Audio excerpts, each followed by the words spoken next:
Hi. It is, in fact, time for, it's time for the Warhammer. I mean, it's, yeah. Well, there, words. Hi. Hi. Why am I like this? Here's your bean plush. How are you doing? How is everyone today? You shout for Pato? Oh, you already did that. Lol. Hi, Metal. Hi, Mika. Hi, Rai Rai. Hey, Pato. How is everyone today? I'm a little bit early. Partly because I was I ordered this very cheap document camera. So I hope that the image quality on these miniatures looks a lot better. I think it is. I think it's a big improvement over what we were doing. So obviously it's a document camera, so it's designed to, you know, look at text and share text and record that. Hoblin, hi. Yeah, it's like got this little stand and it's weighted so like the cats literally can't knock it over. It's a really good camera. It's got built-in light source as well, so I'm hoping that everything looks a lot nicer now than it was using a little webcam. Which, to be fair, the webcam's actually pretty good for, you know, being a webcam. It's a really good webcam. But this has a much higher resolution, which I'm hoping shows. I had to fiddle about with the settings a bit to make it look right, because the default settings and leaving everything on automatic gets all the color balance a bit wrong. So I'm hoping that from now on, this will be a good way to do streams. It was really cheap as well. It was only like 20 quid. So I was like, you know what, I'll try it out. If the general format of the camera is better, I'll save up and get like a really good one down the line. But I don't actually think I need a better one for now. What? I used to play when I was a kid, but because chat bought me a bunch of Warhammer during my Christmas stream, I kind of have gotten back into it for the past 2-ish years. But that was like after a 20-odd year break. You're going to take over Holy Terror. Good luck. I wish you all the best of luck.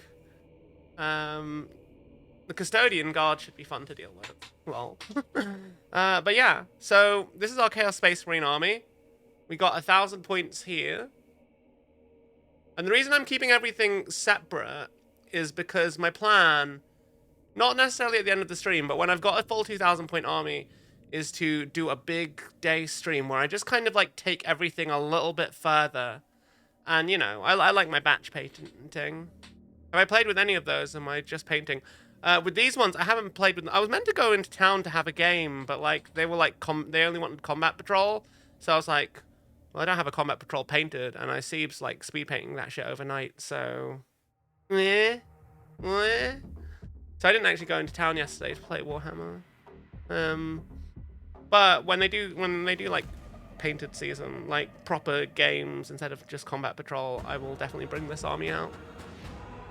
I do have Death Guard combat patrol. I haven't finished painting it yet though. I should probably do that. Well, even the janitors are packing heavy ordnance. Well, so what is the plan today? So we're going to be following the same steps we did last time. We've got less miniatures than we painted in last time. I know we've given ourselves like what, half the time for half the miniatures. Though it's not actually half the miniatures. I think the issue is that the Forge Fiend and the Venom Crawler both took a lot longer than all the individual Space Marines. So we've got 16 bodies to paint, including the Sorcerer here, who's going to be like the leader. I could probably play a 500 point game with this, but the game is really not balanced around 500 points. So I've got 5 Raptors, 5 Havocs with Reaper chain cannons, and a squad of 5 Terminators led by a Chaos Sorcerer in Terminator armor. So the Raptors have melter guns, so they should be good anti-vehicle, assuming they don't get gunned out of the sky. The Havocs are really good at just dealing with enemy hordes. And Terminators are generally just good, elite kind of guys that just are difficult to shift because they're very defensive. And they're pretty killy. I don't think they're as good as Chosen, but that's like a point-for-point balance kind of basis. But I think Terminators have had like a bit of a weird... They're in a bit of a weird spot in 10th edition. Like, they started the edition hyping them up because they got all these new Space Marine Terminator sculpts on the go. The Warhammer 40,000 model vids are pretty epic. Yeah, I haven't I wanted to like do streaming at some point on Twitter, but I don't know how. I don't know how. You don't play yourself, but you know a lot of the lore. Who is my favorite Chaos God? Slanesh. But honestly, I play as Chaos Undivided because they all have their qualities, I think. Except for maybe Khorne. I feel like Khorne is very boring. I mean, I say Khorne is very boring. I think Khorne in Warhammer 40,000 is very boring. Khorne in Warhammer Fantasy, where they're more like... It's a different kind of... It's like Khorne has a very different personality. Like when you play as Warriors of Chaos, as Valkyr the Bloody, he's a much more nuanced Chaos God in Warhammer Fantasy. In Warhammer 40k, he's very much just murder, murder, murder, murder, murder. Which is fine. Like, totally cool for a god of murder. But yeah, I am thinking... I'm really excited to do Chaos in the Old World. I always wanted a Chaos Space Marine army in the Old World. Not Chaos Space Marine, a Warriors of Chaos army in the Old World. And I saw an old, like, metal Demon Prince Azazel, Prince of Damnation, who was, like, my first Warhammer Fantasy, like, special character that I chose for myself. Yeah, no, I'd agree. Fantasy Chaos is better. I do love Word Bearers, though. They are, like, peak villains. And they're the reason the whole Warhammer 40,000 setting exists, so... Like, yeah, I will rep my my crazy cultist zealot dudes, because they're great. They are fantastic. But yeah. Khorne's Catboy Gladiator. You feel summoned. Well, yes.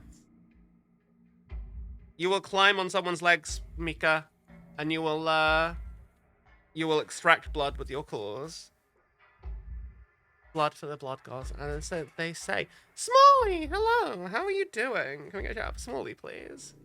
Evil priests of the Warhammer universe. Pretty much. They are...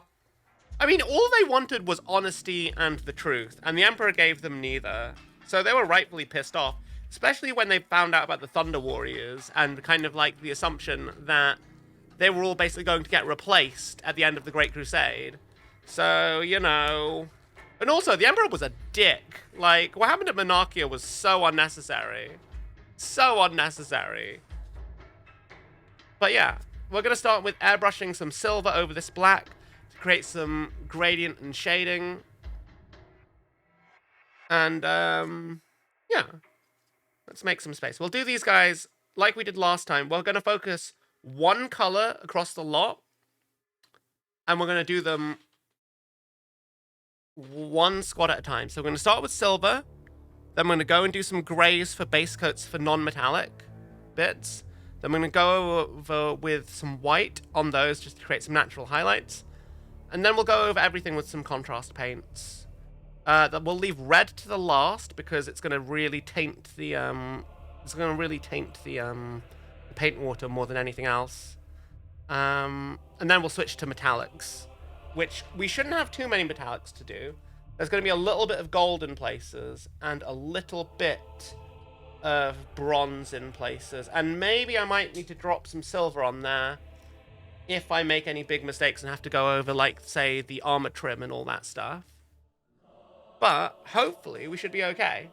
I'll start with the havocs, just because they're very simple. I think they're very much the simplest of these guys. They're just like guys with guns, yo. This is a very new setup. I'm kind of trying to figure out what the best way to position everything is. Because it's very nice, because this camera has like this little swivel arm. You're new to Warhammer. Is it possible to create an army with only Sisters of Battle? Yes, that is entirely possible, Percival. There is, in fact, a Codex Sisters of Battle. In fact, I have it right here, which is their army book. I also have a big army of Sisters of Battle, which was the first faction I started collecting when I started getting back into Warhammer 40,000. In no small part, thanks to chat. I collect the Order of the Bloody Rose. Oh shit, we hit our sub goal. Wait, why are people subscribing without, like, doing the notification for subscriptions? I've noticed this every time I've had a subscription for the past couple of days. I've not had any notification. I've not had, like, people are being super secret about it. And I really appreciate it, but like, let me thank you, damn it. Oh, God. Yeah. Demi recommended some sources. Good, good, good. Demi is a good bean. Super about the Warhams. I love how he's getting back into it with Kill Team. They're getting back into it with Kill Team, rather, sorry. So, I'm thinking we're just gonna... So we've got some Vallejo Silver in the airbrush, so we're just gonna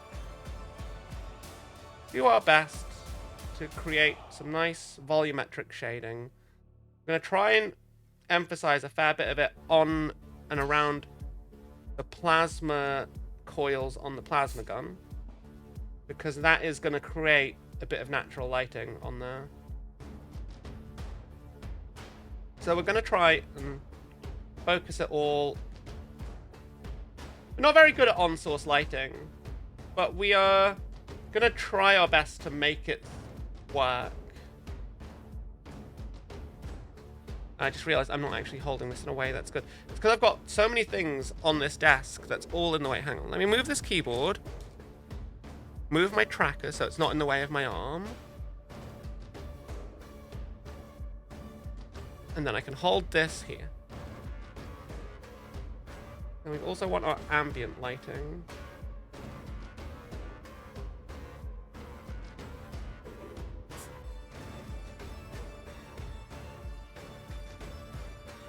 Bit of me wonders if I should get in a bit closer, but I feel like we're getting a nice mix of like greys and brights and darks in there. What do we think, chat? Because the underside is actually quite dark. And I feel like the face being as bright as it is makes a lot of sense because it's very close to those plasma coils. Yeah, I kind of like that. I think that'll do. That's one of the great things about using an airbrush, is it does a lot of the heavy lifting for you.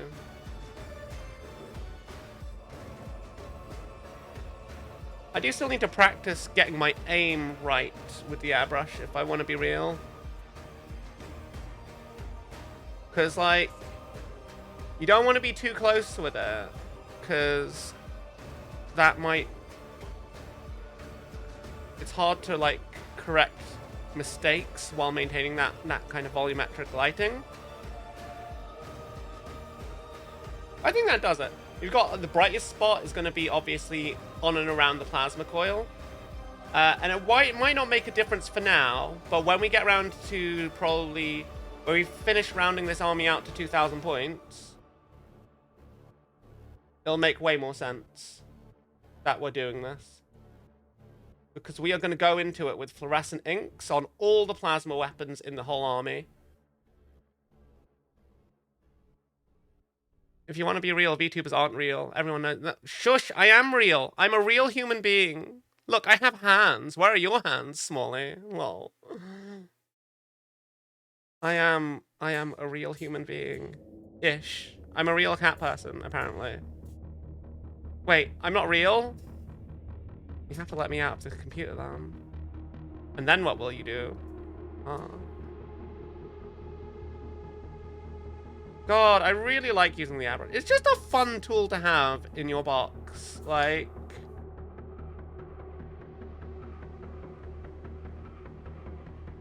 I don't know how else to describe it. It's just good to have. Like, it makes... It really speeds up the process, which I think is probably my favorite part about it. We have Havoc number 2.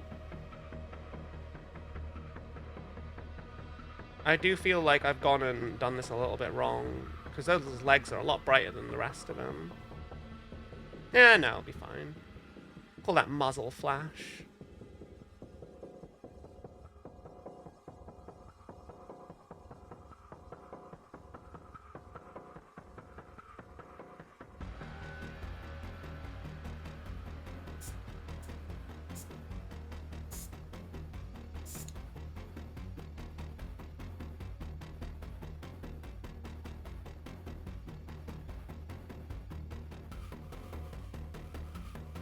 It's a very, like, Iron Warriors way to paint. But you wouldn't be able to do stuff like this easily back in the day when I first started playing, when I was first playing Warhammer, because we didn't have things like contrast paints, and no one really, there wasn't the information about how to use transparent inks out there. These days, there's so much information accessible to anyone who wants to try this. It's such a good time. Like, it's such a good era to be getting into miniature painting as a hobby, I think. It makes me really happy, because, like, I see so many people picking it up. And the more people that enjoy this hobby, the more games they can have, and the more stories they can tell. Because, like, there's so much roleplay and fiction happening in Warhammer. Like, a good chunk of, like, what a lot of Discord communities do is, like, when they build their army, they'll, like, write their own custom lore for it. Even if it's part of an existing thing, like, they'll be like, oh, we're the X company, or the chapter whatever from the Horus Heresy, if they're Chaos Space Marines. Or they'll be their own Renegade Warband, or their custom chapter with their own stuff going on. And it's really cool. I also like that most people have moved out of the very trying to be super edgy kind of phase of fiction writing that was very prevalent in the 90s, I think. Everyone was trying to be like their own super, like, crazy edgelord chapter, and it was silly. Because when everyone's edgy, then no one's edgy. Gonna adjust the focus. Actually, no, yeah, no, that's pretty good. I don't think you could make it. You couldn't make a Space Marine. I mean, actually, you could make a Space Marine chapter. They'd be considered part of the cursed founding chapter, I think, because like that, there are cursed founding chapters that all have weird mutations, except for the Lamenters, who just are incredibly unlucky. Maybe that is their mutation, that they just have terrible luck. The Lamenters are cool though. They're hard to paint. Yellow is not an easy color to paint.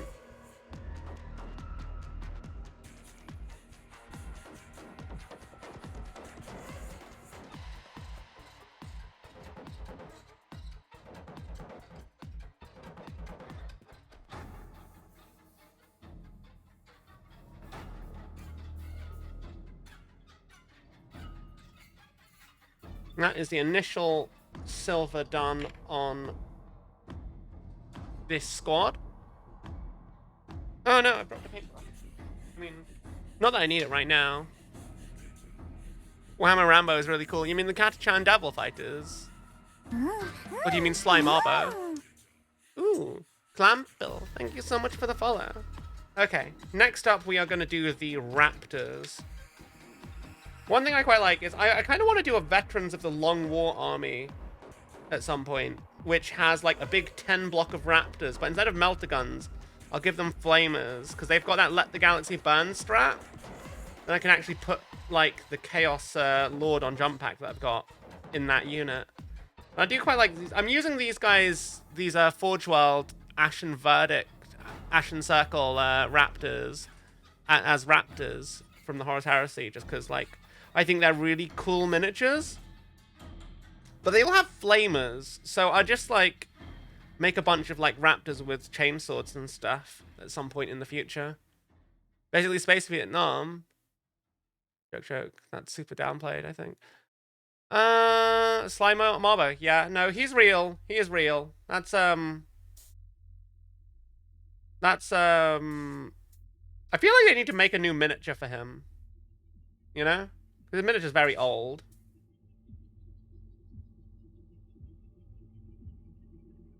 I need to get like a finer... I feel like I really need to get like a finer airbrush needle at some point. Because I literally got the cheapest set I could. Well, I say I could. Chat got it for me with throne.com,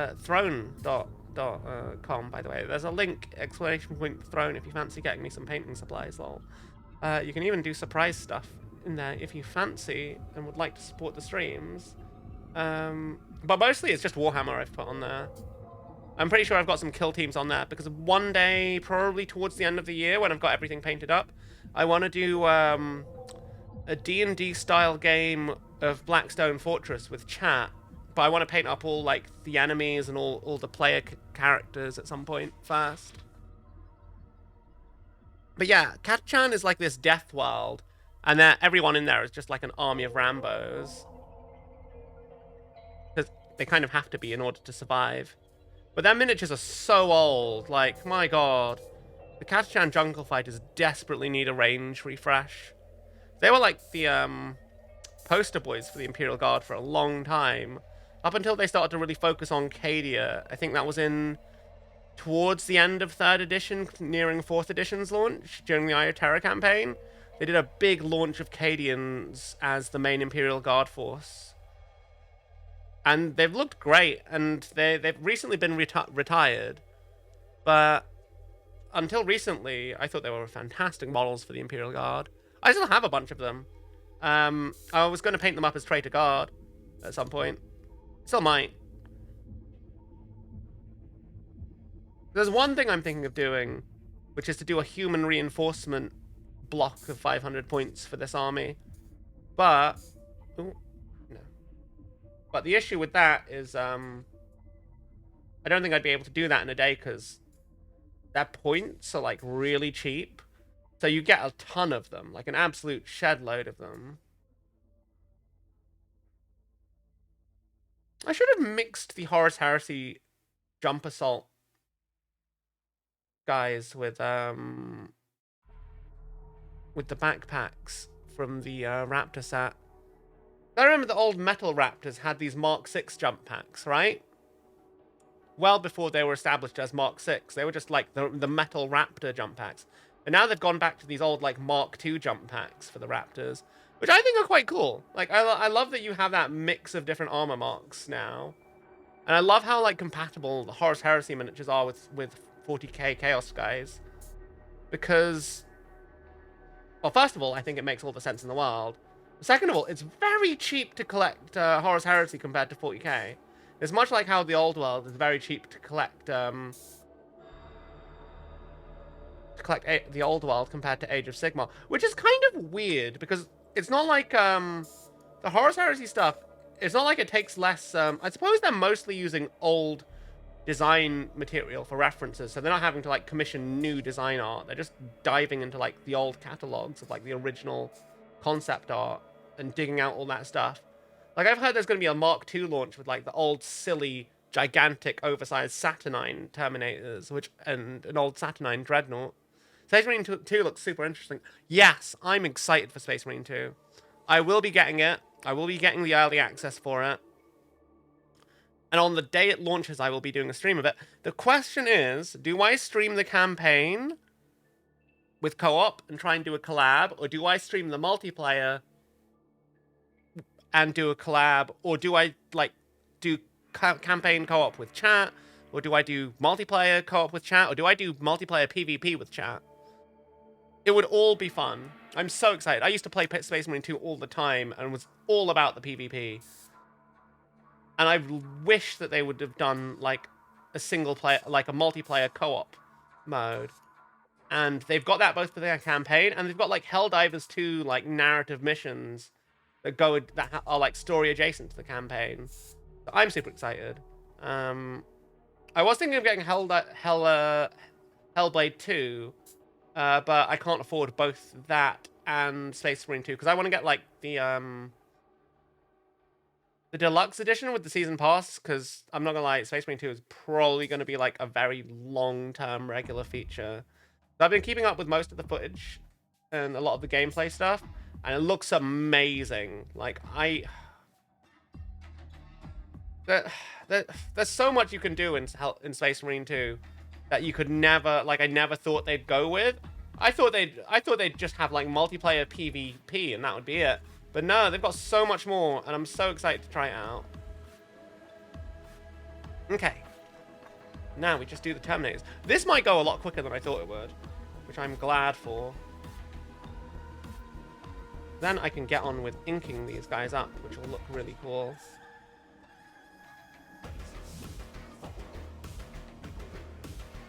Try and get more of a highlight on these lightning claws, because we will be doing those in Tesseract Glow later.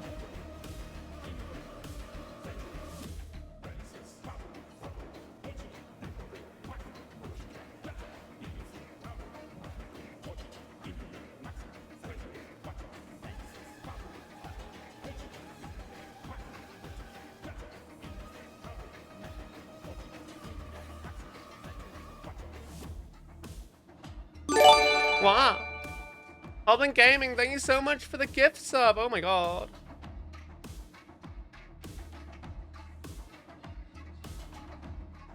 Oh my god, I really appreciate that.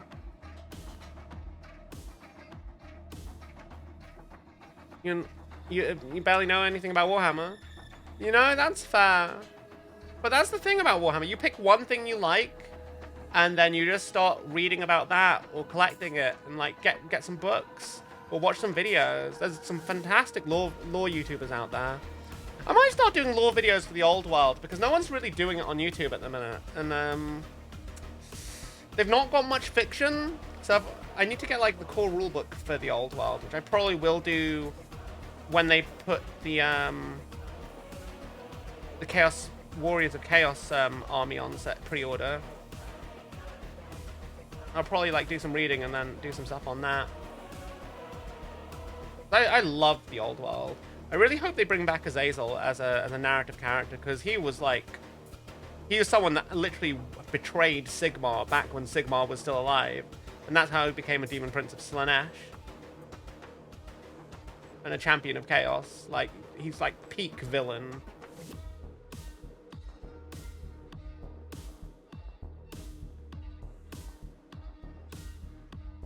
A little bit. So that would be really cool. I saw a secondhand Azazel unpainted on eBay, and I literally picked him up because he was one of the first models I ever painted. And the issue is, the old metal models can be very fragile. So I'm gonna really need to like think about how I build him, and then I'm gonna need to do a bunch of pinning so that like he doesn't break apart in transport when I take him into games. I also need to find a place where I can, like, play the old world in town. Or else I'm just going to be doing, like, big tournaments and stuff every now and again, which will be cool, but it's also going to be a pain in the ass and going to require travel. And holiday daytime off work, which I don't know that I could do. I'd like to try tournament play, mostly because most of the games in my local area are quite small scale, like usually 1,000 points. Are Chaos Gods inherently evil? No. No. So Chaos Gods in Warhammer Fantasy and 40k are a reflection of mortal emotions that have basically gathered into sentient warp entities in the Sea of Souls. They are basically the embodiment of like human emotions, effectively. So, ultimately, the Gods of Chaos can only reflect what mortal creatures, like what humans especially, can do. The issue is that violence, bloodlust, anger, these are all very strong and much more commonly, like, faced emotions by people, I think, is what... And so the Chaos Gods reflect that, and they feed off that because it's their bread and butter, basically. You have to go to work. Oh, I understand. You do what you gotta do. I don't know how long I'll be though. But I hope you have a wonderful day at work. Thank you so much for dropping by, Plush. It's always good to see you.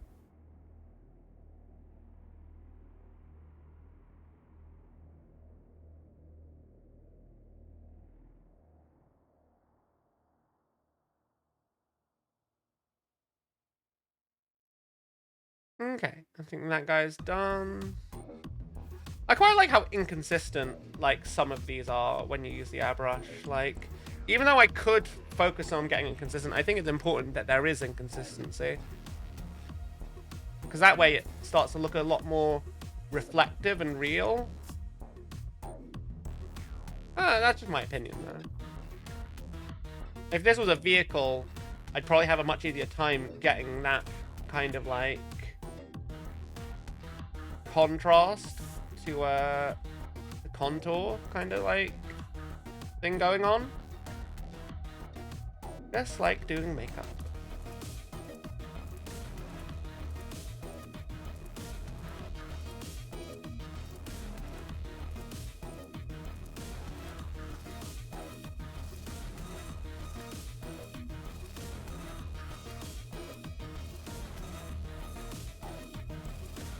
Okay. And that's this guy done. It's almost going to be very dark, but that's okay. They're all going to have slightly different armor, which is good. I hadn't thought about it, but you can use your las cannon squad of Age of Darkness as Havocs for 40k. Yes! Yes, you can! Look at these Havocs. These are all, except for one of them. They're all Horus Heresy kit bashers. Like, I've got the Horus Heresy arms and the weapon. This guy is like literally just a... No, not that guy. Where is he? One of these is just a straight up Mark III guy. This is a Mark III Marine that I put a Mark VI jump pack on and gave him Raptor arms. Like, that's another great thing about doing word bearers is that the 40k things. First of all, hello. The 40k word bearers in the Heresy. Like, I've had a look at all the artwork. Even in like the early Heresy, 40k word bearers are basically Chaos Space Marines before Chaos Space Marines were a thing in Horus Heresy, which I think is really cool. I'm gonna get this bit really bright.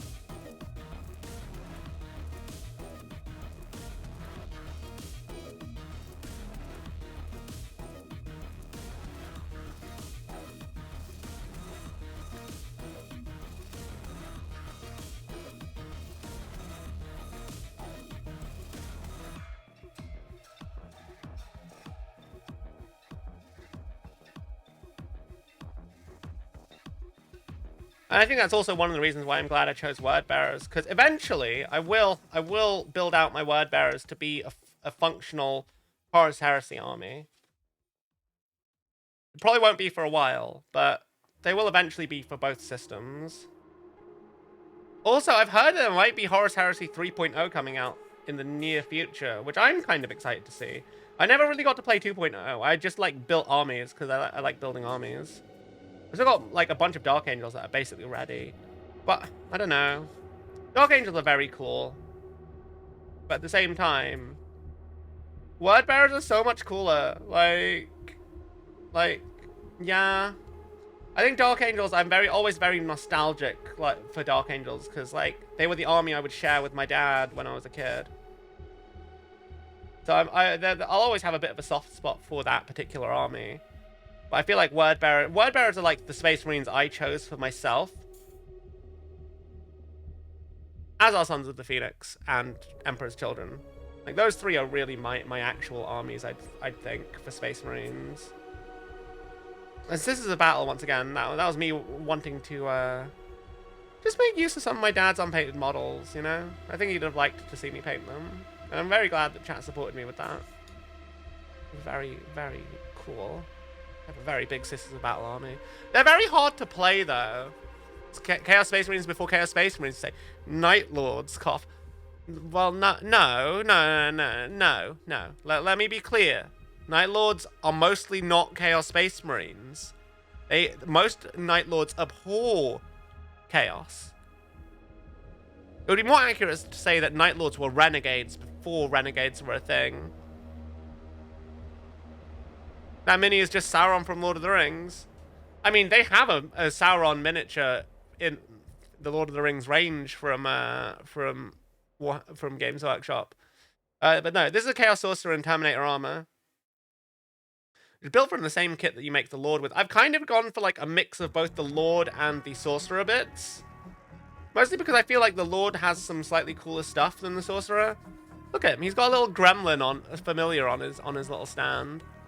I'm gonna like painting that guy up soon. I hope he'll look cool. Just this little, he's just a little guy. He's just a little guy. It is really cool. I'm very happy with the Warhammer 40,000. The Chaos Space Marine range has gotten so much better than it used to be when I was a kid. Like, all those metal possessed look horrendous these days. Like, even some of the, like, rarer and better sculpts, I still have some of them. Well, they were my brother's, but, like, fuck my brother, he was a dick. He's not around anymore, so, well, mine. I mean, what? So what's next? So we've done all that. we've mostly got everything ready. So what do we want to do first? I think the very first thing, I can take off this glove now because it's annoying me. Mostly I wear the gloves so that I don't airbrush all over my hands.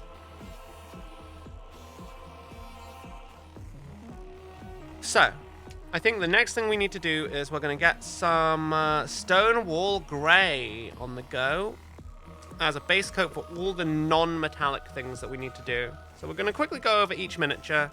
Mostly it's going to be the shoulder pads I'm going to add this over. There's Vallejo Air Stonewall Grey. I use Vallejo Air because I struggle with getting thinning ratios right. So Vallejo Air is a very good like stopgap for that because everything is pre-thinned and still has fantastic coverage. So, what is our goal for this one? It's really just the Legion insignia on the right. Nice, quick silver coating. I mean, grey coating over the silver.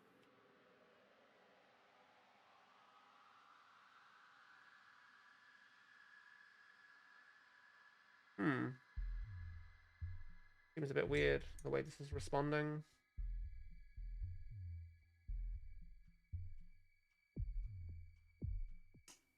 One thing I like is that when the paint is still wet, you can just keep kind of... You make a mistake, you can just go over it. Should give this an extra shake just to make sure. Okay, what am I doing, chat?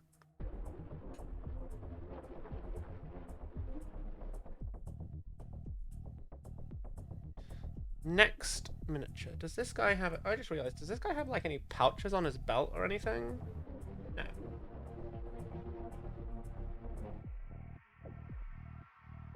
The 40k Raptors seldom do, which is good because it just makes life a little bit easier. This guy has some parchment. I think is one thing I quite like about the Horus Heresy guys. Even when they're in uncorrupted armor, it looked like this mix between Chaos Space Marines and Loyalist Future Space Marines with all the purity seals and like scrolls and all that stuff.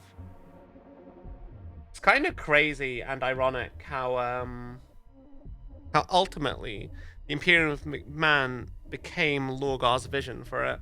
Oh, okay, maybe worse than Lorgar's vision actually. And I love how the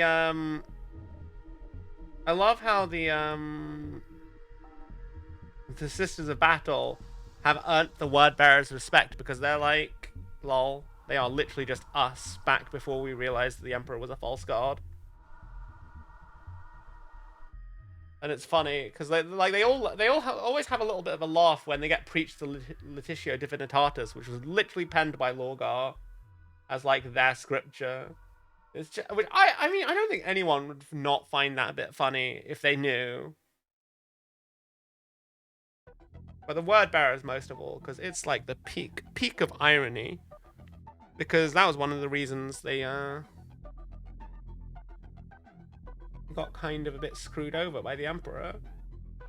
But these days, the Sisters of Battle are way worse, and the Adeptus Ministorum is way worse than anything the Word Bearers did back in the day.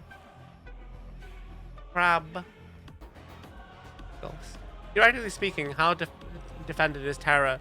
Terra has like orbital defenses and a blockade fleet and like the 10,000, the Adeptus Custodes, which like each one of them is capable of like slaying a dozen Space Marines with relative ease. Like there's a... Like, I don't know, I feel like it'd be really tough to actually attack or invade Terra. I mean, the closest I think anyone has gotten has been Cypher trying to get to the throne room. And he almost did it, but the Emperor told him to wait for whatever it was he was planning. So he decided at the last minute, right before he finished it, to just call it quits. Well,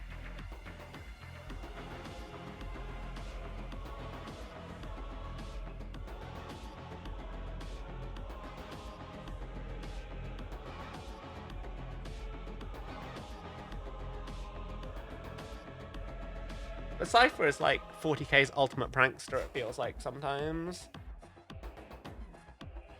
It's okay, it's okay. Humanity has the salamanders. That's true. Everyone likes the salamanders. Like, no one ever complains about the salamanders. Except for that one time they accidentally burn people. Like, because, you know, sometimes the salamanders do the typical fucked up Space Marine shit. But I think it would be weird if they didn't from time to time.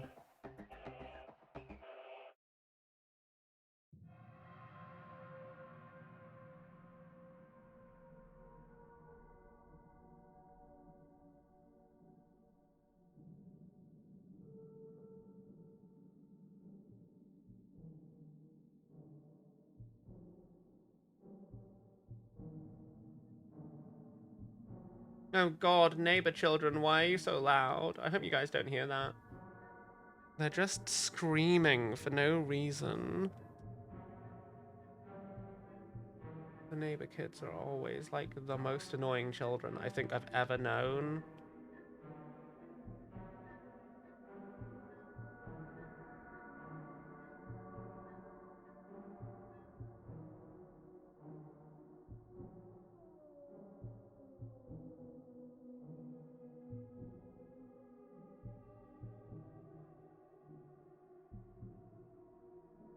I need to build up a second layer on these guys to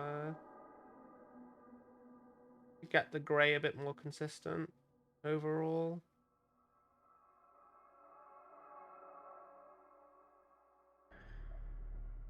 But that's okay. We'll do that after this is dried. And we've moved on to the rest of... We've done everything else, basically.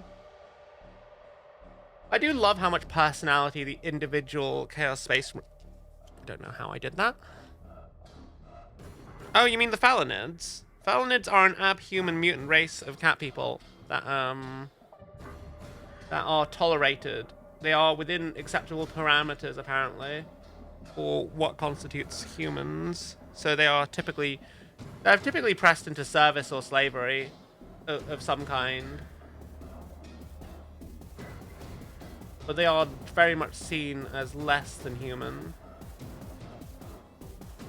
But there's a few people who think that Falanids could serve in the Imperial Guard. I don't see anything wrong with that. I mean, plenty of abhumans serve in the Imperial Guard. Just look at Ogrins, for example. I think I need to...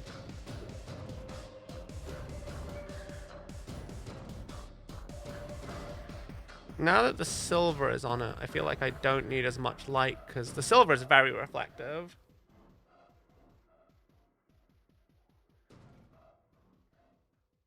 They have no real reason to support the Imperium.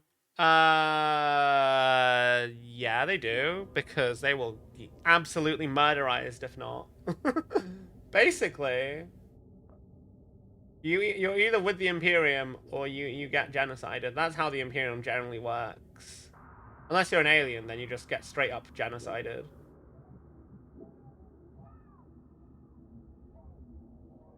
Unfortunately, typical abhumans are not born into situations where they kind of have much of a choice about what they do with their lives. Because it's either that or, you know, immediate death or being turned into some kind of food resource or something. Ogren situation sucks. They're big and they no longer have human rights. Yeah, Ogrins are pretty grim. Like, but Ogrins are wonderful. Most of them are just fine doing what they're doing, honestly. God, have you guys seen the Ogren story by Warrior Tier? It's so good.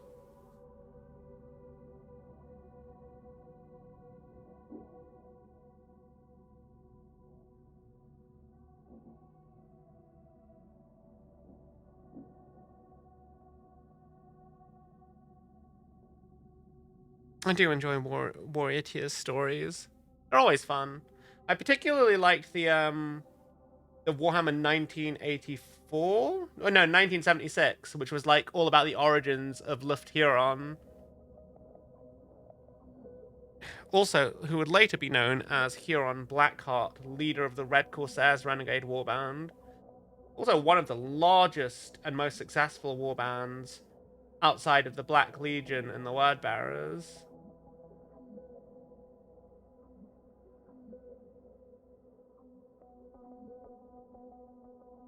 Which I think is pretty cool.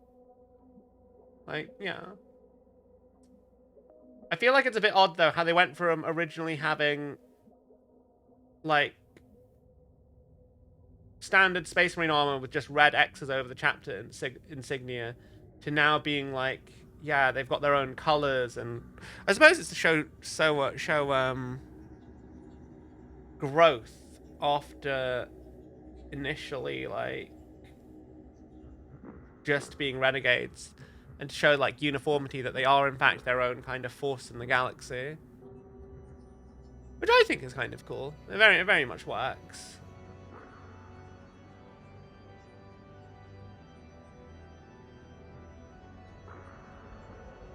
Mace with shield is the best.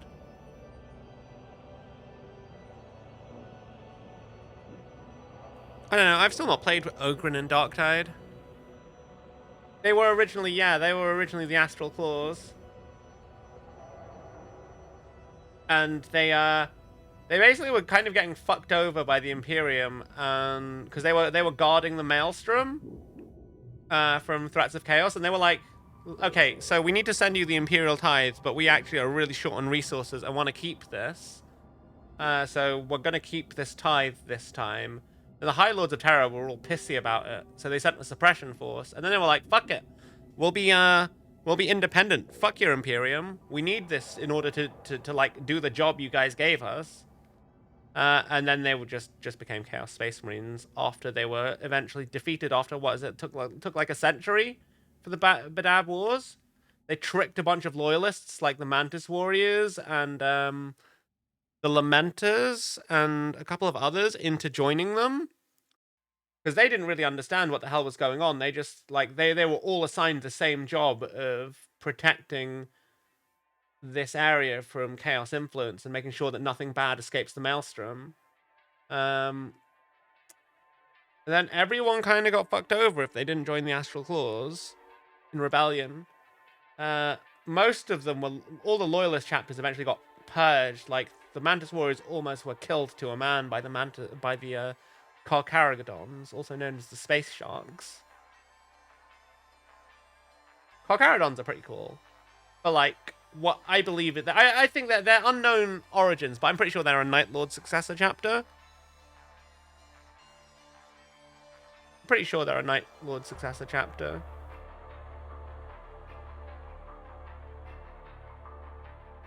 What's my favorite class in Darktide? Zealot.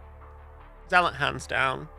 I do want to. I have a veteran that's like level 1 that I've played like a couple of games with, but like, well, a game with. Veteran's quite fun. I just don't think veterans is as cool as like the Zealot. They have very similar roles. Well, actually, no, they don't. The Zealot is kind of like a jack of all trades kind of class. Like, it's not. Like, it has great crowd control when you build it for it. Like, it has good range damage when you build it for it. It's got good melee when you build for it. It can tank really well when you build for it. But it's, once again, it's all about how you build the class that makes the Zealot good. So you can kind of do a bit of everything. But it's not quite as specialized as the rest. So it's not quite as good at crowd control as a lot of Psycho builds can be. It's not quite as tanky as the Ogren can be. And its general range damage is not quite as good as the veteran can be. It has one of the best melee damage rates in the game, though, like, and it can do crazy amounts of single target burst. Again, if you spec for it, but only if you spec for it, sadly. But there's a lot of different ways you can spec the Zealot, which I think is why, like, I've never felt bored playing a Zealot. I just like mix things up. If I decide, oh, I want to try something else, I'll just choose a different spec for the Zealot. That kind of just does everything, you know? And no one else really does everything in that same way. That cloth, that is cloth.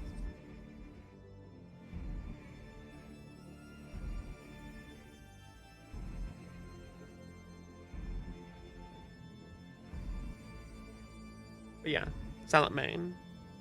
Good times. Mercury, you're heckin' cute. But I am also heckin' cute, let's be honest. How you doing? You've got what a British pyro was. You've seen British pyro? You mean the Psyker? I have done I do enjoy the Psyker. I really want to get the pyro stuff. I should play Psyker more often, really. I really should. I don't know why I don't. I think it's just because, like, the Zealot is... I don't play Darktide that much, and Zealot is very much my comfort zone. Speaking of Darktide, though, I got invited to the beta for Vermintide 2's multiplayer, and I'm kind of like... Vermintide 2 is fantastic, but I just don't think I've got the time to dedicate to that on top of everything else I've got planned for the next couple weeks. Which is a shame, honestly, because I would like to play Vermintide 2. I'd like to level up the Ranger Lady. Maybe improve the gear on the Mage Lady a bit more. I love the Mage Lady. But also, Vermintide 2 has a lot of DLC that you kind of need to buy to keep up with a lot of stuff, and I just can't be bothered spending more money on it. Like, Fatshark does good games, but sometimes their stuff is just not done quickly enough. That's my only big complaint about Fatshark. It's just like, they need to work faster, damn it.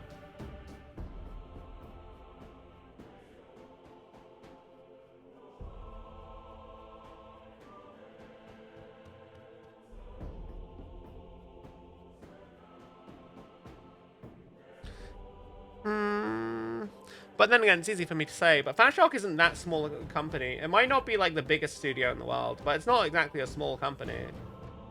Like, I say this as like part of Fatshark's partner program. Like, I feel like I've got fair criticism. But then again, Arrowhead has very similar styles of game, I think. Like, it's trying to do that whole live service model, and it just, Arrowhead pumps out stuff all the time to really, like, support it. And I feel like Fatshark's resources are probably a bit too divided among its various projects, and they really just need to pick one and stick with it. You know? I can't be the only one that feels this way about Darktide and Vermintide. Surely not.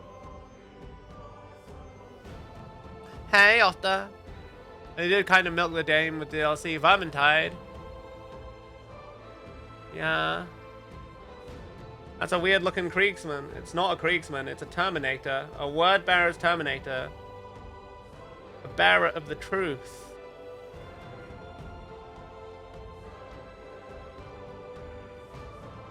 How you doing, Otter? You having a nice day?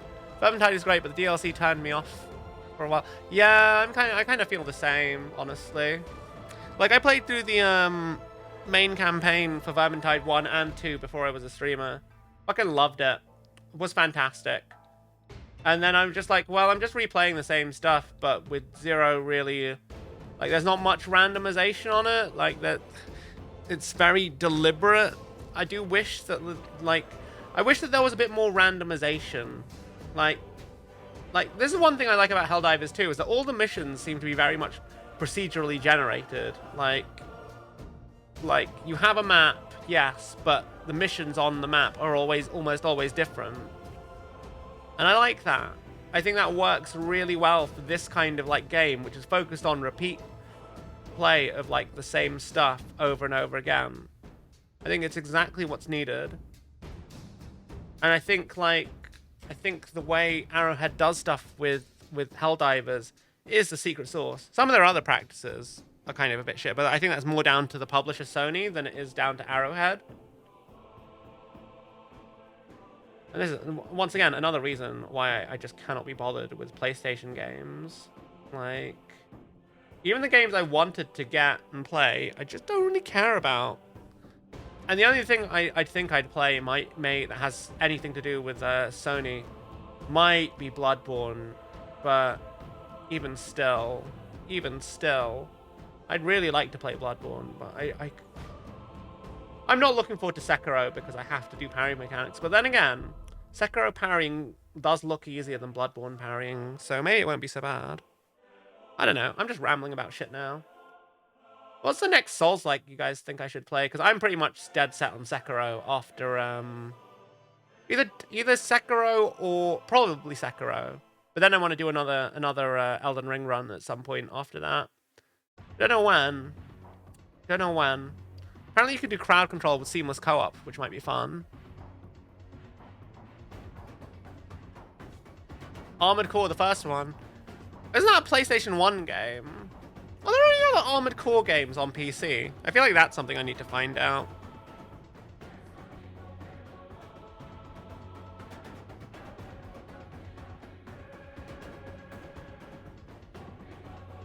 Because I'd love to play more Armored Core.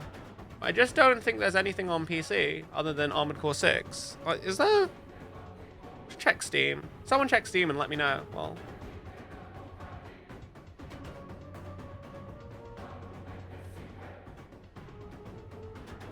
I'm pretty certain that there is no additional Armored Cores.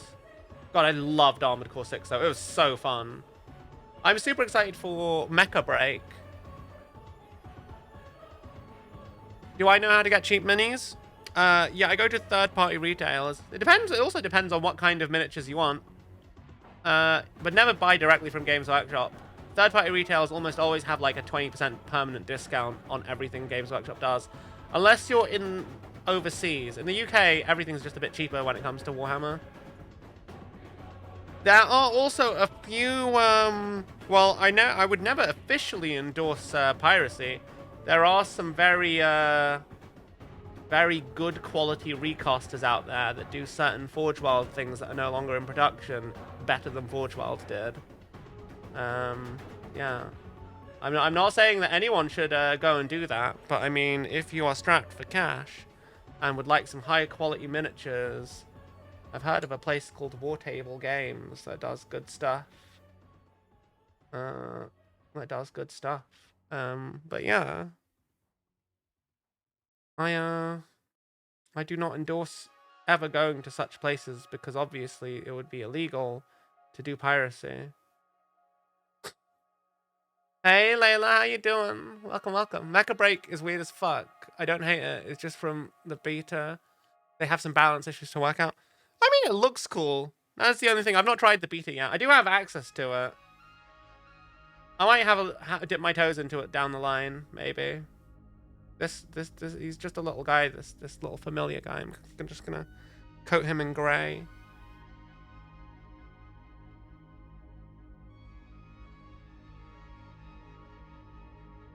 I'm get a smidge more paint in my palette.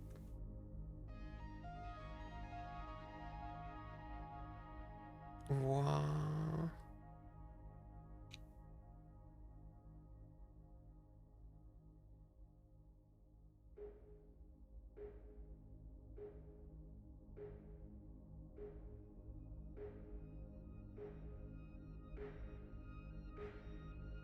Oh dear. Okay, once this guy is in grey, I think I've got one more guy to do.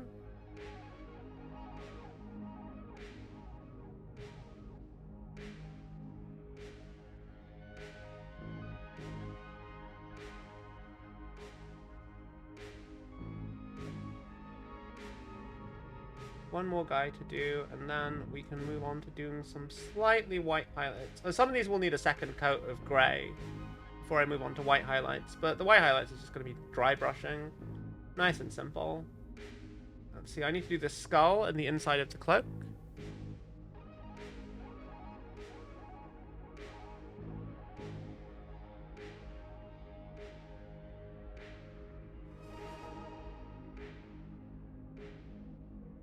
Get rid of that metallic fabric there.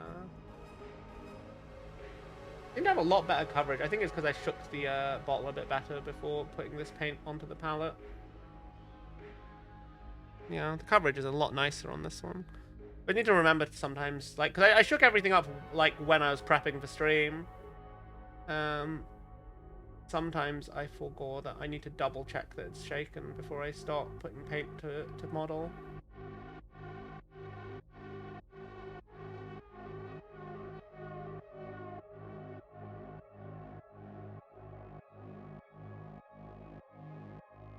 Thank you for the lurk, Pato. Hey, Layla.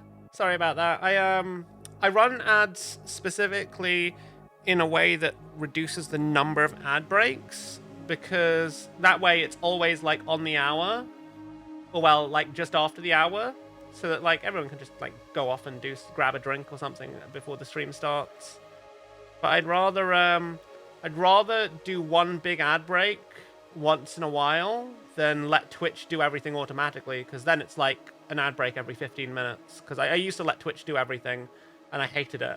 Everyone hated it. So I figured this was way better. And I think it is, honestly, because it just gets everything done and out of the way in one big go, you know?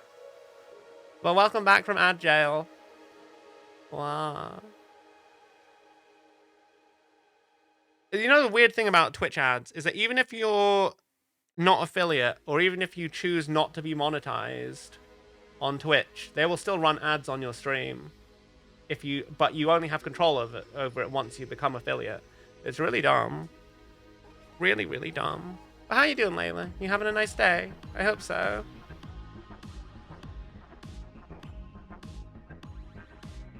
We are painting some Chaos Space Marines today.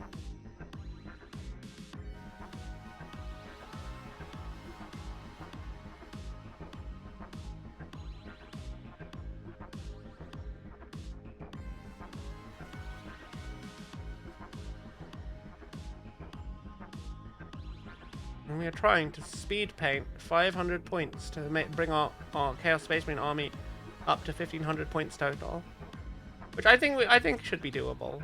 We don't have too many models to paint.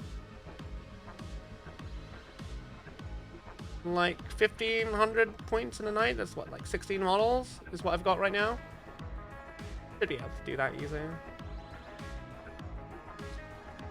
Now, do I build 10 orcs with flamethrowers or build 10 orcs with looters? Ooh, bruh, fuck off. Fuck off with these fucking bullshit fucking ads. Thanks, Metal. Layla, I would say, any interest in Once Human? Is that Deus Ex? I do like Deus Ex. I've never finished Deus Ex. I tried Deus Ex Human Revolution. Is that Deus Ex? You think you have about 1,000 points of orcs on your table? If it were me... See, tank... The issue I have with orcs and ranged weapons is that orcs have terrible shooting. Like, they just don't. Like, they miss all the time. So, I would say... build the burner boys, because, like... then... you don't have to worry about accuracy.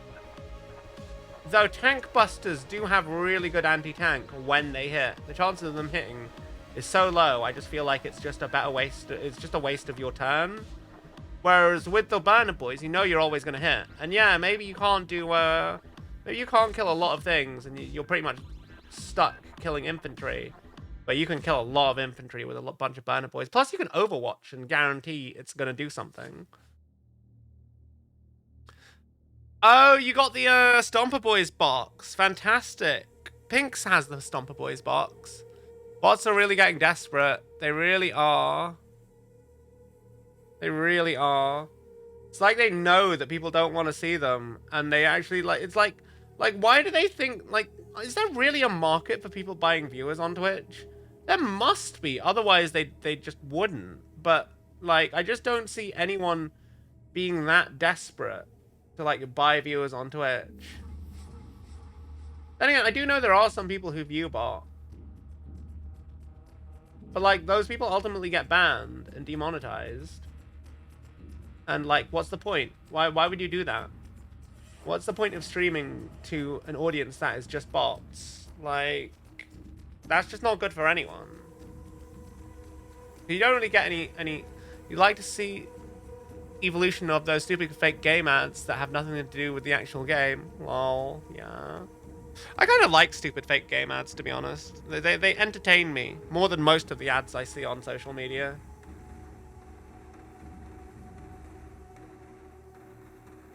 Yeah, I think the issue was I didn't shake the paint bottle. The coverage is so much better now. Whereas the coverage at first of what I did before basically just is non-existent. Like, I might as well not have bothered to paint that first coat on a lot of these. What do you guys think of the new camera, by the way? I feel like it's a lot better for doing miniatures than the little webcam I was using before. Is audio okay, by the way? Is the music's not too loud, is it? I hope not. I'm sure it'll be fine, right? Yeah.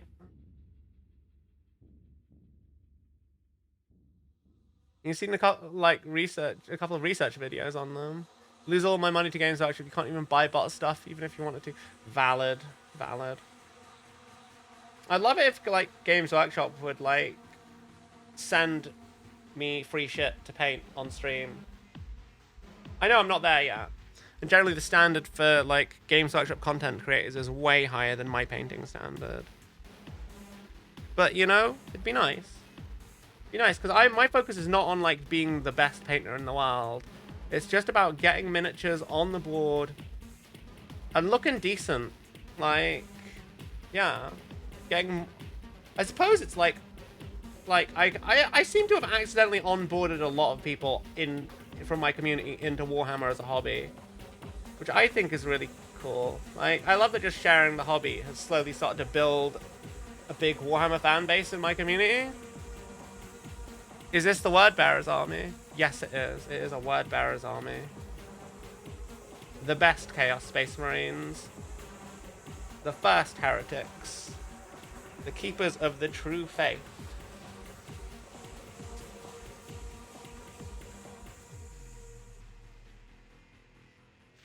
Yeah, no, this is going to go so much quicker now that I've actually got a decent bit of paint on the palette. And also an army that a lot of people like to rip the piss out of, because like they're not really meant to be. They're not really a fighting chapter. They're very much all about like logistics and like doing stuff. But they're also technically the strongest Chaos Space Marine Legion, because they're the only one that's still a Legion at full Legion strength that hasn't split up into a bunch of different warbands.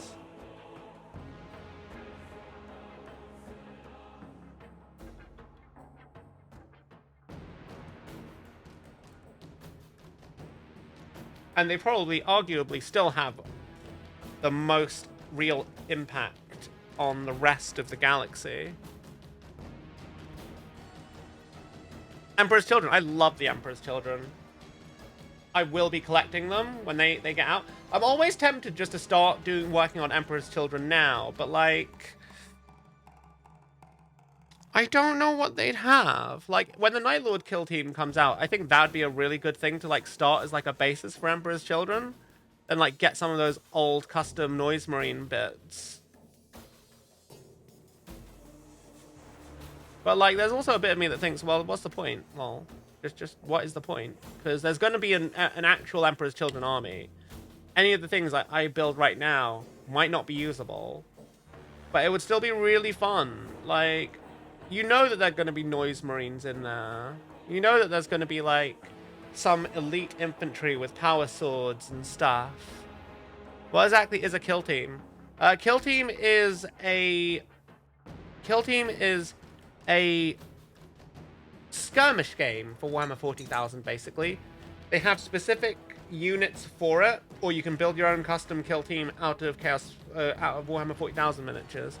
It's basically like the smallest format for Warhammer 40,000 you can get involved in. It's a different play style, different game system. It's all about like small scale squad actions, doing missions and stuff, fighting over objectives and doing like spec ops kind of stuff.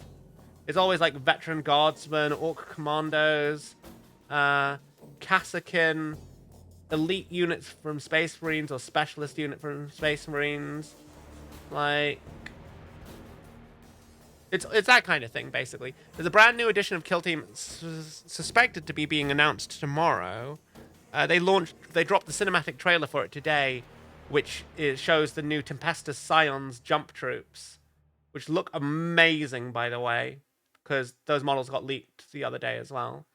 They look amazing. So hyped for it. I don't even play Guard, but like, I'm just going to be really excited to fight someone on the tabletop with it. I should really like learn how to play kill team, because I definitely have like a Legionaries kill team. I literally built the Legionaries kill team for this Word Bearers army.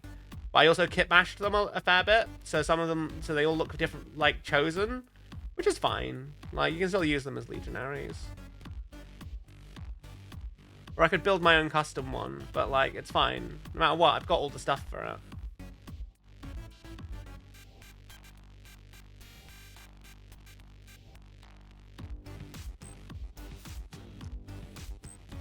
But yeah, kill team, if you're into Warhammer 40,000, don't want to spend a lot of money, just grab a kill team, have a few games, see if you like it. It's very different. Would you recommend getting the starter, the magazine, the Combat Patrol magazine that's just launched in the UK and will be launching overseas soon? Yeah, I would absolutely recommend getting that if you're new to Warhammer 40,000 and you want to just try a bunch of different minis at a cheap price. At least the first couple of issues, amazing deal. You get like a Tyrannid Prime with the with the Terminator Captain for £3. That's insane. Like each one of those individually goes from Games Workshop for like 25 quid.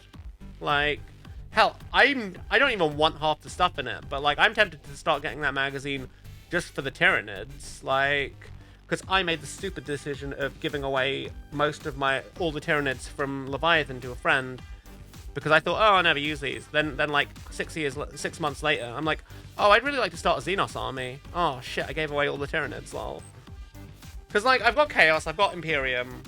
I should have like Xenos to like just to like have something different to throw at my opponents. That's the main reason why I like to collect different armies, different playstyles, but also different narratives. Like if I'm fighting Chaos, like yeah, I could do Chaos on Chaos, but I'd rather not.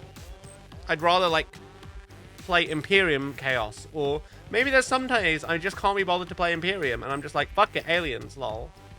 But I don't have any aliens. Pink has orcs, so I don't want to play orcs just because like I don't want to have that model overlap, you know? I feel like that'd be a bit confusing to mix up models. I would like to probably... I don't like Tau. I wouldn't mind doing Kroot, but Kroot armies, like, are just so expensive, like, if you just go pure Kroot. Like, I know I could get the army box, and I could probably get multiple copies of the Kroot army box, because it's apparently there's been such low demand for it. I keep seeing it pop up in my local gaming shop. But, like, I don't care for them that much that I'd have a whole army of just Kroot. Yeah, it's like a subscription service, like £10 a month, but the first couple issues are cheaper. And if you stick with the subscription through Hachette Partworks directly, you can get some extra stuff with it. They do a monthly delivery of 4 issues. And every couple of issues, you'll get like an extra figure. Or you could pay for the premium subscription, which costs like an extra couple of quid more. And you'll get a whole bunch of extra stuff in the magazine, like, every now and again. Like, yeah. It's a really good deal. Like, you get extra kits on top of the combat patrols as well for each army. I think it's Leagues of Votann, Orcs, Space Marines, Chaos Space Marines, Tyrannids, Genestealer Cults. It's called Combat Patrol. Literally, by a company called Hachette Partworks. Let me find it, because I was looking at the website not that long ago.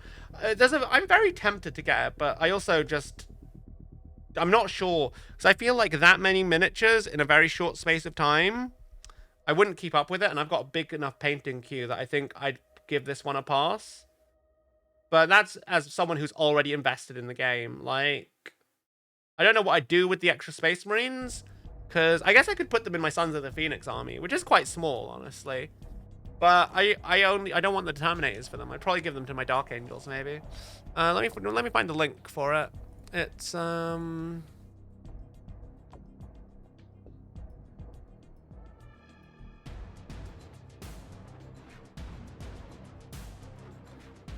me drop that in chat. Where is it?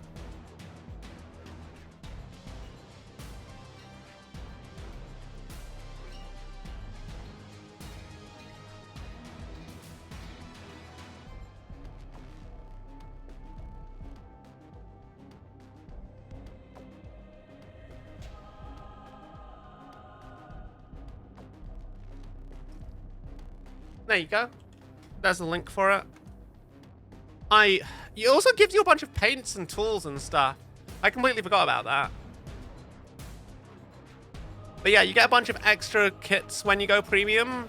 It's like for each army, like you get a Brutalis Dreadnought and a Hive Tyrant, some Killer Cans, like a Demon Prince and Howling Banshees. They're like, you get a lot of really good models.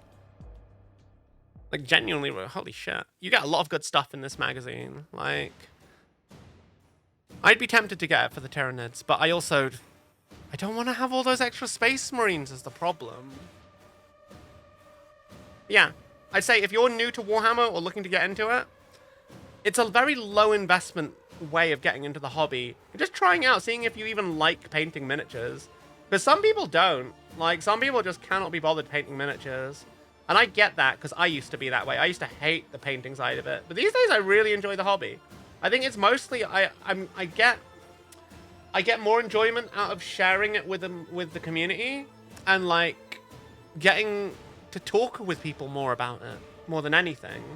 Like, hobbies like this, they are the quality of the hobby very much, and the enjoyment of the hobby, I think it very much is determined by the community around you when you're getting into it. Like, as a kid, it was the kind of stuff people would make fun of me for, but as an adult, like, I have you guys, and you're all very cool people who get super interested in the dumb shit I share, and it makes me feel... It's very validating, is what it is, and I really like that. I like how much the community I have from my, like, dumb meme pages and just streaming has kind of gotten into Warhammer through just me yapping on about it on these streams and in Discord, and it's just, it's a good feeling, you know? And I'm very grateful for a community that's so, like, supportive of my random bullshit and gets so interested in it. It's a good vibe. A very good vibe.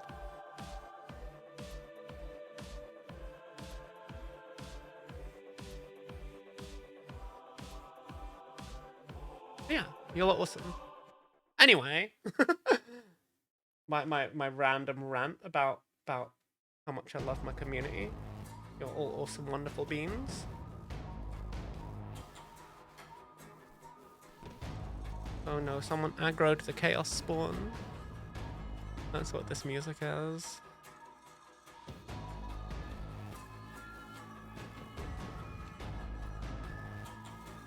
Yeah, that first pass of the grade did not really take very well.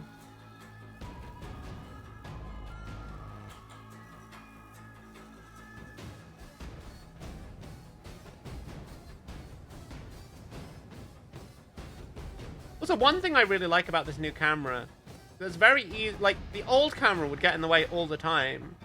But the way this camera is, it's never really in the way. It's just kind of like there, doing its thing.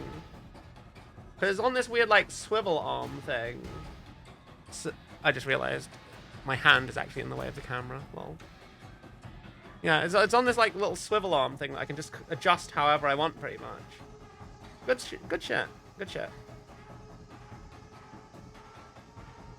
What do I want to paint next after I do the white for these guys? It's going to be a nice little dry brushed quick highlight to, like, make sure that there is a bit of depth extra to the contrast paint, because honestly, contrast paints don't have that much contrast if you don't prepare the layers underneath adequately, which does mean painting all of the different colors.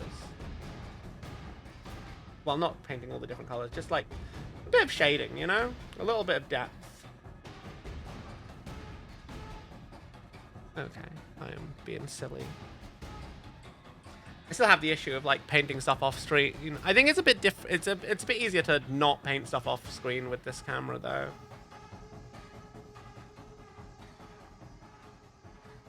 I could be wrong, though. Chat, you give me a bonk on the redeems if I'm doing stuff off screen again, because that's a bit silly of me to do.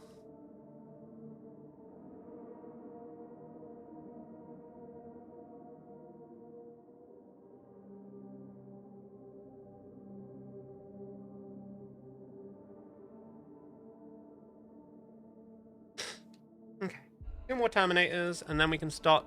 Not that kind of bonk metal. Well.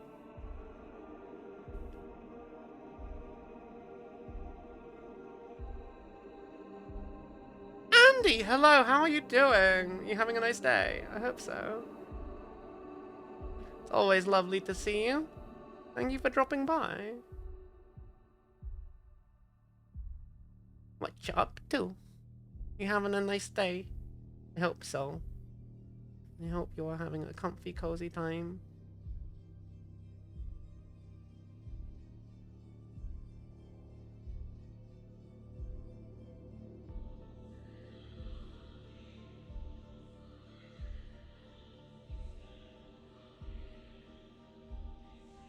Is there anything more I need to prep for non-metallic colors on there?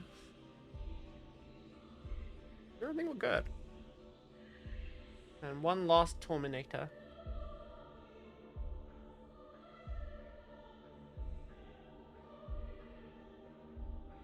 Eating lunch. What you eating? I don't know what I'm gonna eat today. I have food. I'm just like not sure when I want to cook.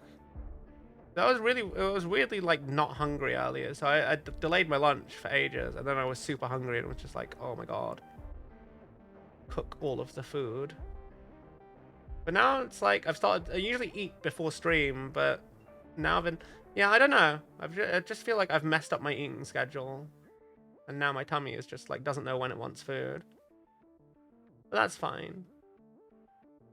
Punk will be coming home tonight. I might see if she wants pizza from that new place I was talking about the other day. Just have a very late dinner with her. Order pizza from there. Be nice. Really good pizza place as well. Cool. We are done with grey, which means we can do a very simple dry brush with white once that is dry.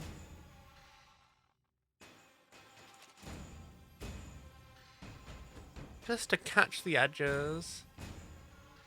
Gay reunion. Well, yes. Yes. Many gay experiences are going to occur tonight after stream, chat. Hope that you're ready. I mean, you probably aren't. Well, I mean, what? What am I doing, chat? I have, So, we're gonna go in with the white next, and then we'll do...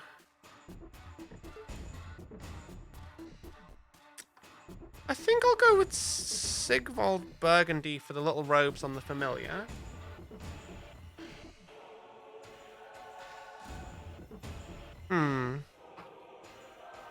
What is going to be the least severe pigment? That's why I really need to double check. Skeleton Horde could work. Get all the like horns and bits done quickly. Then I think I want to do Black Templar. And maybe a Yandan Yellow. And then Gorgrunta Fur. Then Magos Purple, Sigvald Burgundy. And then...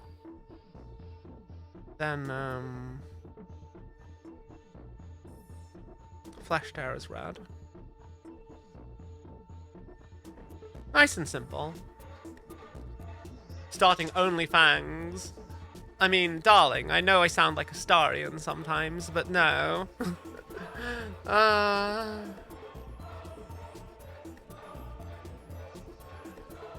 You made a sandwich. Ham, salami, lettuce, tomato, pickle, and cheese. That sounds nice. God, I should do a Baldur's Gate 3 playthrough again. Ah, fucking love Baldur's Gate 3, but it's so hard to pick up again off stream because it's like I want to do like a playthrough as Karlach or one of the Origin characters, or do a Resist Dark Urge one, you know? It'd be really fun. But it's so hard to pick up off stream because it's like, I can't be consistent with it. Often you gotta go through all your models, see what to use tomorrow. Ooh! What did you settle on for taking to the event tomorrow? What did you decide, Andy? Ooh. I'm excited to see your list.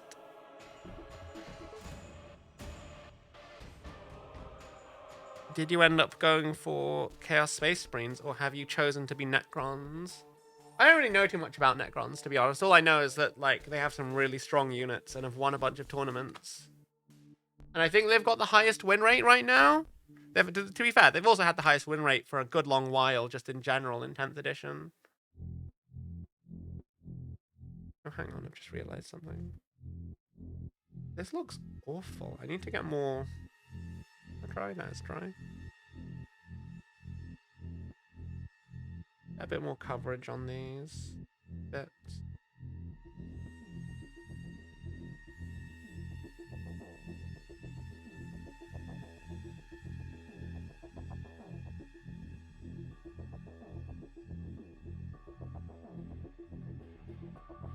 But I hope you have a good time at the tournament. I feel like a lot of people seem to really like doing tournament play. I think for me, tournaments seem really cool because you get a bunch of games in a very short period of time. They're all big games as well. Like, you don't really get to play big, like, full 2,000 point games with a proper army outside of tournaments, it looks like these days. I think mostly it's because everyone's pushed for space, lots of people want a game. Like, I remember back in the day when I was a kid, there were literally like 3 tables in my Games Workshop. And these days, they like try and squeeze like 10 games going on at the same time in a single shop. And I'm just like, it's crazy. It's a bit cramped though. But like, it's nice to see so many people getting to play the game. And getting to hang out and like, do stuff in the hobby. It's cool. I like it.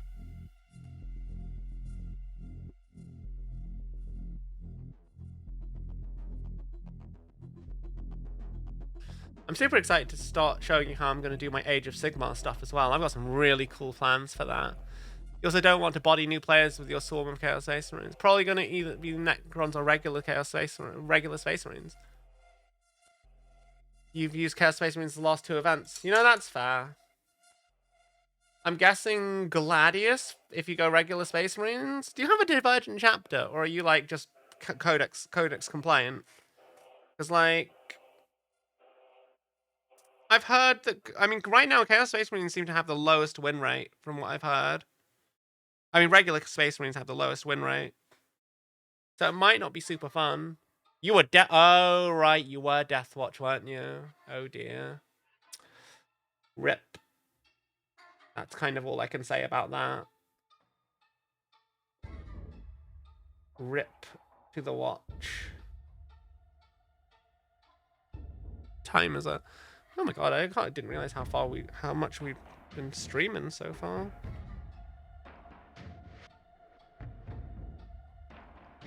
I remember now. So I'm guessing you'll be standard Codex compliant Space Marines. Oh, tomorrow actually, the Agents of the Imperium Codex comes out tomorrow, I think. So maybe you could surprise everyone with an Agents of the Imperium army with allied Space Marines. But I don't know if you've got, like, Inquisitors and all that stuff, so maybe that's not the best idea. It'd be really cool, though, to, like, bring that to a tournament on the launch day just to see how it does. Because no one's really going to quite know what it's capable of, even with the rules leaks. There's the one thing to know the rules, and it's a completely different thing to see how it plays on the tabletop.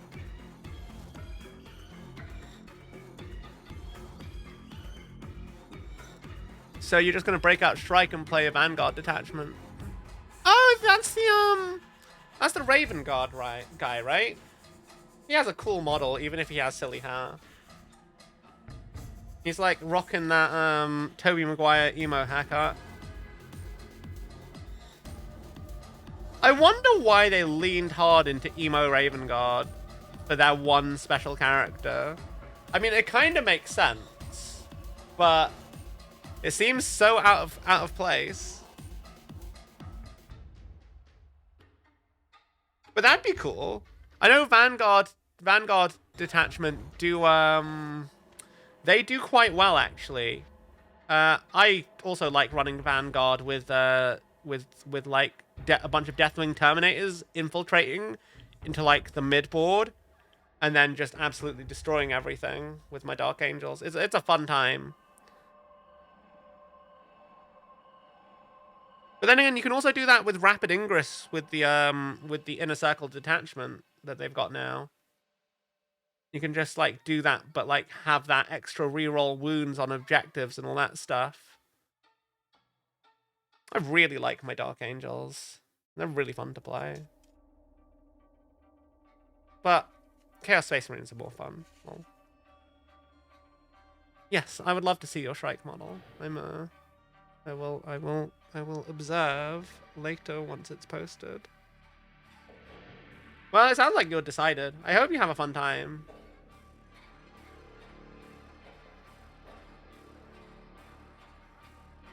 And Vanguard is a fun detachment. I like Vanguard.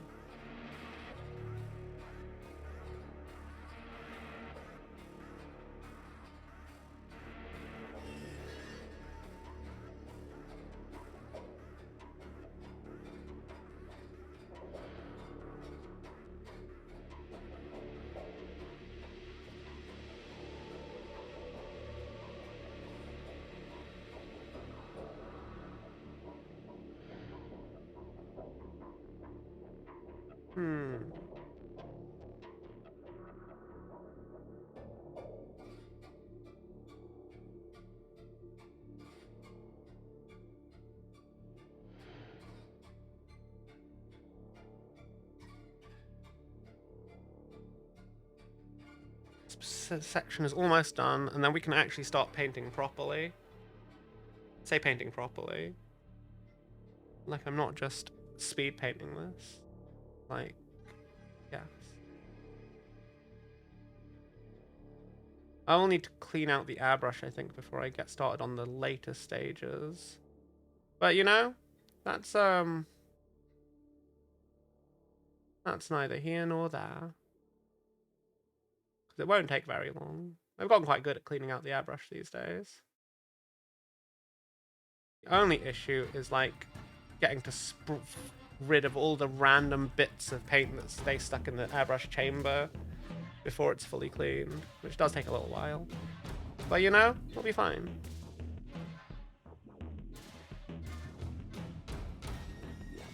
A bit of me doesn't know if we'll even have time, honestly, because we're what, like an hour and a bit into stream, and we're still only in the prep stages before we've actually started like getting proper color on these models. But that's okay. Once we finish this, I actually think this is probably the longest stage of how I paint miniatures, is getting all the prep work down.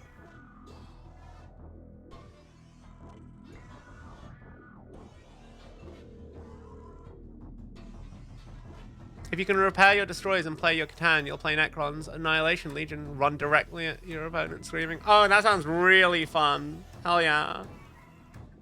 Sometimes it's fun just to be like a silly little murder hobo in 40k, honestly. I guess that's why a lot of people like to play Khorne Berserkers, because it's just like, yeah, I don't have to think, I just run at you, and if I die, I die, but like, I'll probably kill a bunch of you with me. Like, yeah. Khorne Berserkers are cool. I mean, I say they're cool. I don't think they're actually that cool. They have some very cool models, though, if nothing else.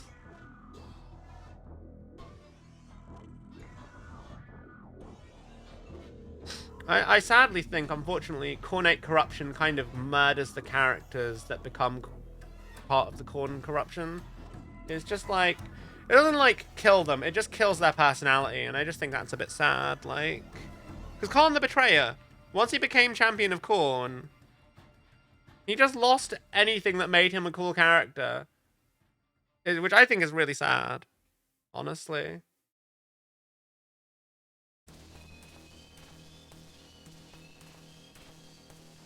Like, because he was a really interesting character during the Horus Heresy. But the minute he became champion of Khorne, not anymore. Not anymore. Which I think is just a little bit disappointing, honestly. Like, bruh. Then again, I suppose the Butcher's Nails did have something to do with that. But he was doing his best with the Butcher's Nails. Champion, no, not champion of porn metal. Champion of corn with a K. You know, like the flakes, lol. But not actually. Like the Chaos God, the Blood God. Wow. I know I'm just being trolled right now, aren't I?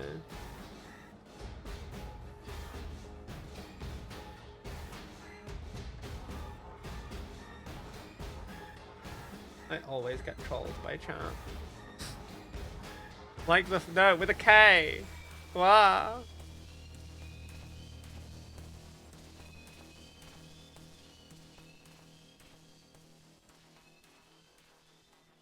God. Why do I let myself? No, not like the band, but yeah.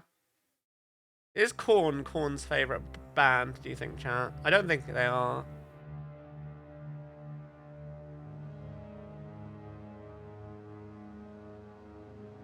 Okay, we are almost done with this little bit of dry brushing. Then we can move on to the next stage of this business.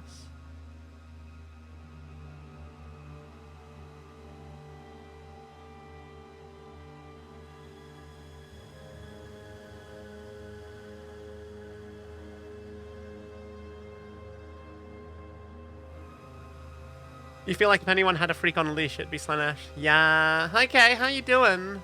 Try to run fun and silly lists, but since the beginning of the year, 2 guys have started showing up running Knights and Chaos Knights, and we're being the fun police. Oh, God. Yeah, there's always people that, like, want to just win hard or stat check people. I like Knights because, like, they're just going to be a really fun project. Which, by the way, my Cerastus Night Cerastus Night Battle group should be arriving tomorrow. Which should be fun. I don't know if I'm going to paint that before or after the Daughters of Cain. Because I know chat wanted me to do some Daughters of Cain stuff. Well, not chat specifically, but Discord. Like, literally, the only reason I'm painting Chaos Space Marines today is because, like, they won the poll by, like, 1 vote. So next week, not next week, I can't do any painting streams next week. But the next time I do a painting stream, probably the week after next, I'll probably do Age of Sigmar and do the Daughters of Cain. I don't know how many I'll do, or specifically what I'll do, but, like, I'll get them built next week, probably, maybe, off stream. And then, I suppose the first thing I'll do is do some, like, paint tests to see how it is I want to paint them. Like, with a few witches and, like, throwaway miniatures that I don't really care too much about. I've got some ideas, but there's a bit of me that kind of wants to go, like, more, because they are an offshoot of Dark Elves, so I'm thinking maybe I'll do, like, a Mandrake-inspired Dark Elf here and there. Just to, like, add a bit of tonal variety, because, like, a lot of them are just very pale white skin, which looks fantastic, but at the same time, on the miniatures, but at the same time, it's just a little bit boring, you know? Like, to have them all like that. I like a bit of diversity. I think diversity is important in an army. If only because it makes it look cooler by having a bit of variety. Like it'd be cool to do like a kind of moon tone, like dark blue kind of skin, a bit like Mandrakes in 40k. I think that'd be quite nice.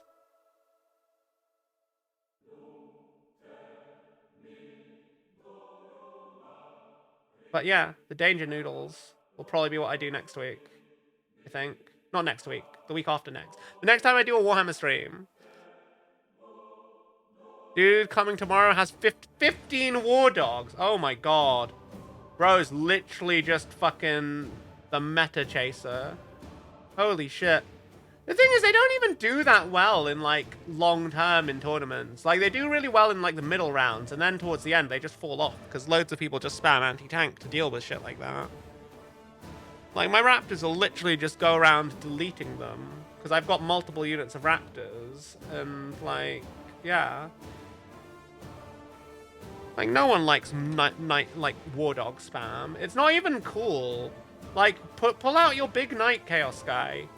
Don't just fucking, like, where is the big cool, like, Chaos Knight Abominant or something like that? Don't just spam War Dogs.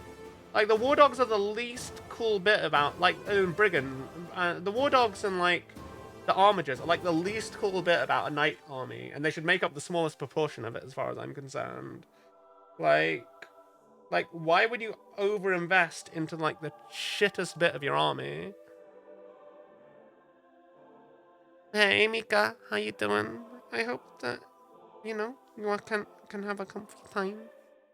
Did you have a nice chat with your friend? I hope so. You are a good bean. Okay. Once this is done, like, it doesn't have to be perfect, because let's be honest, the contrast paints are gonna do a fair bit of work to like blending everything in together and making it actually look good.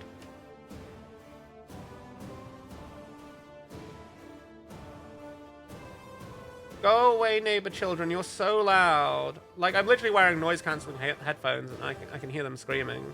I really hope you guys don't hear that. Like, I don't know what they're doing. They're just being little children. I will always shit on the neighbor kids every chance they give me because they're just annoying. Like, why? I get it's nice and sunny and they're not in school, but like, bruh. Do not make them a public menace.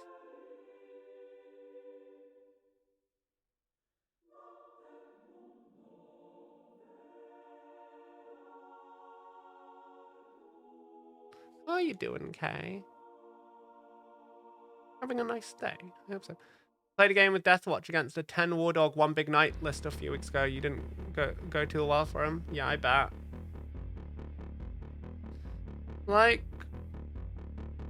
I like knights. I think they're really cool. But they're also not very fun. Like, they're not very fun to fight against because it's really just, oh, does your list have enough anti-tank to deal with this? No? Lol. But they are still cool. I do like knights. I like the Cerastus knights though. I think they look cooler. And I do like the Knight Castellan because it's just like, lol, I have all of the guns. I think it'd be fun to do like knights with like some Arbite support. I think that would be fun to run someday. Like 2 big stompy knights. Well, maybe not even 2, like maybe 3 big stompy knights, maybe 4 big stompy knights, and then like a couple of cheap units around them to do objectives. While they just run around being kaijus on the battlefield. That'd probably be quite fun to run.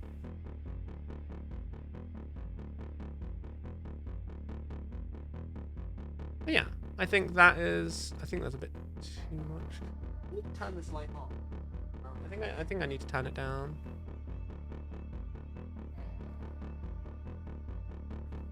Stress from work. Oh. I agree with Mika. Beat up work. I'm okay. This is sadly my last day off work, and then I'm back to work tomorrow. Which is bleh, I say. But Punk is coming back soon. He'll be here later tonight. It'll be nice. Okay, I think we're done with the early stage prep. Now it is time to do the other colors. I think I should wait a little bit for the other bits to dry first. Or I could do the weapons and stuff. Almost 25,000 beans. Oh, nice. Okay, what am I doing, chat? What do we want to do?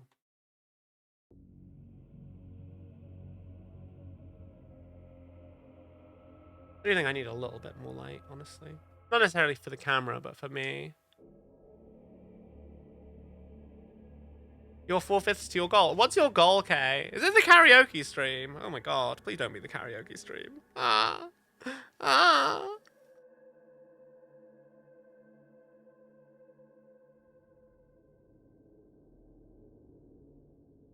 Also, that's a lot of, like, if it's the karaoke stream, that's a lot of points in a very short... No, it's the fancy little icon. Oh, cool. I was going to say, that's a lot of points to get in that amount of time. Holy shit. I've not even done any streams where I leave my PC on overnight while I sleep. Ah, okay.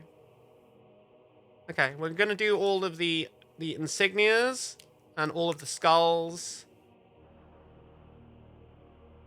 So we're going to just do some skeleton horde now. Get that more or less in the right kind of color area range. Let's start with the raptors once again. Partly because they have very little I actually need to do, but also because they're the first ones and therefore the paint is the most dry on those. A little book icon down here, we're just going to do in skeleton horde.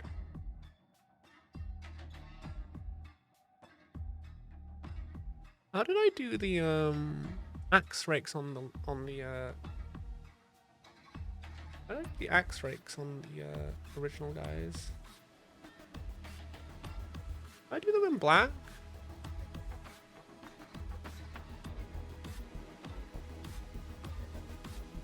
No, I just left them silver. What I'm hearing is blood for the blood god skull throne. Oh god. 80,000 isn't too bad. Yeah. You're farming those points way faster than I thought anyone was really capable of. I'm here for it though. Like, I'm glad that you guys like hanging out so much. It's a good feeling. I'm glad that this place is a nice place for people to hang out. That's the most important thing for me.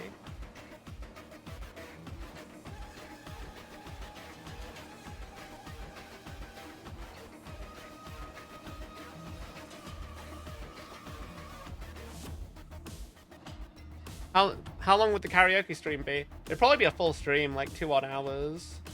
But no, I'm not gonna charge that much and not give you your money's worth. Well, it'd be like a little concert. I say that like a little concert, like I'm not gonna just like take a bunch of time to like have breaks and rest my throat and hydrate and stuff between songs. But it also depends on the set list I choose. You're comfy.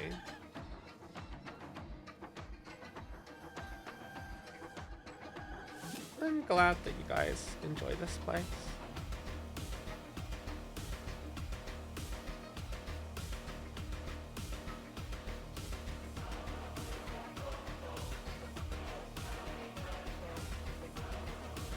Was there anything else on this guy? Yeah, I thought he had a little knee thing I needed to do. The little book on his thing.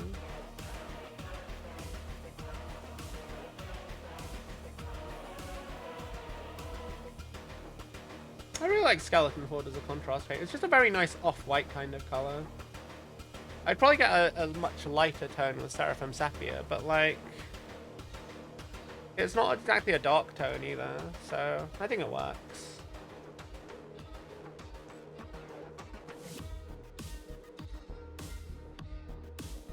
Once I get these badges done, I think I will do a Yandan Yell. No, I'll do the black first, and then I'll do a Yandan Yellow after. Mostly because this won't take very long, and I want to give the Sandwich Eater now your attempt to fix some little Necron feats. Go forth. I believe in you, Andy. Mostly because I want to make sure that the Skeleton Horde is dry before I do the yellow. The flame is literally right on top of the Skeleton Horde on these insignias. I want to make sure it's properly dry first.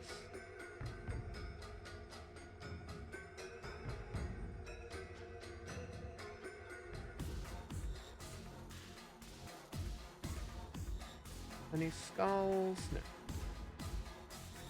I think the raptors are quite minimalistic in terms of like embellishments compared to everyone else. It makes the most sense, I think.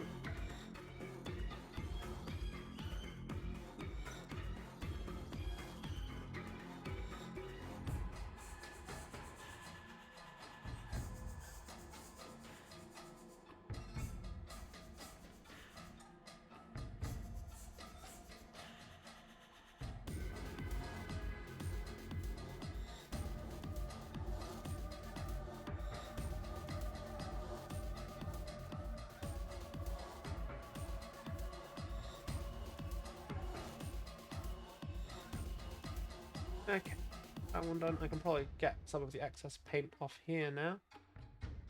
There is quite a bit of excess.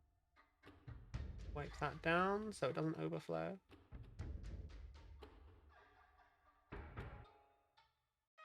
Also, Kay, did you end up ordering those figures you wanted to paint? I'm very curious to see what you end up doing with them. Was it the Giant Sister of Battle you wanted to get?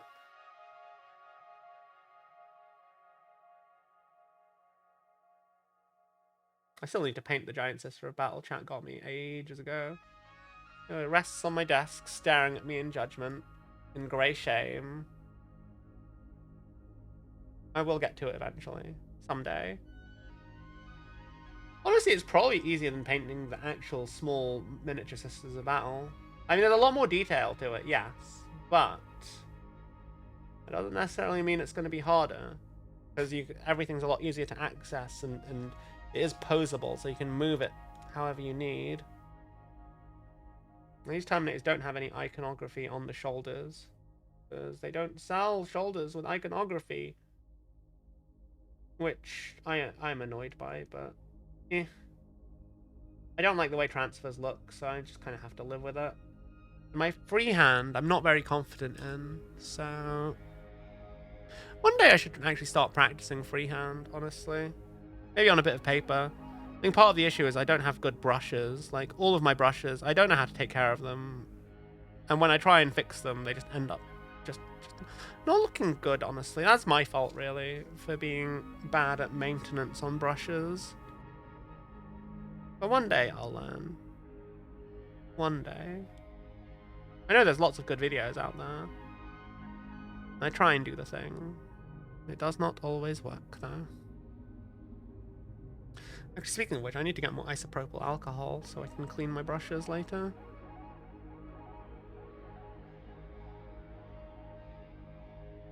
I've got about enough for one more clean. I'll need to get more.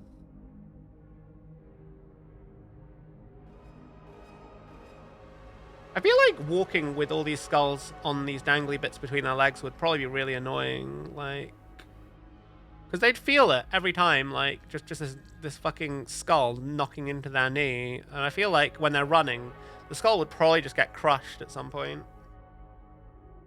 Am I weird in thinking? You're like a dark one. I haven't gotten it yet, but it's your favorite. Oh, though. I have other things you need to grab first. That's fair. I don't know if there is a Repentia figure. There probably is. I've not had a look for one.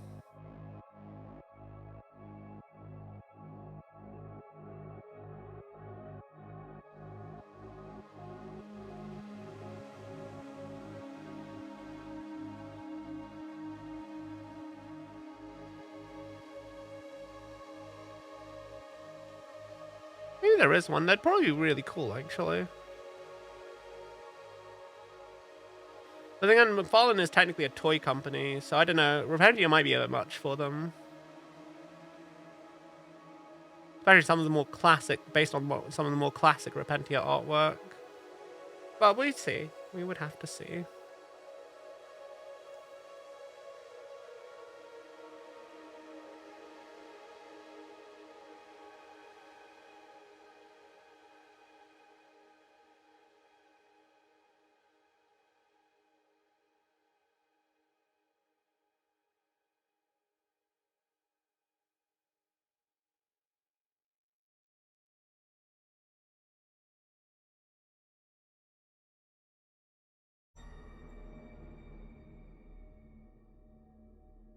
Okay.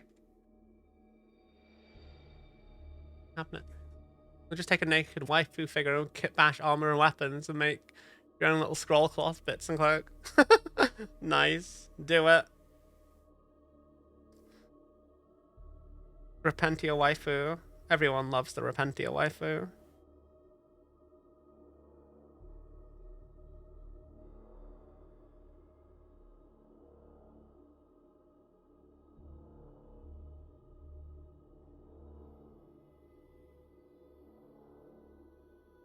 Base is in the way.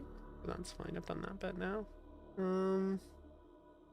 Have this little skull here.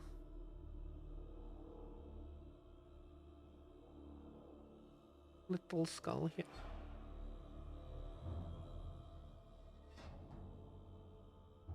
Okay, now we have the sorcerer. I don't think there's many skulls on him.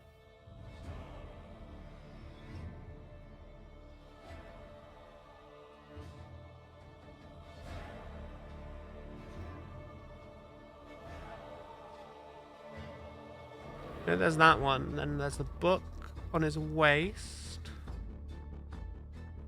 But yeah, that seems to be about it. Oh, the little familiar has horns. I'll do those horns in this color as well.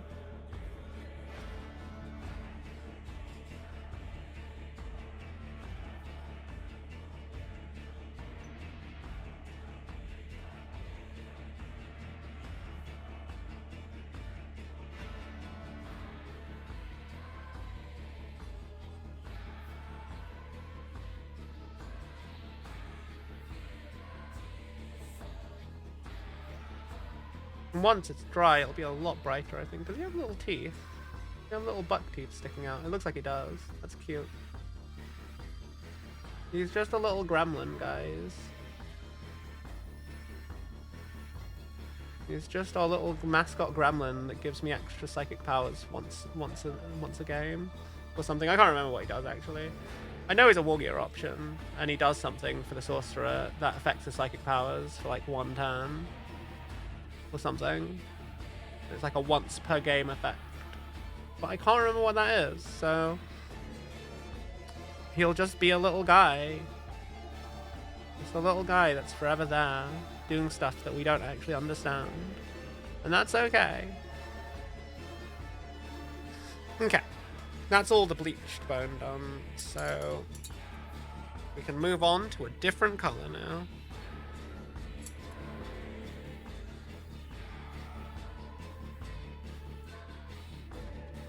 You have an alphaed PNG of your model in that pose. AL.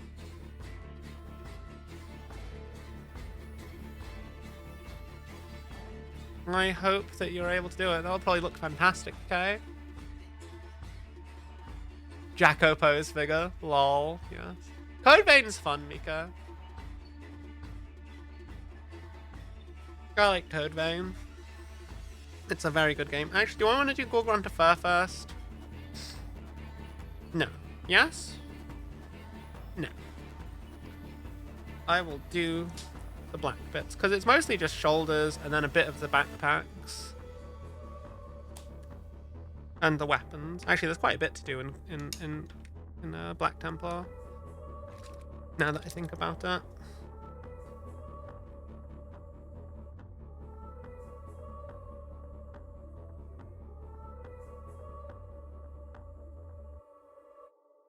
I can't use that brush. That brush is ratty as hell.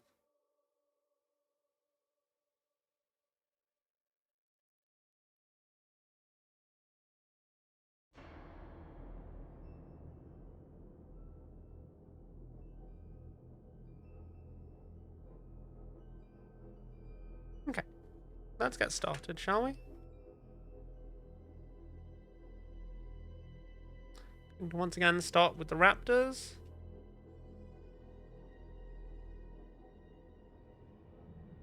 I'm actually not entirely sure. Actually, hang on. I've done raptors before. I know which bits. I'm gonna do the toppy tip bits of the jump packs. Not do it off stream. Well.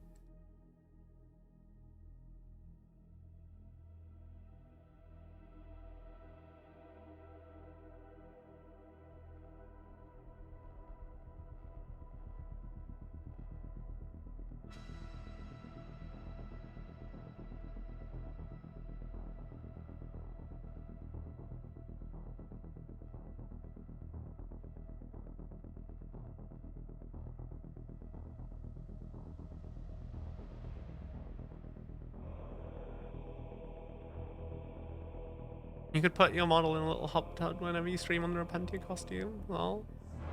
Lies of P is fantastic as well. Might switch to Lies of P when we finished these if I've got time. I don't know if I will though. I don't know if I'll have time. I don't actually know how much longer it's going to take to finish 16 miniatures. The main focus is just doing battle ready for these. And if I've got a lot of time, There's a bit of me that kind of wants to do the next steps after they're battle ready with the whole army all at once, just so I can be super consistent about it, you know?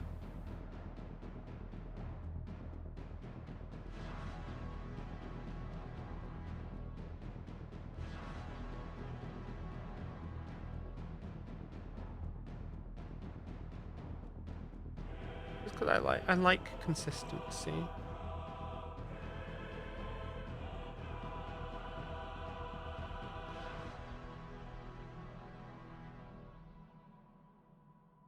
And it's a lot easier to be consistent when you're doing everything in batches, I find.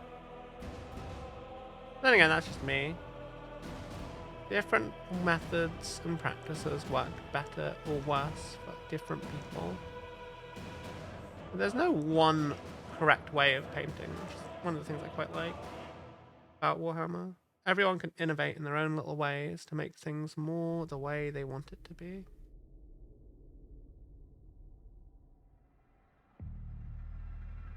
For me, it's just about getting things on the table quickly.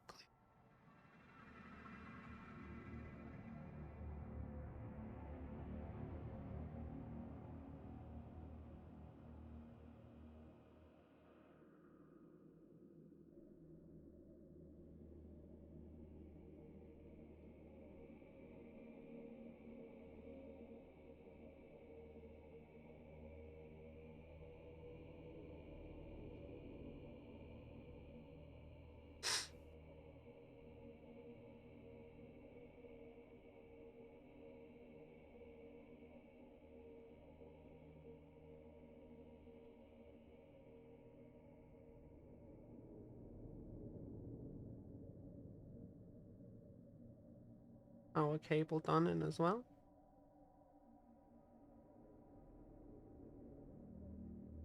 Nice dark black metal melter gun here. Hey, hot tub streamer arc, lol, yes. What do people even do in hot tub streams? Like I don't really get the appeal. Is it just Twitch viable soft porn? Is that the whole point of them? Because like, surely you can get better content out there. I suppose people don't want porn on their search history, so I guess Twitch is the next best thing. Is that how it works? Like, I mean, I don't care if people do that stuff. It's not really any of my business, but like, I feel like Twitch is a bit weird about stuff sometimes. Because like, they're like, people pay for it, yeah. But like, I don't get it. I just don't see the appeal. Because surely you could just get actual porn, like, but yeah, I don't know. It's odd. It's I feel like Twitch doesn't want to be that kind of place, but it definitely wants the money for being that kind of place, because like, they don't really like take any action against people that do that, while at the same time they have really like vague rules about like nudity and stuff, and it's just like, bruh, why is hot tubs an exception? Like, it's just very inconsistent, and I don't understand it. Like, I don't have anything against it. I just would like to understand the logic behind it, and I just don't know that there is any logic behind it, honestly. But as long as everyone is happy, that is ultimately the main thing, right? Twitch mods are simps. You know, that does make a lot of sense, honestly. Yeah.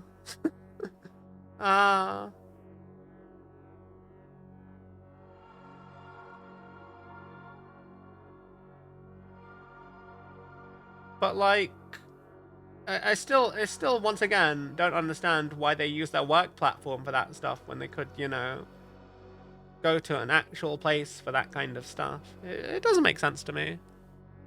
The biggest simps. Yeah. Like, I feel like all of the really bad ones have basically just like, or the really bad cases that have like definitely gone over the line. They never really get any harsh punishment because they have these big followings, and it's just like, bruh. Bruh. And all these small streamers get absolutely destroyed by Twitch's guidelines, and I'm just like, there's way worse people at the top. They get like a 3-day ban, which they use as a holiday, and then they come back and do something almost as bad, and I'm just like, bruh. I don't even watch this shit, but it's so prevalent that I keep hearing about it, and I'm like, why? Just fucking stream content that's not gratuitous, you know? On the platform that there are children, like, literally watching shit on. Because it's like, it's one of those things, like, all these streamers get recommended to the front page, and obviously because it's, you know, not technically sensitive content, according to Twitch's guidelines, that shit gets front page, and then kids are exposed to it, and it's like, bruh, why do that? It's really weird.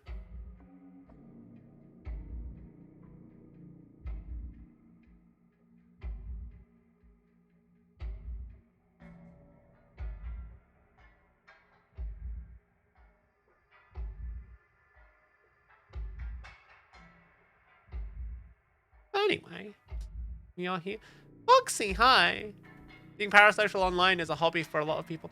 That's true. They think that the woman will answer and have sex. Oh dear. Oh dear, that's crazy. That's really, really weird. People are strange on the internet. Not you guys. You guys are all chill for the most part. But there are some strange people online.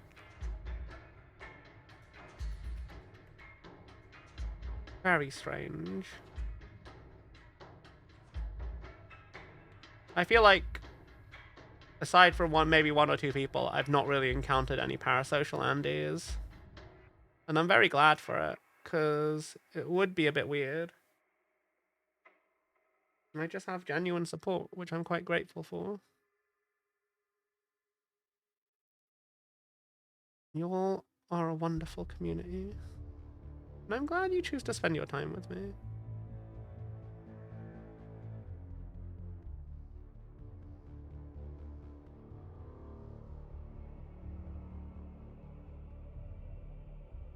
Get these 20 bits done.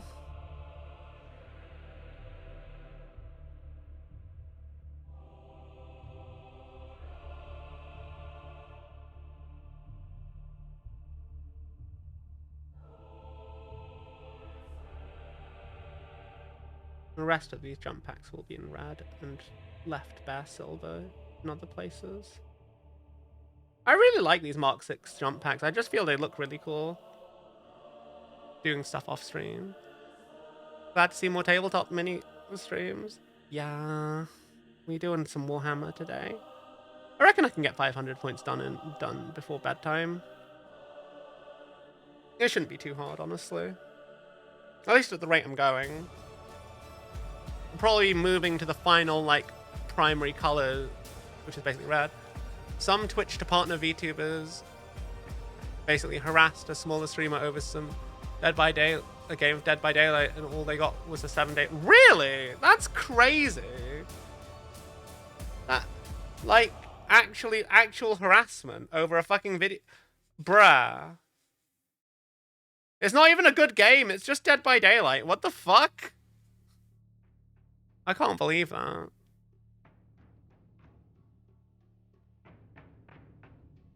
Fucking Dead by Daylight is not a reason to harass people. Like, it's not even a good game. Like, I've seen it. I get why some people like it, but, like,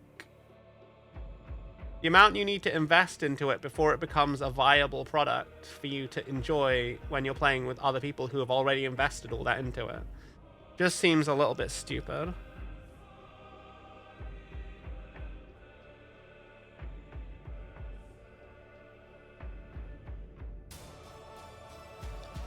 Shard of the Deceiver has arms again. Nice, nice, nice. I do love the Catans. I feel like some of the older sculpts are a little bit showing their age, but they still look quite good, all things considered. Is your Catan metal or resin? Because I'm gonna be doing a metal miniature probably later in the year, and I'm not sure how I want to put it together.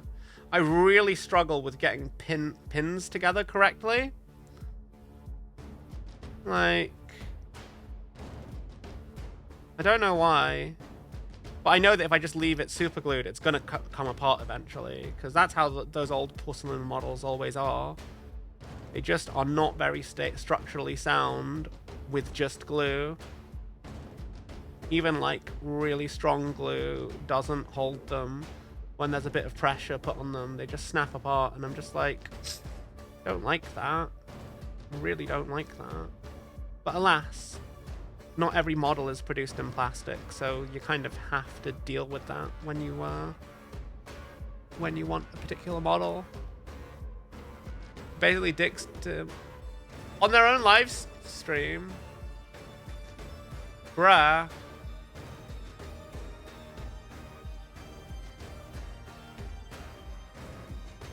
That's crazy. That's crazy, metal. That sounds. Oh, people are awful. Actually awful.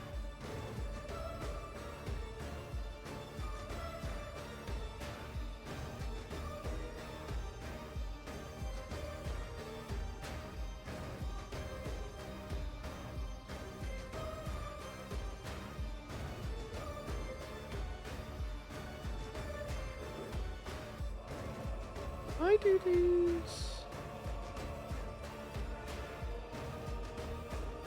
I think a little bit of black might not go amiss on these axe rake things.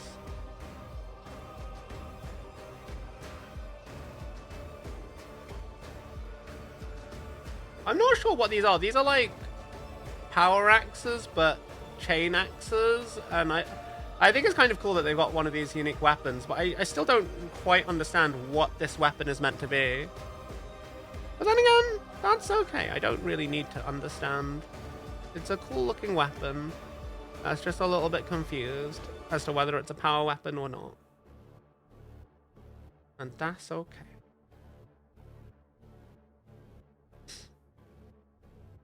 Some black on this weapon here. This cabley bit. Go over these canisters in bronze later, I believe. Bronze and gold. Do this other shouldery bit.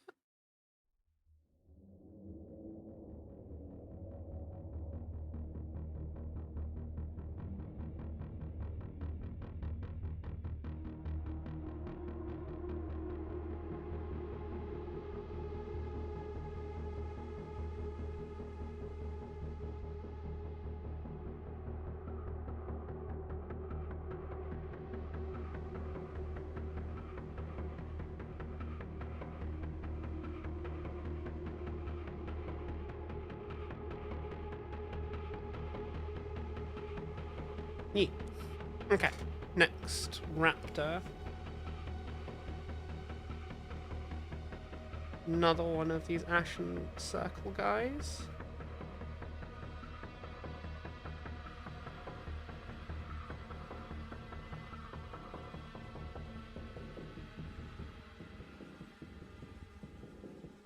They only didn't get perma because they were Twitch partners. I don't understand. Twitch partner isn't even that big a deal these days. Like all it means is you've got an average viewership of 75. There's like next to no actual benefits versus like being an affiliate. I think the issue is Partner Plus is like slightly different because it's all about you get a higher revenue split if you have an above X amount of subscribers a month. Which even affiliate can get, like, because it's just Twitch Plus. It's all about the revenue from Twitch's point of view as opposed to like actually being a partner these days, which I think is kind of cool. But I imagine affiliates don't get that same sort of protection. Not that I think most affiliates need it.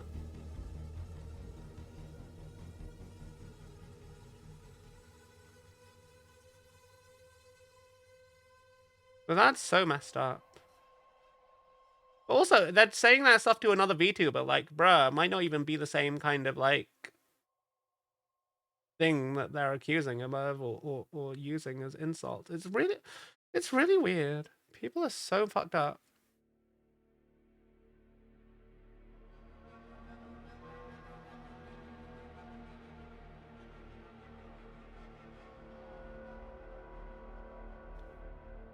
Oh, I've just realized I'm thirsty.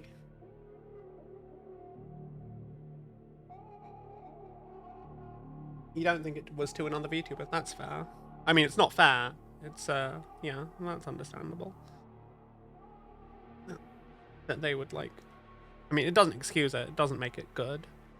Like, but that does explain their behavior a little bit. Like, but not really. People are messed up. Why can't people just be nice to each other? You know? Like, what is this world?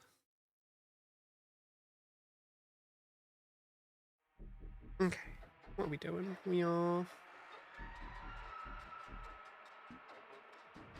gonna leave that metal band there.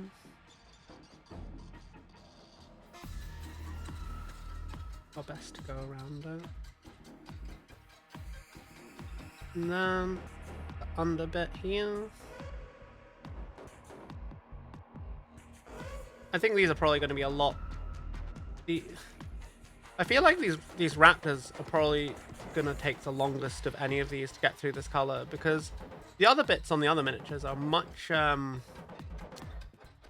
simpler to get to. Because it's literally just shoulder pads and weapons on the Havocs, and then a couple of robes and leathery bits here and there. So it should be a much simpler matter.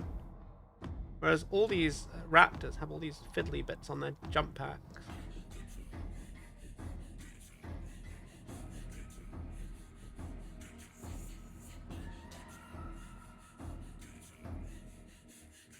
I say this like I'm not going to do some bits on the backpacks of the Havocs, but it's not quite the same. Like,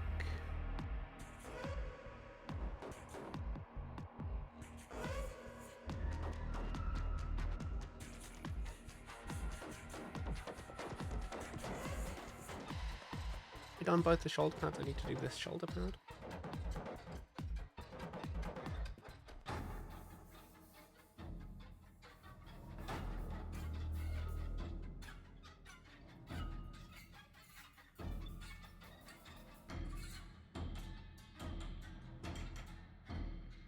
Okay. That part looks done to me, and then I've got one last guy, and then that's this stage of the raptors done. Move on to the next one. So what do I need to do for this guy? Shoulder pads, the top bit of the jump pack. Let's start with the shoulder pad, which is not actually going to take very long, because this bit is basically just... Oh no. It's basically just that little undery bit there. The rest can be silver. Nice and simple. Use the plasma pistol.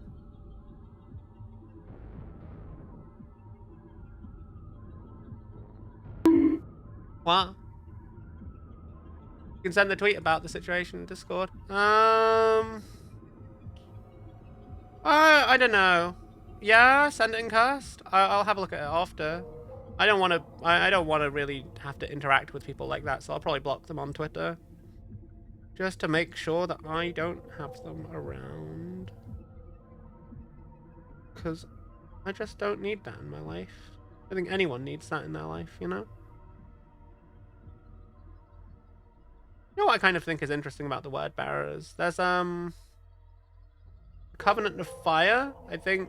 Is that their name? There's a Salamander Successor chapter that seems to use...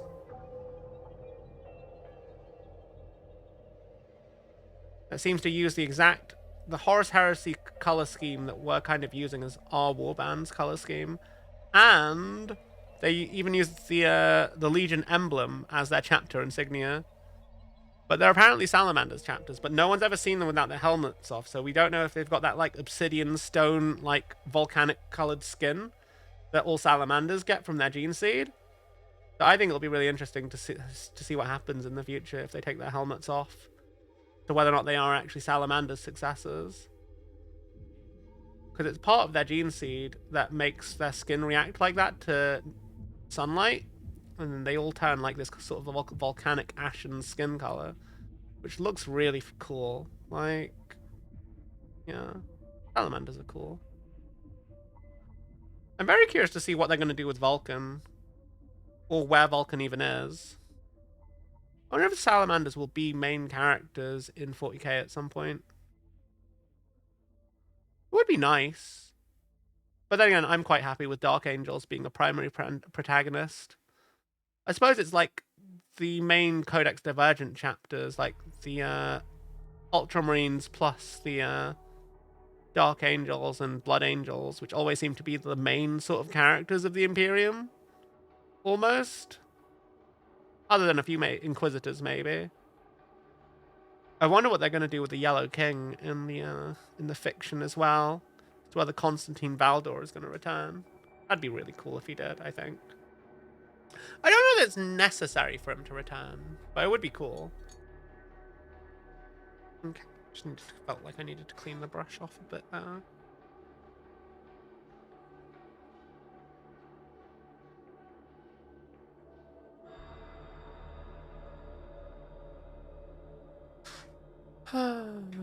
Okay. Oh. It's a tweet by someone explaining the situation. Okay, that makes sense. Anything else I need here? No, I think the Raptors are done for that color. So we will then move on to the Havocs. Start with the Sergeant.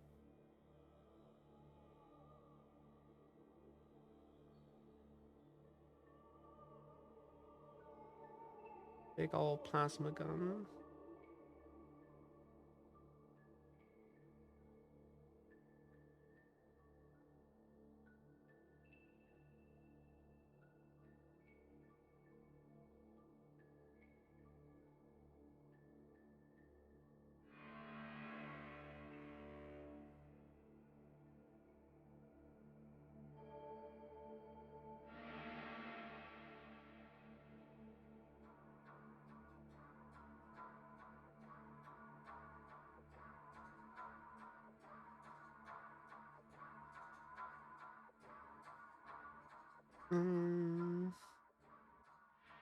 This should hopefully go quite smoothly. I'll do some of the leather pouches after this shoulder pad, because this shoulder pad is quite quick to do. Nice and simple and plain.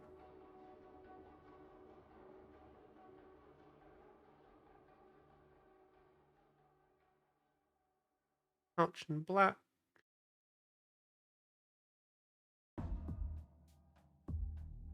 Do you have any cloth on the front? He does.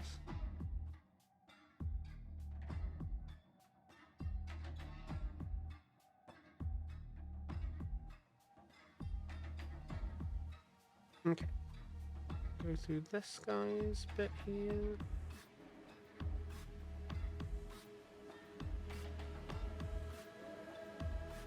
Pistol holster.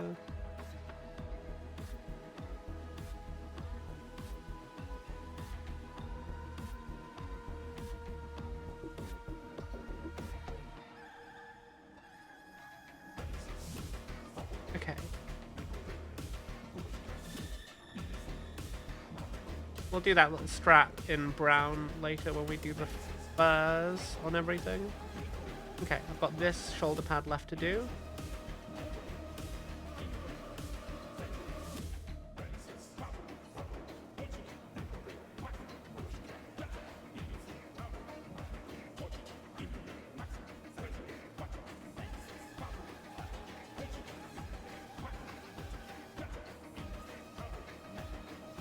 And we'll do the little vents on the power pack. Welcome back, Mika. How are you doing?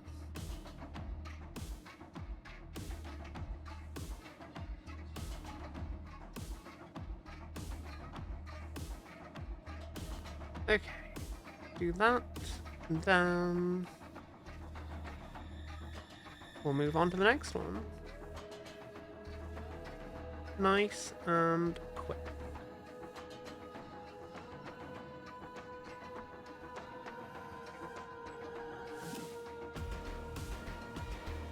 Okay. I really like the chain cannons. They look cool as hell. Like, kind of all I have to say about them, honestly. They're just really cool. Space Marine miniguns, let's go. It's a bit interesting, like, they have the assault cannon, which is the same thing for loyalist Space Marines. But they only give them to Terminators for some reason. It doesn't make sense to me.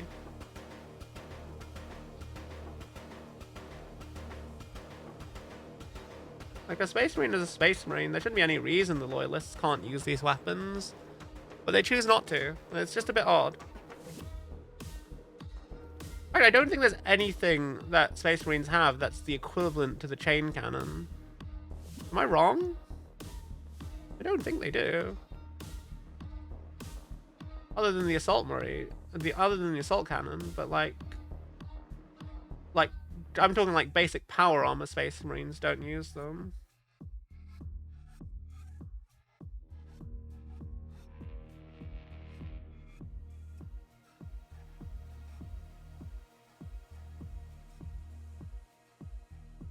But that's okay. They don't need assault cannons. They have plenty of other fun toys in the Loyalist Astartes.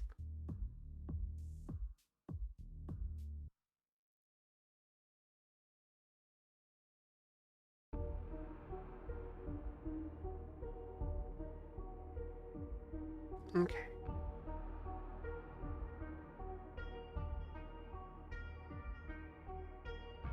Get that bit filled in.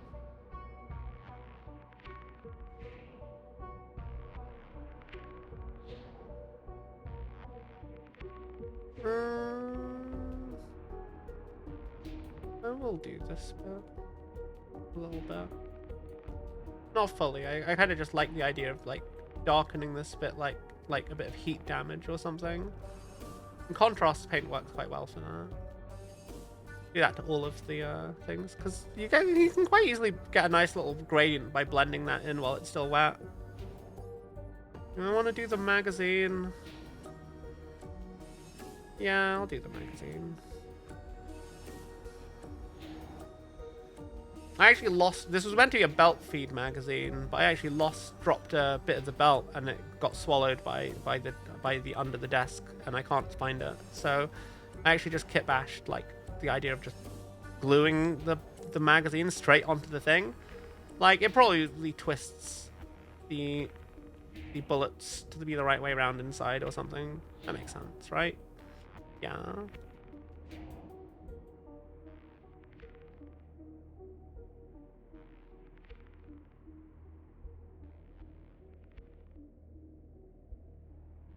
Chain cannon. Is the chain cannon just a minigun? Yeah, pretty much. It is just a minigun. So, like, there's absolutely no reason why the Loyalist Astartes couldn't use one.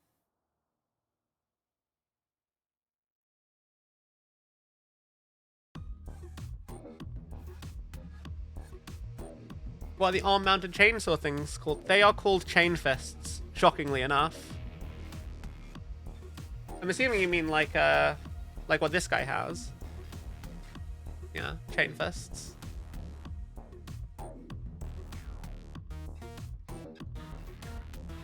I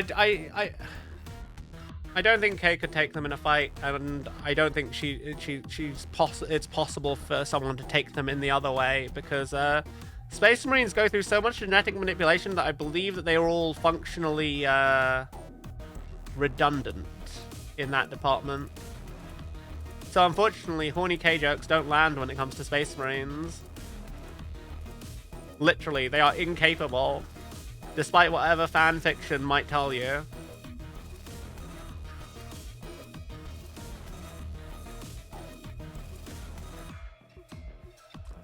The one you saw was more undermounted.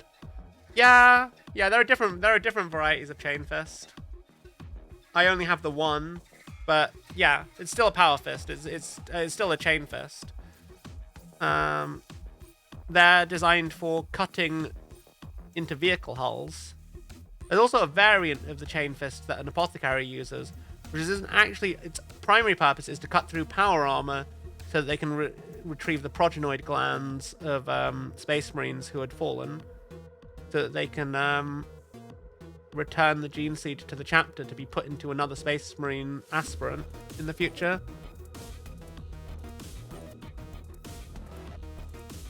Nah, because like there wouldn't be a fight, therefore you couldn't take them. Like taking them implies that there would be a fight. Oh, and it just wouldn't happen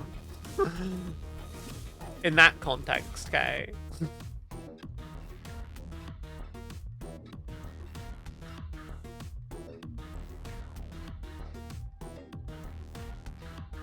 Was on Hospitaller.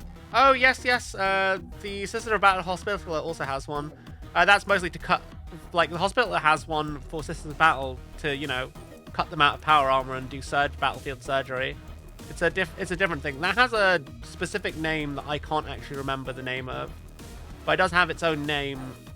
It's not a chain fist, but yeah, it has a specific name that I cannot remember.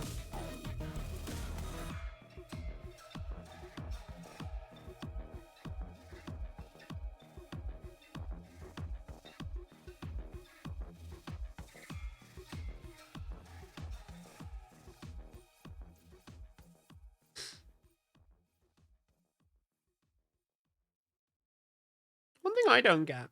Same weapon, this chain cannon. Exactly the same weapon, but the Horus Heresy one is so much smaller than the 40k one.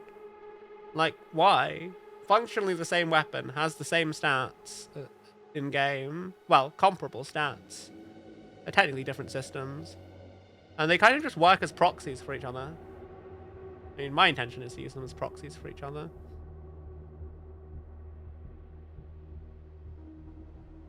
Nice to have like heavy support squad in Horus Heresy with just a bunch of chain cannons sitting in cover, gunning everything down. That would look pretty good. That would be pretty cool, I think. Do this clothy bit down here in black.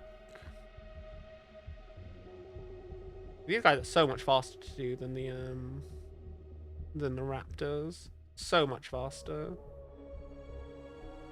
Despite the fact that there's technically more I need to do on them. With like the pouches and the holsters and all that stuff.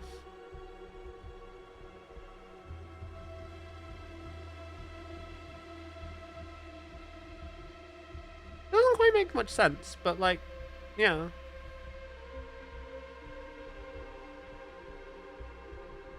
It is what it is. I need to get a new brush set at some point. These brushes are starting to die, I think.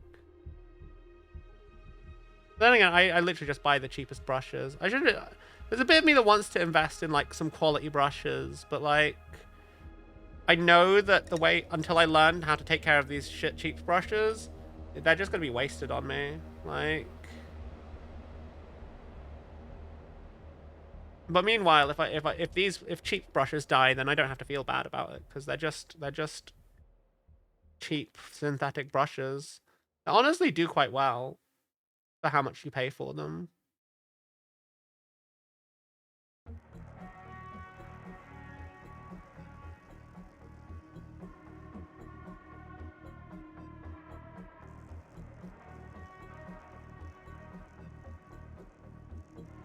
Kay really wants to make this. Could build them something to make them capable. Lol. Kay, are you going to join the Emperor's Children? Are you actually Fabius Bile reborn?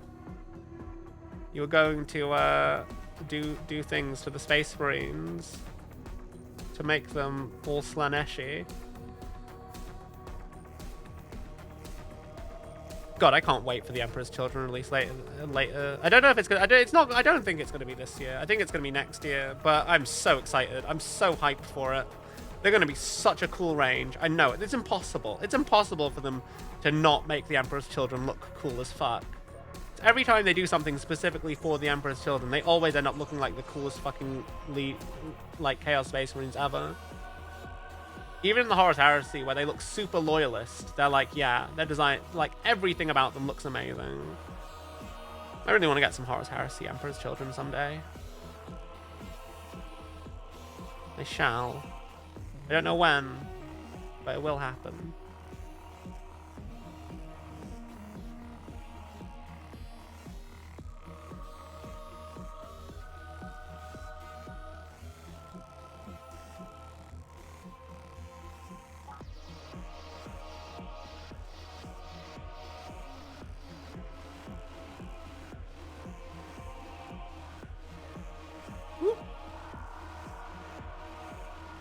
Is there a leak on my, yeah.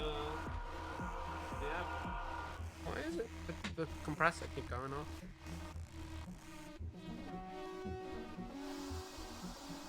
Blah. You don't know what that means. You know, they've made plenty of comparable machines. So Fabius Bile is the chief apothecary of the Emperor's Children, or he was during the Horus Heresy. And he genetically altered the Space Marines in attempts to improve them. But he also used alien genetics to do it. And he created the very first of the Noise Marines, and made many other alterations to the Emperor's Children in sanctioned experiments by their Primarch in an effort to reach perfection. He is arguably responsible for a good chunk of the actually, no, he's not responsible for the downfall of the Emperor's Children, but he is very much contributed to the downfall of the Emperor's Children and their corruption, whether he realized it or not. He was madly obsessed with trying to create a superior Space Marine. And that's still his goal, is to create the next evolutionary stage of humanity. He's not Chaos aligned, technically, though recently he was made to pledge himself to Slaanesh, I think. But he very much is an independent agent, creating doing genetic experiments and stuff. He's also died several times, but he's also cloned himself and been able to transfer consciousness from one clone to the next. But yeah. He is a very interesting character, Fabius Bile. Definitely one of the more interesting characters in the overall Chaos Space Marine faction. I wonder if he's going to switch over to Emperor's Children, mostly because he's done work with the Emperor's Children in lore recently, giving a couple of his new Primarisified Space Marines to Xantine with pure gene seed. Yeah, good shit. I really need to get back onto reading Lords of Excess for you too, because I'm really enjoying that book. I just struggle with time management sometimes, but who doesn't, you know? Noise Marines are just 40k Bard class. That's true. You love the two totally different answers to that joke. Wait, what? Kay won't join the Emperor's Children. She'll bat Emperor's Children. Lol. Lol. Fucking hell.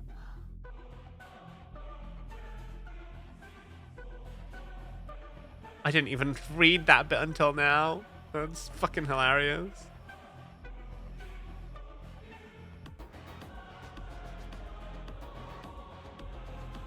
Though sadly, I think only the Iron Warriors use the Demonculaba to give birth to Space Marines. Lol.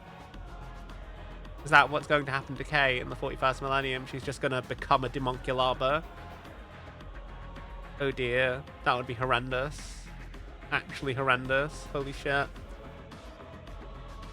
But still, that would be the ultimate bottom move.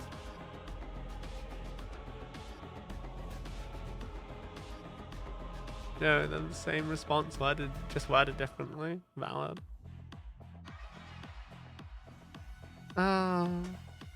You are my silly little beans, chat. So who's painting stuff or doing some hobby work while I'm doing streaming? That, I think, is an important question. Is anyone doing a paint-along? I know some people do. I would like to very much see your work in my art section on Discord.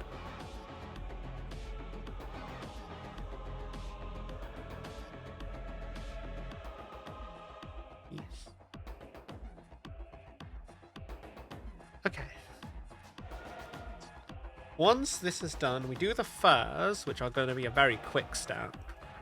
And then we'll go on to the longest bit of this, which is definitely going to be doing all the red panels on the armor. Still, it's definitely quicker to do it this way than it is to pick out the individual armor panels, the panel lining in silver.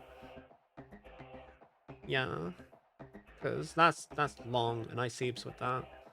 Why I do it the silver base and then do the rest of the miniature in red. Because filling in panels is much easier than, like, actually doing the thing. The donkey wants it, and why would it be terrible? So, the Iron Warriors, in an effort to raise Space Marines properly, created the Demonculaba, which I don't really know if it can be considered canon, because apparently it was just the author's weird, like, self-insert fetish that he put into the thing. So basically, Demonculaba are surgically altered and demon-infused women who people go in because they get cut open and put inside, and then they give birth to fully grown Space Marines. It's not pleasant. It's not cool. It's some real body horror shit. But yeah, that's what the Demonculaba is. But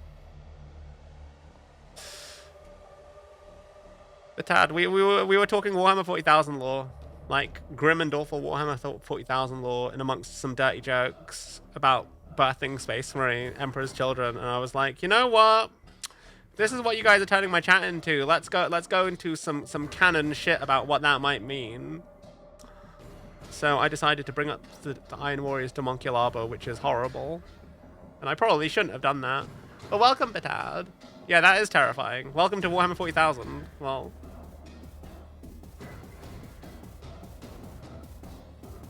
It's one of the most fucked up bits of Warhammer fiction that I think anyone's ever done. But yeah, apparently it was the writer's self-insert fetish thing that he snuck under the radar without anyone realizing. I don't think they work for Black Library anymore. I think yeah, there's a fair reason as to why.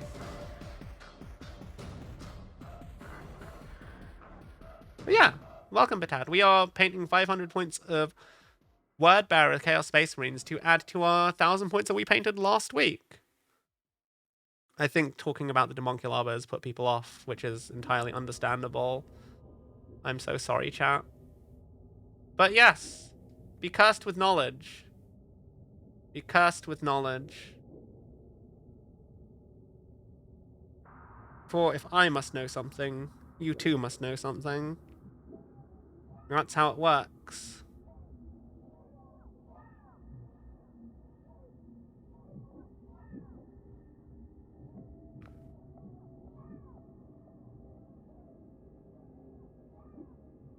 The way they treat women as a whole is a bit squicky for me, to be honest. Yeah, the Iron Warriors are kind of fucked up. Literally the worst traitor legion. It's a shame that Primarch is so competent. Like, they win a lot of fights and battles, but one of the worst traitor legions. They're just a bit shit in a lot of ways. They just have a few decent characters in there that, like, really hold the legion up.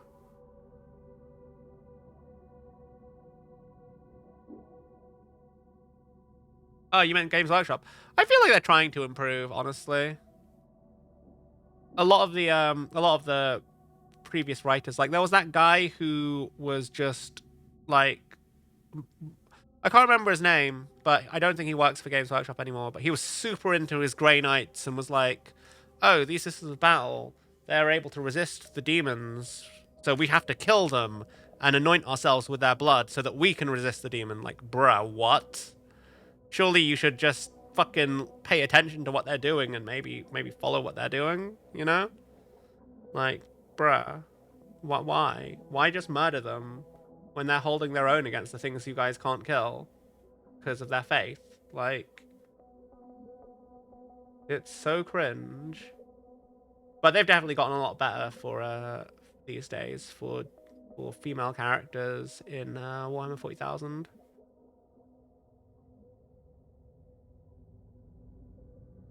But I think partly it was a product of times long gone. Like we're talking like 15, 20 odd year plus lore here. So it's not really that relevant in the here and now. Which I'm quite grateful for, honestly.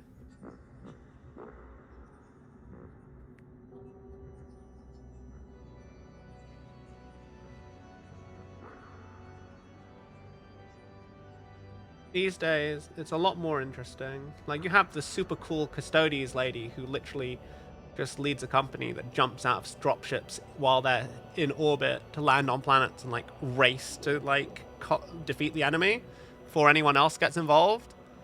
Like, I can't remember her name. I literally kit bashed her. She's in my cabinet. I can't remember her name, though, because I'm terrible with names. She looks really cool. Very cool.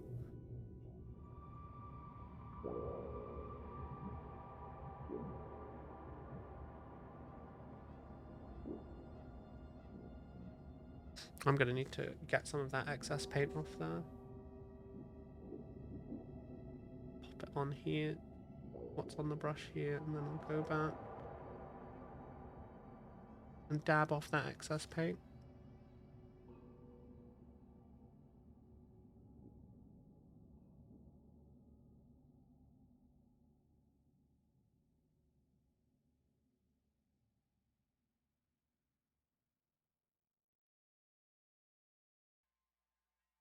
And then the back bit. And then we're almost done with this black. There's only a couple more miniatures too. That fur, yeah, that is fur. Okay.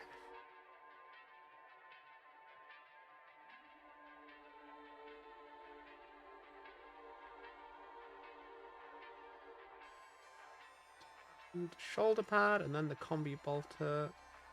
If we've still got an excess of paint on this brush. And we don't want too much paint going onto the next shoulder pad because that's mostly meant to be silver. And when you have an excess of paint, contrast paint on the brush, it's just a bit easier when, like, you're going over a big area like this.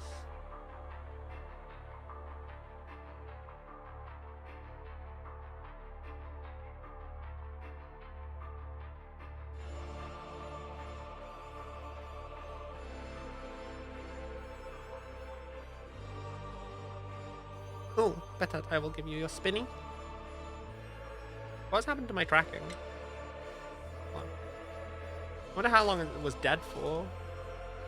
I think it's because there's still a lot of stuff in the way, so trying to... This is a new setup for me for doing the whole VTuber painting stream thing.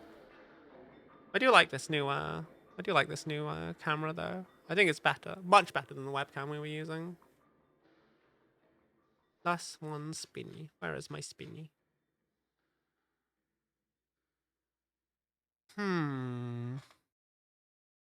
Adoru posting in August? More likely than you think.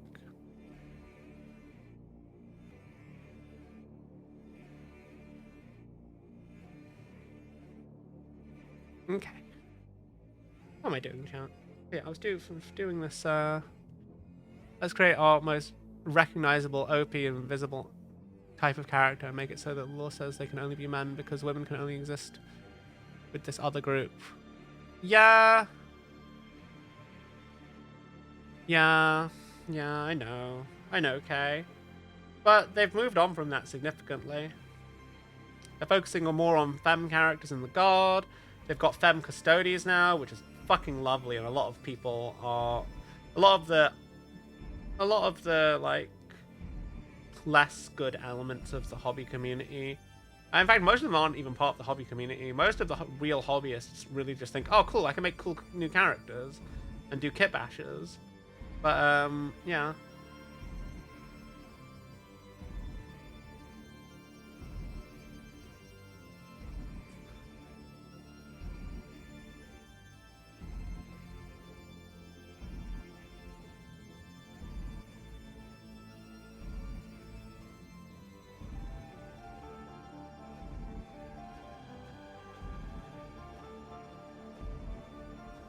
I'm pretty happy with the direction Games Workshop has been moving lately.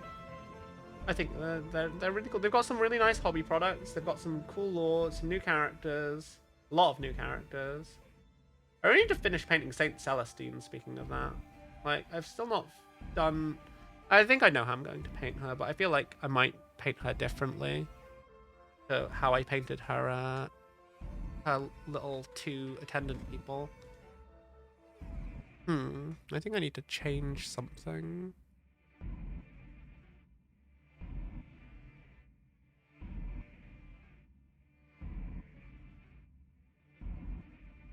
A bit oversaturated. No.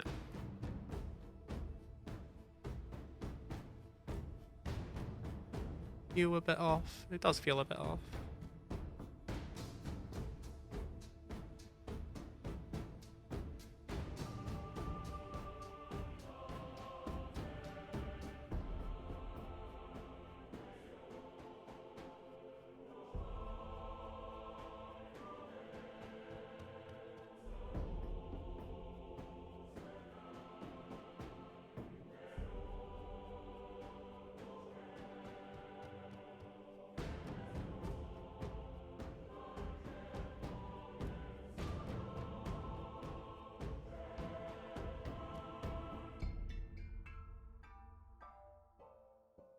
It's hard trying to get it to match perfectly.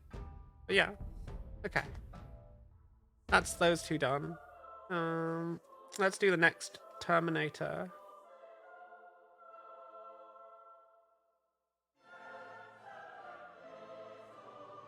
And that's way too much paint.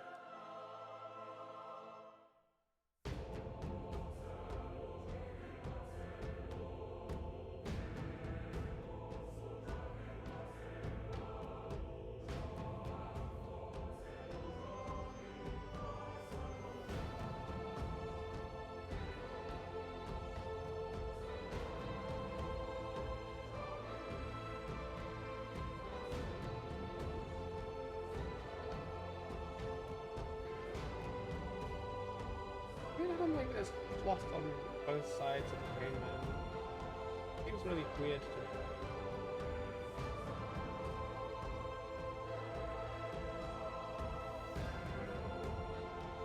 Yeah, they're going to continue making positive changes, I think.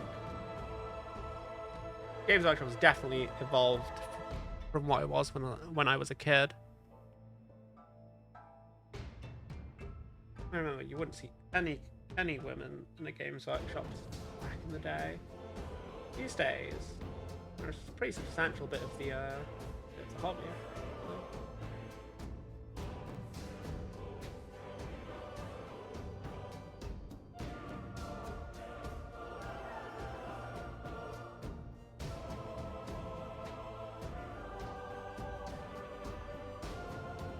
But there were a few like really prominent painters back in the day. Like, well, I can't remember her name. There was this really cool girl who was like really young. And she was on an event tour.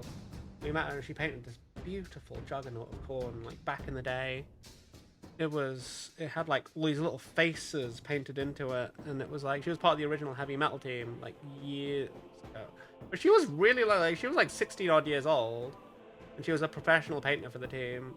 And like, it was just so cool and odd to see, because most of the people who were into Warhammer were like old dudes. Like, I don't know how else to describe them.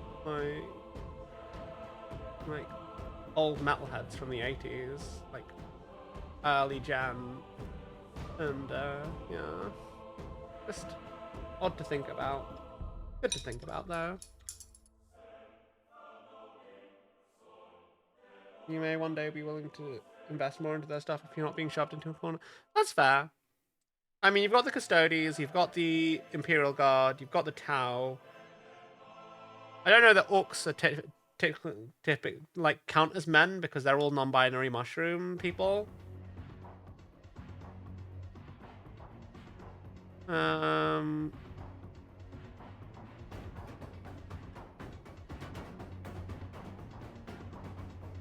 You've got, like, Tyranids who have queens, quite literally. Yeah, there is a fair bit of, like, range. One day, I'm sure, much to the internet's outrage, there will be femme Space Marines. But I think that'll come when, like, they decide to end Warhammer 40,000, and it'll be like the big, like, hang on, here's Warhammer 50,000 or something like that. They really change things up in, like, a big kind of, like, time jump or something.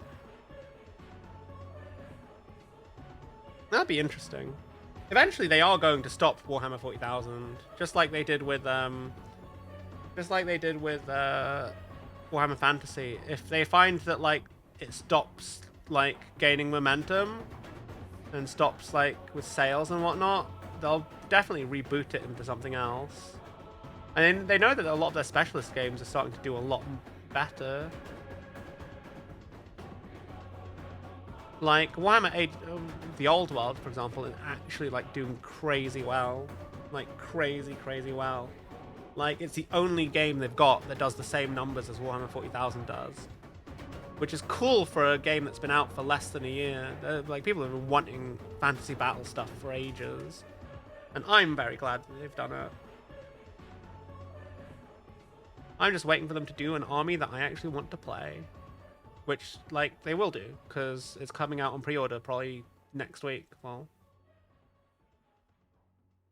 or at least that's what people assume. They assume the pre-order announcement will happen on Sunday, and then next week I'll probably pre-order my my good old Warriors of Chaos. I plan on doing a bunch of kit bashing with them, because I want them to be the what is Azazel's army? The Decadent Host?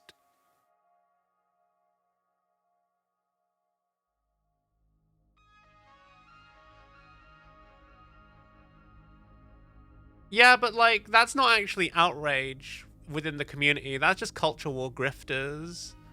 Like, sadly, who pretend that they're into Warhammer 40,000, like Grums, who just hops from one thing to the next to peddle his culture war stuff. Because that's how he makes money. Like, all the genuine people that are into Warhammer don't actually give a shit. Like, they're just like, oh, cool, now I can make a new... They're just like, oh, here's an excuse to do something different. Like, which I think is really cool. Like, people were so crazy about, like, it, because the worst thing about it is, like, people were mixing up Custodes and thinking they were Space Marines, but they're not. They never were.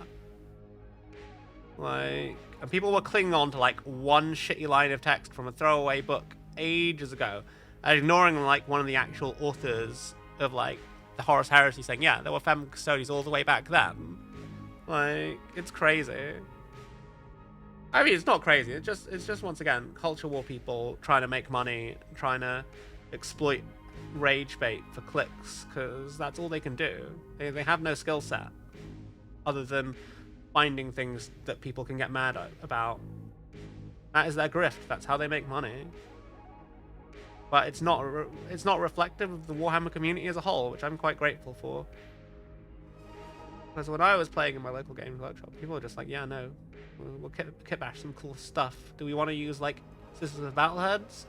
Or do we want to use Stormcast heads? Or maybe Imperial Guard heads? Because, like, you got some really nice looking heads that they can put on Custodes, but ultimately, you don't need to kit bash them to say they're, like, something else. To say they're women, because, like, let's be honest, helmets are what people should wear in a war zone. Otherwise, they will die. Well, unless they're a named character Space Marine in Warhammer for some reason, then they're fine. Apparently, they have plot armor at that point.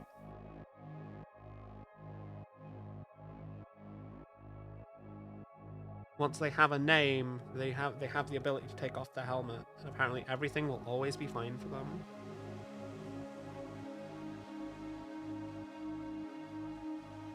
Well, maybe not fine. Fine is a loose term.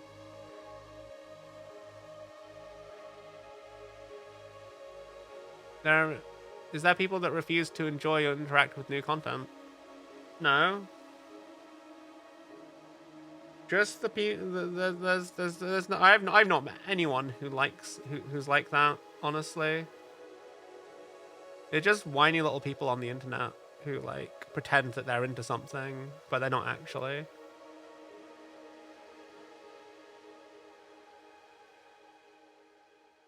And again, these are the same people who actually think that the Warhammer is not satirical. And they're like, they actually think that the politics of the Imperium are genuine and real.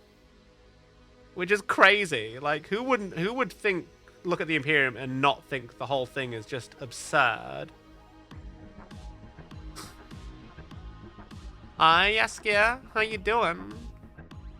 Welcome, welcome. What is going on with my tracking today? Hello? Yes. Tracking work, Liz.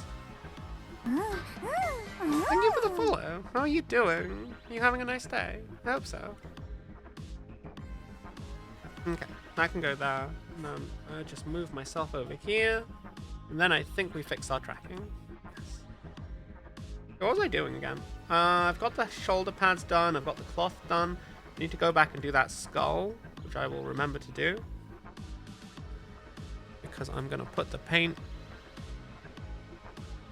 here. And then I'm going to put that guy next to it when I've finished doing the black on him. You're new to Warhammer. Nice. I've been back doing hobby stuff for like the past 2 years after a really long 20-odd year break. But I've been really enjoying it. I've been enjoying like the new lore, the new miniatures. It's very cool. My focus on Warhammer stuff is mostly trying to paint things efficiently and simply, so that people who are also new to the hobby can kind of like learn how to do stuff fairly easily. Welcome, Mr. Chiffon. Thank you so much for the follow. You know some lore and stuff, but tomorrow you're going to buy your first starter set. Ooh, excellent. What faction are you looking to collect to start out with? Are those the same people like, actually a woman could never be that powerful? Yeah, pretty much, Mika. Those are the same people. But, like, yeah, they're not really a big part of the hobby. They're just very loud on the internet. Well, that's fine. Like, they do their thing, and they aren't part of what everyone else does. And that's okay. That's them doing whatever they want to do. Ultimately, it has no impact. Been watching for a while without following. Oh, Mr. Fawn, thank you so much for being a lovely lurker. You're buying the one where there are 12 Space Marines. Oh, cool. Nice. You like Space Marines.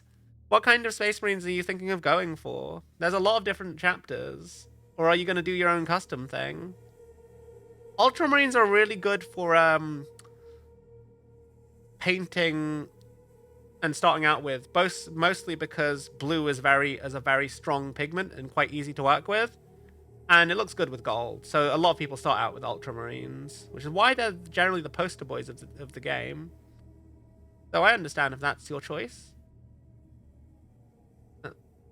But there are a lot of cool sub-factions you could get into, depending on what you like the most. You love Salamanders? Hell yeah, Salamanders are a very cool faction. Ooh, if you try painting Salamanders, try and go for like yellow highlights before you apply a transparent. Actually, no, that's yeah. I see a lot of people do like silver with gold highlights for Salamanders because it looks quite good with transparent green over the top.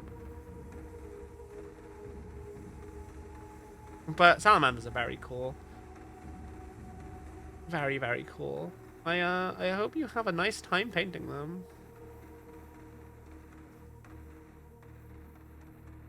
Also, Vulcan is one of the coolest and nicest Primarchs. Which faction are the Space Vikings again? The Space Wolves. They are also the furry faction, but that's okay. We don't judge.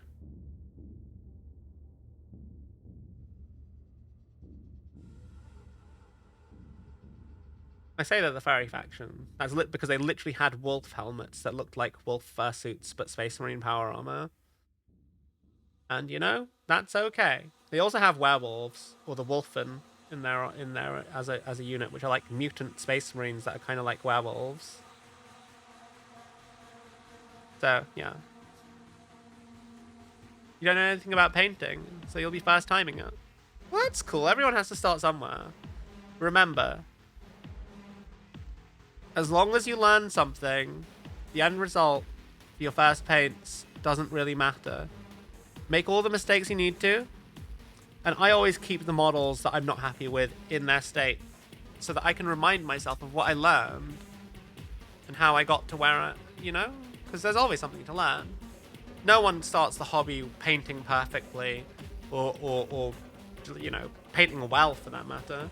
I like to use contrast paints because they skip a lot of the steps basically and make a decent looking miniature without having to like spend hours and hours and hours perfecting stuff, because yeah, they just kind of work.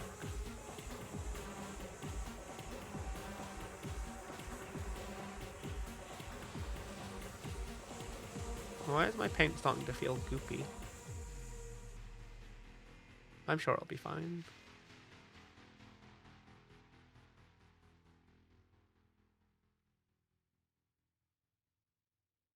I need to just give this one a shake. I think that's what I need to do.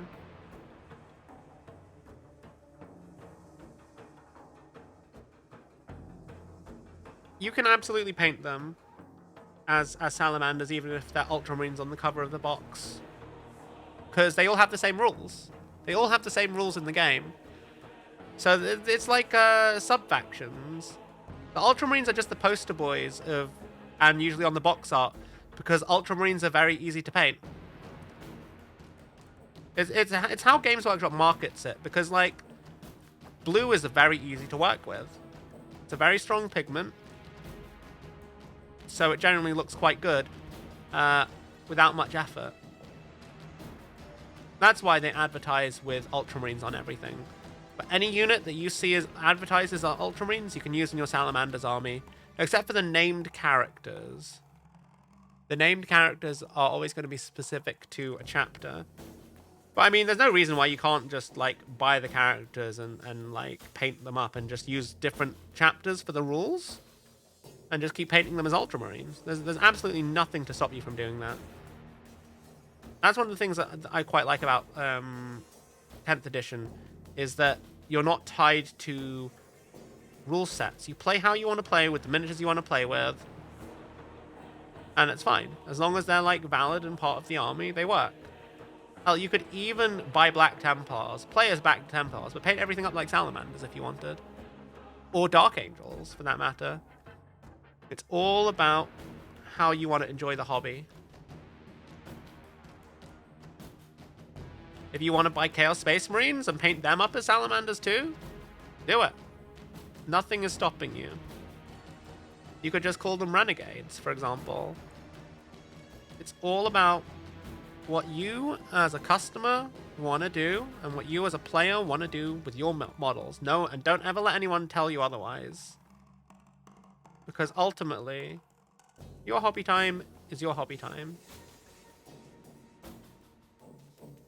Hey, Duster, welcome, welcome. So it doesn't matter that like 5 of them are equipped with flamethrowers. No, it doesn't. That is just that's just what the unit's weapons are. So those are Infernus Marines, I'm guessing. They are a unit that has just everyone has flamethrowers. They're pretty good actually. Like they do really good against infantry. Really strong anti-infantry unit.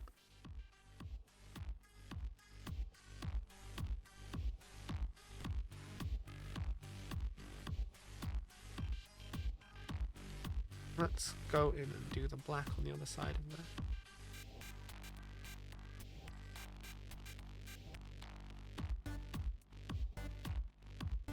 But yeah, on the app, or if you have a codex, or there's lots of places you can find the rules online for the game.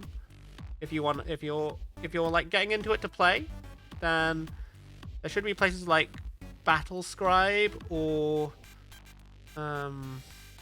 if you have, you can get the codex if you want, but you don't need to. it has all the rules and stuff. So specific models relate to specific units. The Infernus Marines are basically your standard Space Marines, but with flamers instead of bolters. They're pretty good. They're really strong with a stratagem called Overwatch, and really good with the detachment that is themed around salamanders, which is all about flame weapons, pretty much.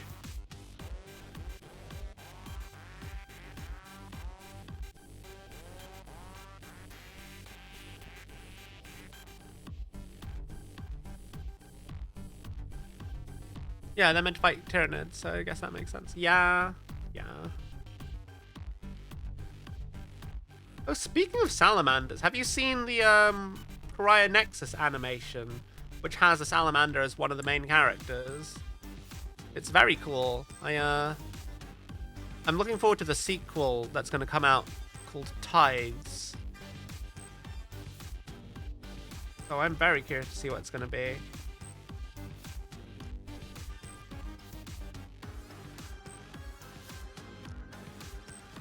Okay, what do I need to do in black? I need to do shoulder pads and the bolt gun, and then I think we're pretty much good. Oh, I should probably do this pole in black as well, really.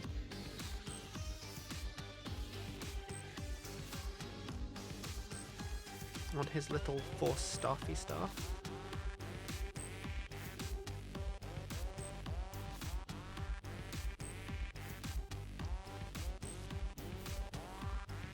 You're actually here because of the hype for Space Marine 2? Hell yeah! I'm excited to play Space Marine 2. On the early access, I will be streaming it. I don't know if I'm gonna do co-op with chat, co-op with a collab in the campaign, or I'm gonna do multiplayer to start with. I think I'd like to do some of the PvE stuff, and then do the campaign on a separate day and just keep, because Thursdays sometimes are my like games with chat night. So I don't know. I might have 2 Space Marine 2 streams a week. One to do multiplayer with chat and have it be like a community night, and then the other to do campaign and story and stuff.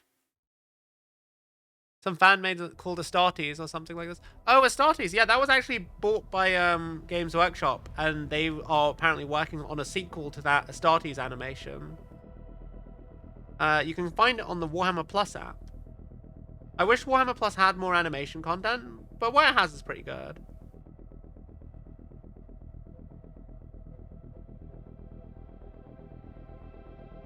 They're slowly adding more. I really like the Pariah Nexus, the Iron Within animations. I think they're all done by the same studio, who do all of the cinematics. I think it's Blur that does them. What else was good? I thought Broken Lance was okay. I don't think it's their best one, but that's one of the latest ones. Pariah Nexus was amazing. It was like a 3-4 part story. I'm painting Chaos Space Marines. Last week I did a challenge to paint 1,000 points of Chaos Space Marines. This week I'm adding another 500 points to that army. You can see the army just up here. They stare at me every day, reminding me that I can probably take them further. Ah! Oh no, my airbrush. Oh, I need to clean that up. I've spilled paint all over things.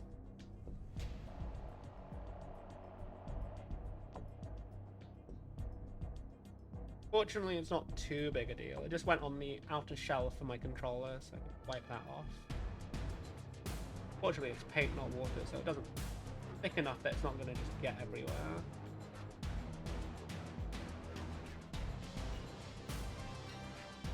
Oh, it's on my foot as well. Wow. I really need to put that airbrush away. Oh. Otherwise, how many chapters are heretics? Officially, I mean, there's countless renegade warbands. Mostly the main issue with heretics and traitors is that there's the primary legions, and then there's no one count really, because players just make up their own warbands and stuff. Because you can do your own fan fictions and stuff like that, and Games Workshop said, yeah, no, anything is canon as long as it doesn't interfere with like stuff that's like part of the main stories that they tell. So yeah, there are as many Chaos Space Marine warbands as people choose that to make there be. A lot of there are definitely traitor chaos space chapters, but the main ones are the traitor legions, the Night Lords, the Word Bearers that I'm painting right now, who are the first traitors, Black Legion, who were formerly the Lunar Wolves and the Sons of Horus, the Thousand Sons, the World Eaters, the Death Guard, the Alpha Legion, the Emperor's Children. But they're all full Legion strength before the Space Marines were broken up into individual chapters. Though they're not all Legion strength, because a lot of them have broken up into disparate warbands due to infighting and, you know, that kind of thing.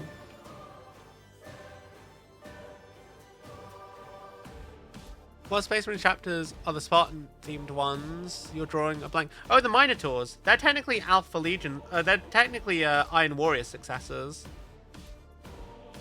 But yeah, they're the one. The Minotaurs have all the like Spartan-themed kind of like Greco-Roman style stuff. They are a very cool chapter.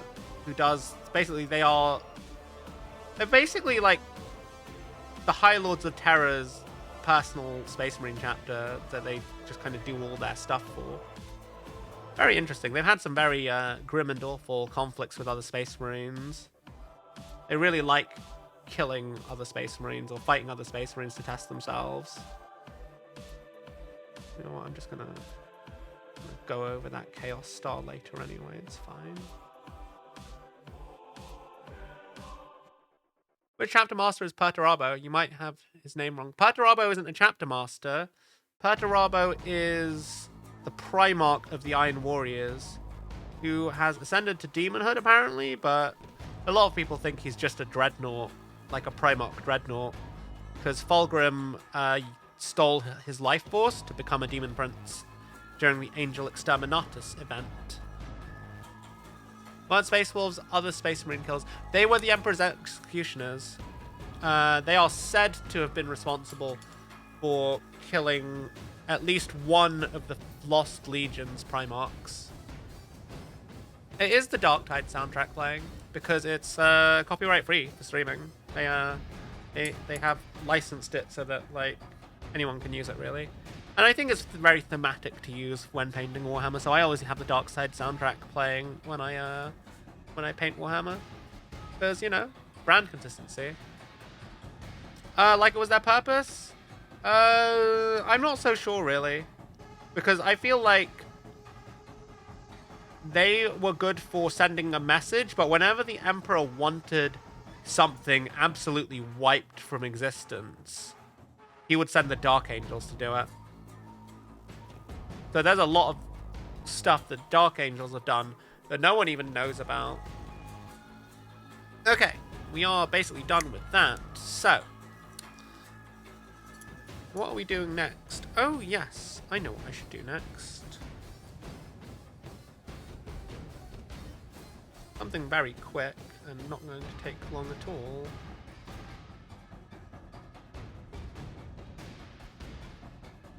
Actually, no, I was going to do the furs first. I'll do the furs first. Actually, no, I should do the yellow. The yellow is super quick.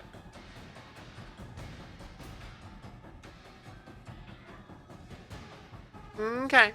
Thank you for the luck, Yeska. Good luck with all your chores. I had to do that all right before stream, lol, so I know how it can be. Okay, yeah. So the order is going to do a Yandan yellow on the flame on the chapter insignias. Then we're going to do Gorgrunta fur on the random bits of fur floating around on all the miniatures.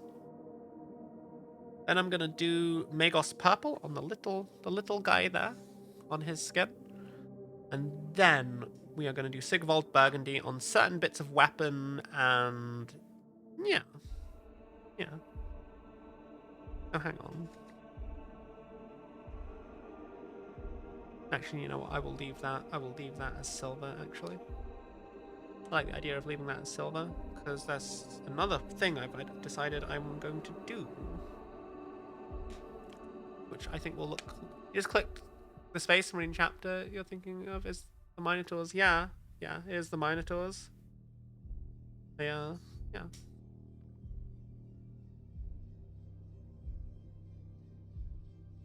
They are a very interesting chapter. Though I know Chapter Master Valrak does not like them, but he just doesn't like anything Iron Warriors related, so kinda get that.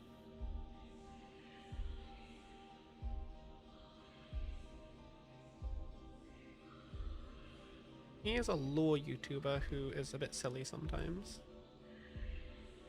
Decent content when he's not clickbaiting people or recycling stuff he's already done, which he does from time to time.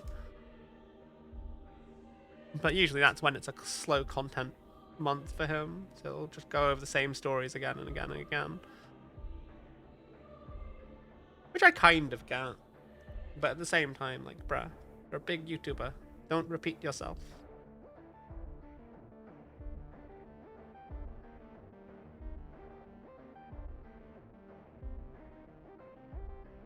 Okay. Pull away wick away some of this extra paint here. Pop that on the shoulders here.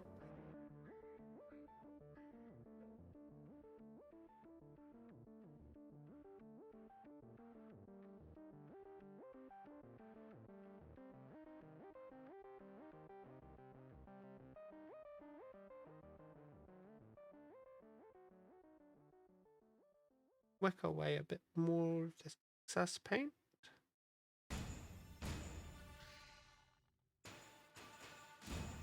Wick away a bit more of this excess paint.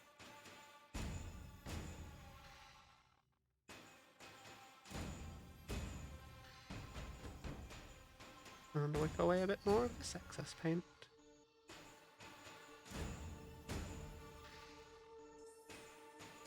Now we've only got 3 more Havocs to do.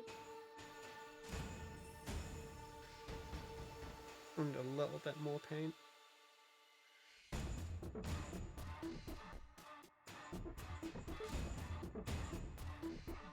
Okay, Hoblin Gaming. Thank you for hanging out. I hope you have a wonderful, wonderful thing.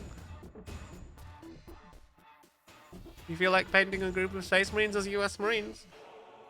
Well, do it. There's nothing stopping you from painting stuff however you want. It's your hobby.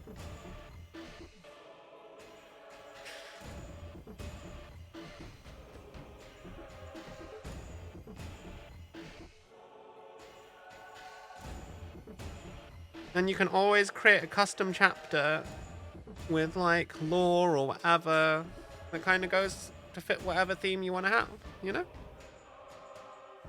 It's all about creating stuff, really.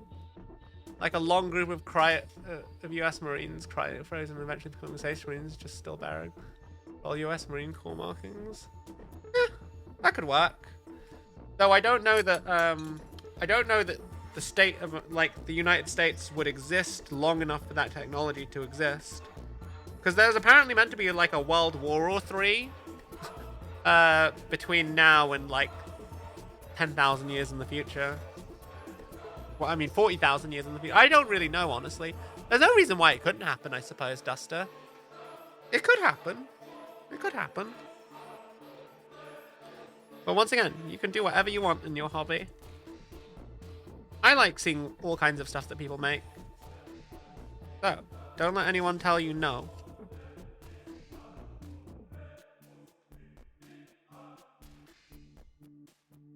But there are some things that people do which are a bit silly and excessive. But I think those people know that that's what they're doing. Just expensive to get the figures. Yeah, Warhammer is not a cheap hobby. It really isn't. It really isn't. And it's very addictive as well. Like, I think that's one of the reasons why I want to be a bit more consistent in painting stuff. So that I am slowly whittling my way through all the stuff I've bought and not painted. I want to be a bit more consistent about that. Because otherwise I just look at the piles of stuff in boxes and I'm like, I really need to crack on and do something about that. Whereas painting regularly, I think on stream really helps deal with that.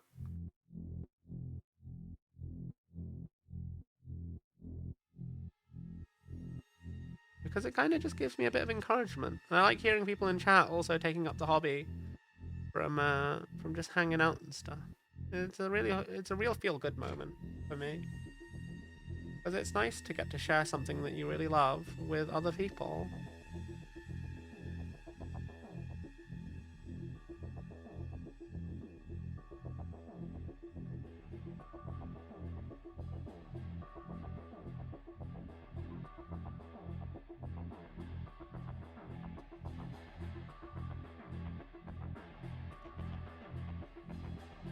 We're going to be using this Gorbruganta fur on all of the random, like, straps and bits here and there. Bits of fur. Little bits of, like that. Bandages. And stuff. Gives a nice little contrast to, like, the black leather holsters and stuff. At the same time, the pigment isn't strong enough, so I can be a bit messy with it, which is nice. It's nice not to have to be super neat with your painting sometimes.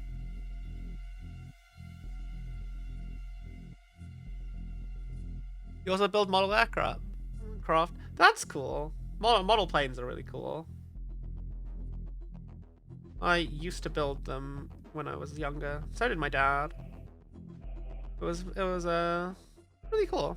Like classic miniatures like Spitfires and World War II planes, and then some modern jet engines, jets. But I always thought the classic planes, like from eras long gone, I don't know. I always thought there was something a bit cooler about those. But that's just down to personal preference. This guy doesn't have anything I need to paint. It's also another good thing about doing things this way is that sometimes you just realize you don't actually have to do stuff on a miniature because it doesn't have that one bit you were going to do on the batch. That's always a nice feeling because it just means you get to be a little bit quicker about how you're doing stuff. And you guys know me when it comes to miniatures. I like to be quick. I may not be the best painter in the world, but I definitely like to be quick.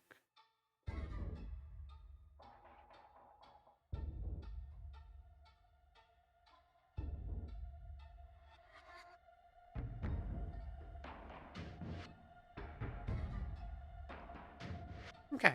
The Terminators should have quite a bit of like embellishment and furs and bits. I know this.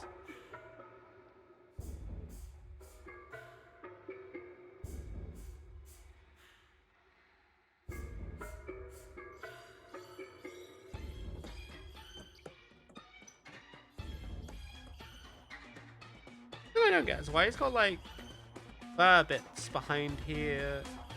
He's got that like loinclothy bit. That doesn't make sense. But you know, that's just a fashion choice, I guess. He's got like that chainmail on top. I'm just like, bruh, why? Makes no sense.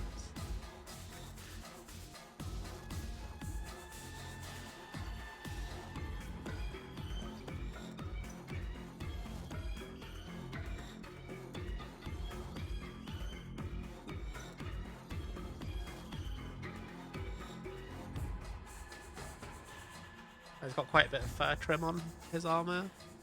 You have over 90 kits. Oh my god. That's a huge amount. Okay. Then we'll see you when you get back, Lester.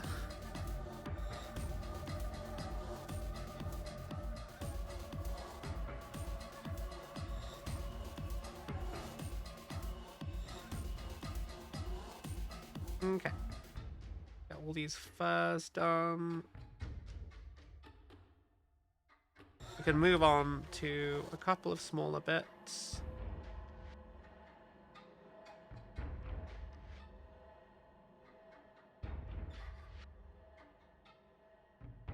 It won't take very long, I don't think.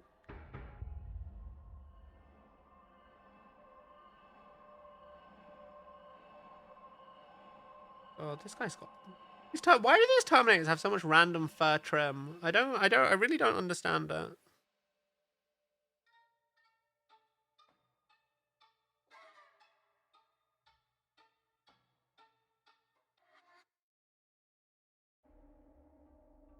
I wonder why my cats aren't bothering me. They usually come hang out for streams. Suppose they feel like there's not enough room on the desk at the minute, which, to be fair, there really isn't. But usually at least one of them always tries to invade the painting space. So it's weird that none of them have done it yet. But I suppose it's good. It lets me just crack on. So my plan is to be more or less finished by 10. Probably a bit later than that. Probably like 10:30ish. Oracle, hi. How you doing, Oracle? You having a nice day? Welcome, welcome. Always nice to see you in chat. We are nearing the end. Nearing the end. Not quite there yet. What are we getting now?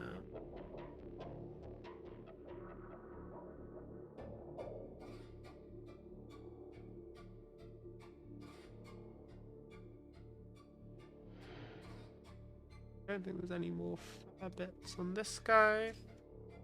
Next, Terminator.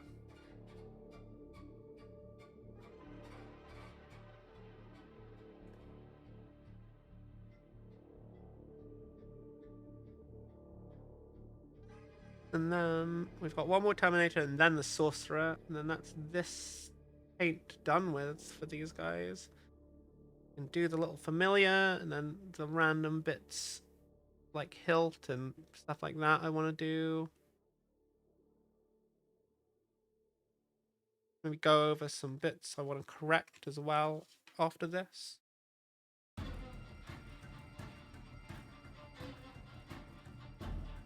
It's there, so I remember.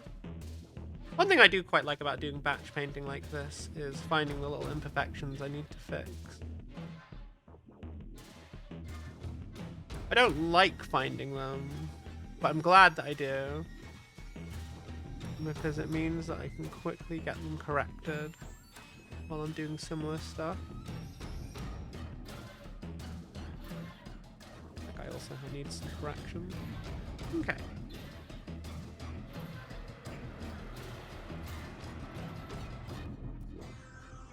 This little bit of fur on the back of his cloak.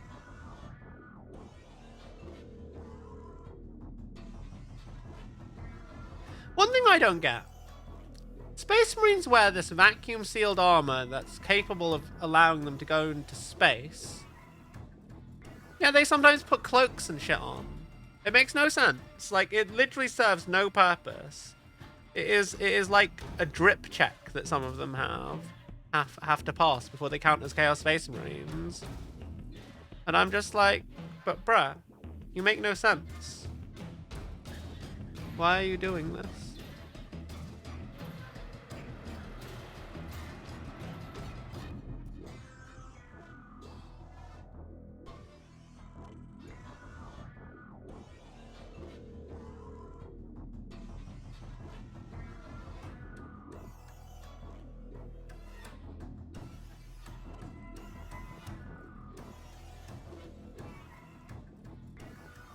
Wait, was that all? It seems to have been it. I've seen a bit I need to fix on that guy though. I will do that soon.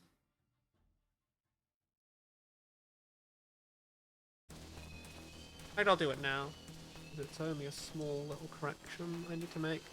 I saw another little correction, if I remember right, on one of these I want to quickly do as well.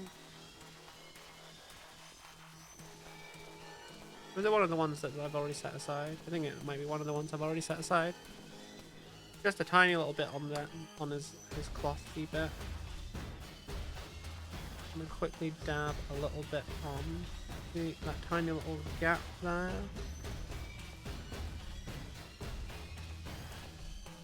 Doing that off screen. Those are cool. Also maybe camera. Yeah, maybe. Cloaks are cool though. I will concede that point. They want to be fabulous? Maybe. So they have taken lessons off the Emperor's children. They needed to pass the drip inspector before they could ascend to like Chaos Space Marine.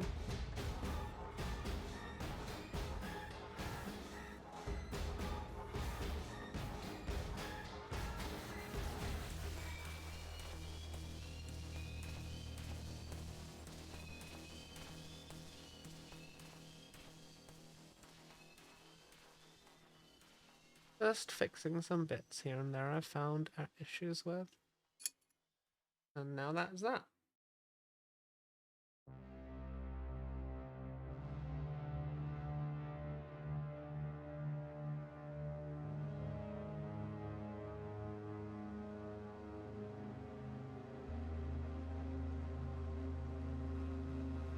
Okay. Let's do this guy. Skeleton Horde. Just because I've made a slight mess of some of these skulls and left some gaps, which I didn't realize in my first pass. Sometimes it's always good to just have a second look at stuff. Why I'm glad I batch paint like this, because I can always find all of the bits. Like this guy here, I forgot a bit of his fur trim on this bit of armor there. Now I'm going to correct immediately after I do this. It is kind of annoying, but I'm glad that I find these bits myself instead of like seeing them on the tabletop, you know? Bad time seeing issues when you're like with your paint when you've put it on the board.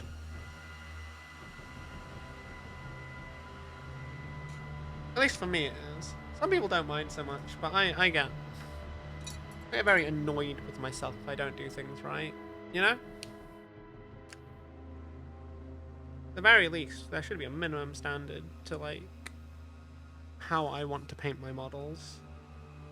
Specifically for myself. But that's self-imposed, you know? Everyone can have their own standards for how they want to paint things. And that's okay.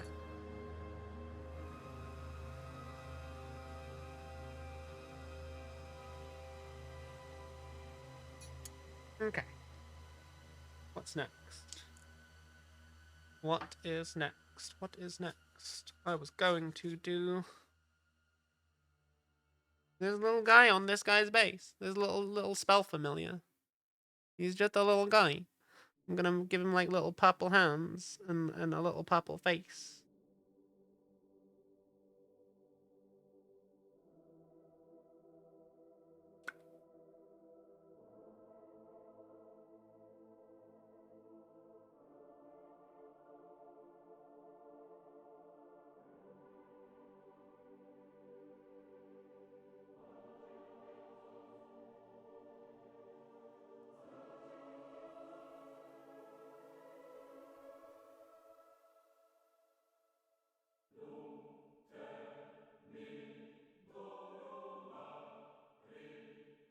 Try and avoid his eyes.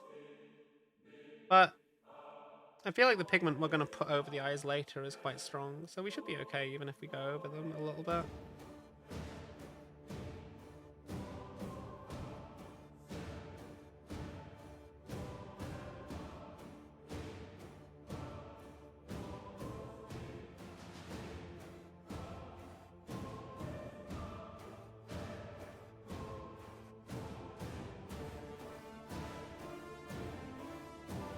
Yeah, I've gone over the eyes a little bit. That's okay. That is okay. But yeah, he is now got skin color. He's just a little spell familiar guy.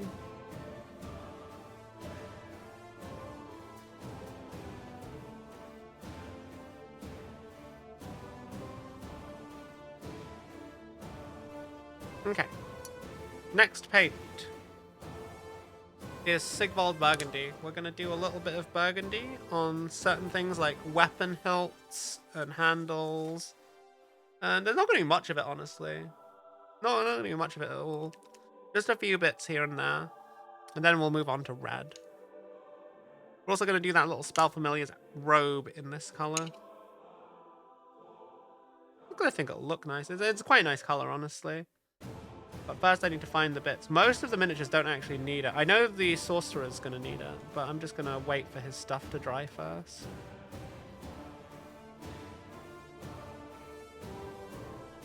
I think it's mostly like... Mostly it's going to be like the Havocs I need to do stuff like this on. I don't think the Raptors have anything I need to put it on. I think there's like 1 or 2 Havocs that have like a knife on their belt or something. But I'm just making sure I'm not missing anything on the Havoc, on the Raptors, rather.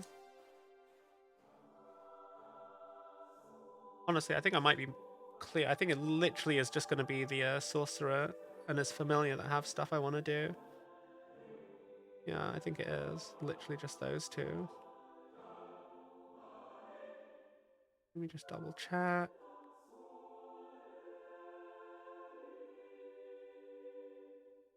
Yeah, it looks like it might very well just be those two. Yeah, because I did that guy's Hilton Black. Yeah, cool. Right, cool. Just the guy's stuff then, I guess.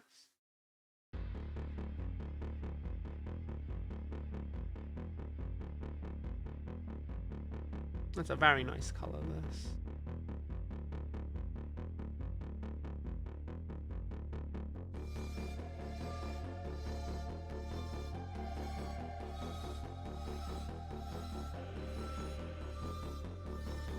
Sometimes it's very purple, like other times it just looks very deep red. It really depends on the lighting. Like,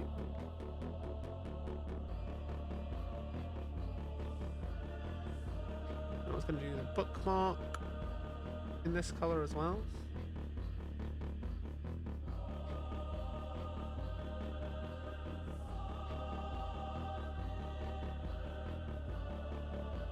I think I was actually going to do the whole book in this color, but you can't really see the thing, so I'll just do the edges.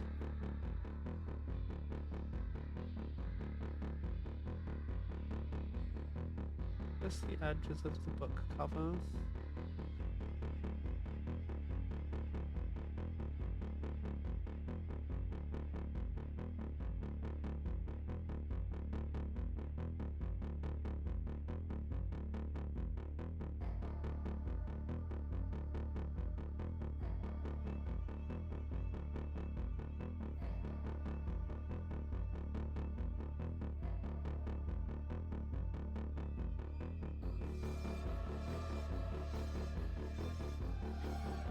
That is... Was there anything else I wanted to do with this color other than the guy's robe? I think it's literally just this guy's little robe on here. Right, little dude. You're gonna get painted. His little dagger. It's so cute.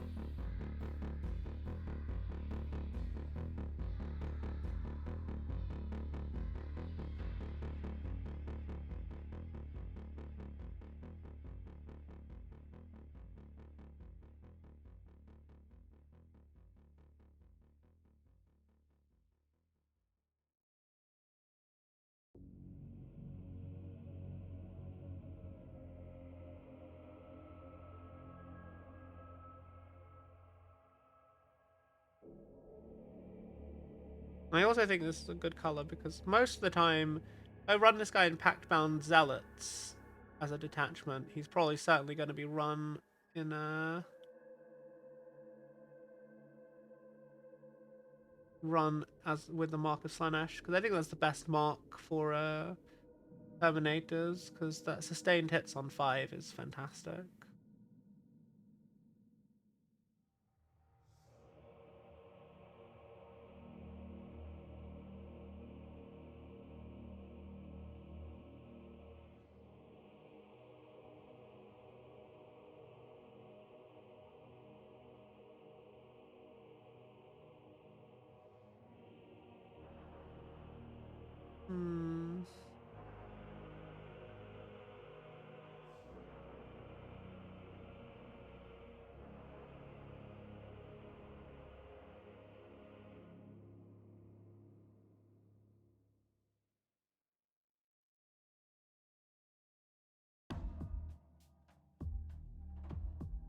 Okay.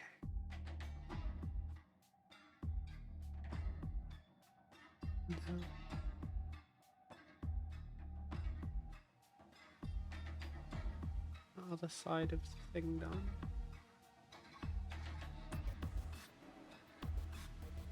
Okay. I think that is done.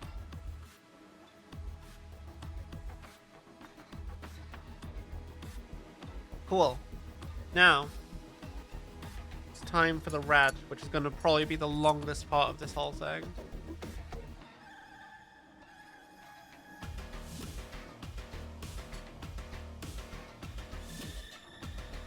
You don't think you've seen metallic reds look like that? I mean, I think it works. I think it just really works. Like red contrast over metallic paints just looks really good. Ah, Evie. I was wondering when one of them was going to come and invade the fucking paint station. Oh. Evie, there's literally no room for you here. Ah. You can either be a lap cat or I'm not gonna pat you. Come on. Come on. Look at this. Look at this little shit. Look at her. She is just... Oh, for fuck's sake, cat. Oh.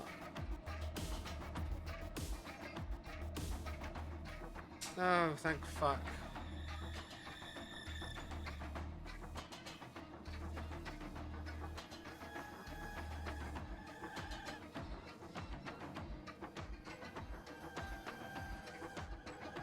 She's just a little creature.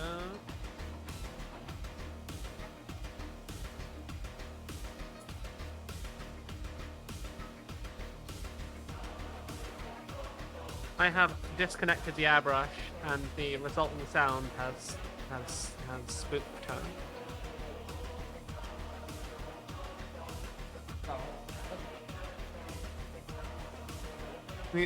These paints definitely did not need cat hair on them while they dry, but they've got cat hair on them now. Yay! God. Yeah, I think it's just a good color, like red over metallic. It just works really well. How you doing, Demi? You having a nice day? I really like this new Chaos Lord sculpt. It's such a good miniature. Also, really enjoying this new camera. It looks so much better. I'm still not sure if I've fully got the settings right on it, though. Sometimes I feel like it's a bit too...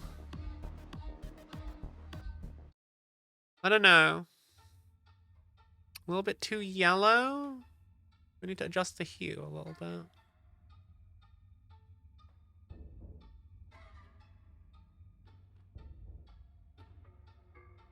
Maybe lower the saturation?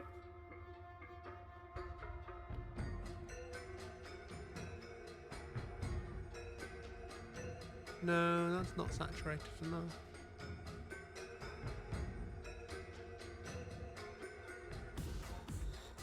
That's not quite right. Need to adjust the hue a little bit more.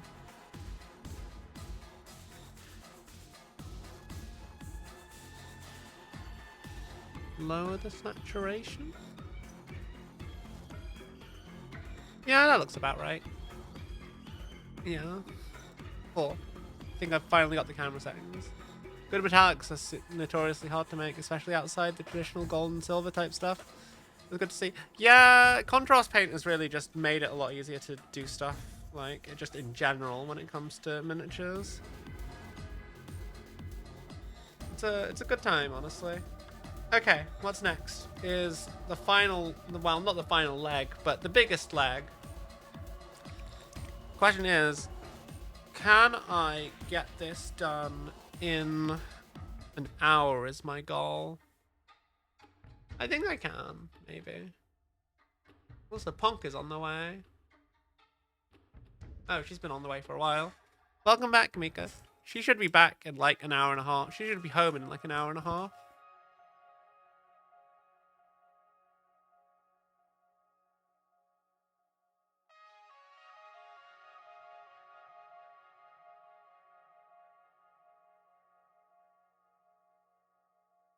I'm glad that you're happy. T-minus 90 minutes till gay time. I don't know that she's actually going to be here. I think that's just when her train gets into town. So, I would like to get these all... I would like to get all of these painted by the time she gets home, more or less. Okay. I'm going to start with the Havocs, because they're going to be relatively simple to deal with, I think. Because they're just space marines. Emotes are next to each other in most use. Yay. Wow. Bake a pie and make her float to me. She's on a train. Lol. I also don't have the things I need to bake a pie. But I haven't baked a pie in forever.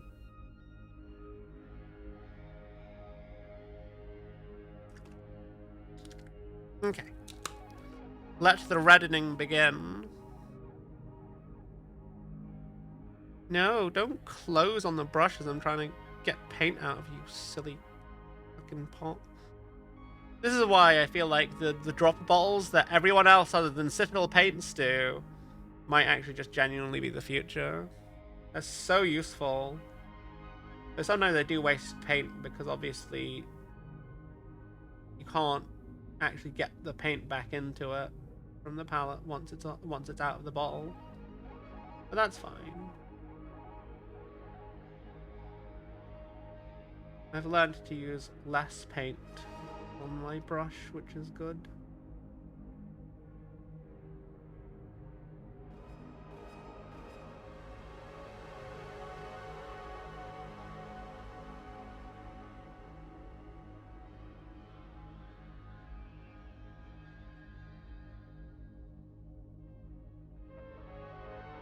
Brush is a little bit frayed. I think this is the wrong brush, actually. What's the other brush I was using? Oh, fuck! It's fine. It's fine. Everything is fine. Everything is fine. Again, this is why dropper bottles are the superior thing to have. Oh my god.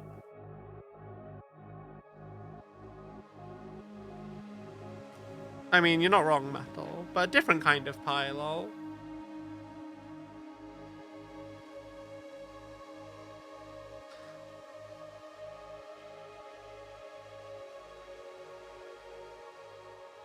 At the Mika. I'm glad that you're happy, Mika. Did something good happen?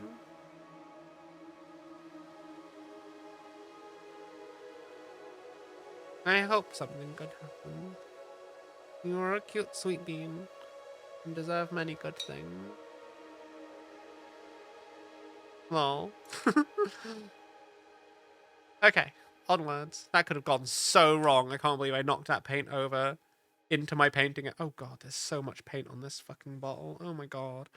Okay, before I start painting, I need to wipe down this bottle, because look at this nonsense. Oh my god, I've done that. I can't believe I've done this, chat. It's fucking horrendous, honestly. Ugh. Okay, anyway.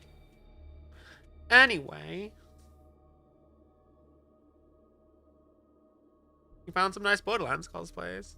That's cute. Who are you gonna cosplay as?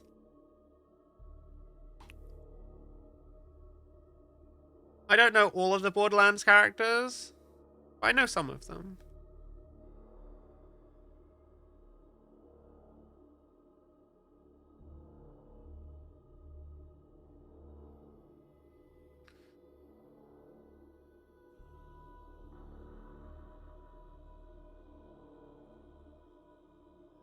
Oh god damn it. I'm using the wrong brush. It's a dry brush and it's frayed as fuck, and I can't really use it.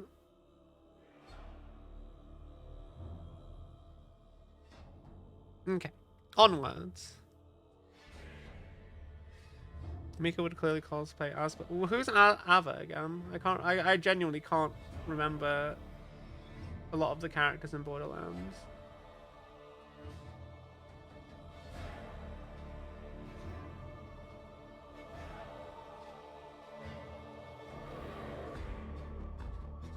Is she the redhead one?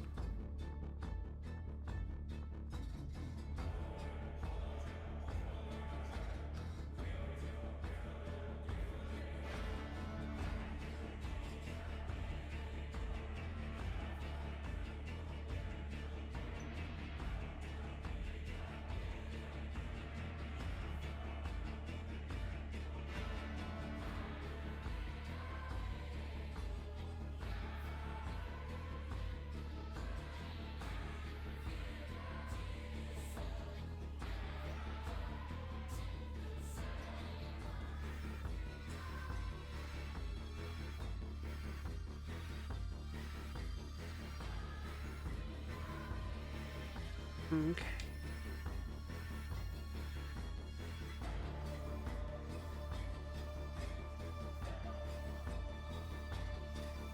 The movie is so bad.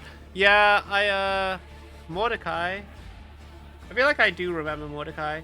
Yeah, the movie looked terrible. Everyone looks like they're just dressed up in a really bad cosplay. And the actors don't look like they should be any of the characters. Like, the casting decision for this for the Borderlands movie, absolutely awful. Like, why is everyone so fucking old?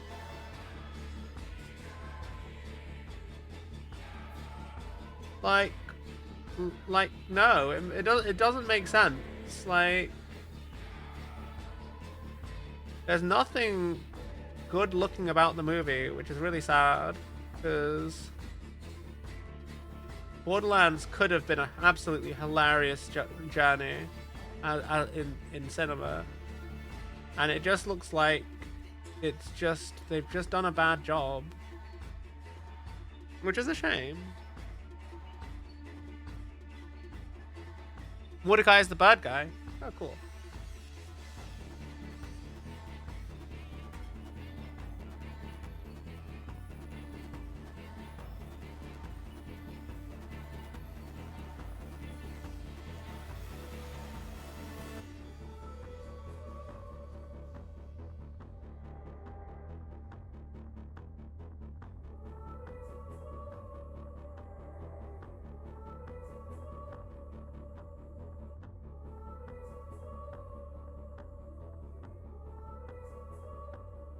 Okay.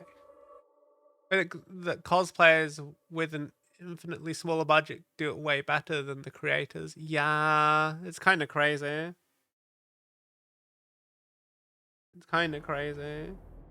I don't know how anyone thought that they looked good in the costuming department. Like, bruh. Like, I saw, like, all I did was I watched the trailer and I immediately knew that there was nothing going to be good about this movie. Because, like, yeah, if you can't make the costumes look good, then nothing is going to look good about the movie. Like, none of the action is going to, yeah, none of it.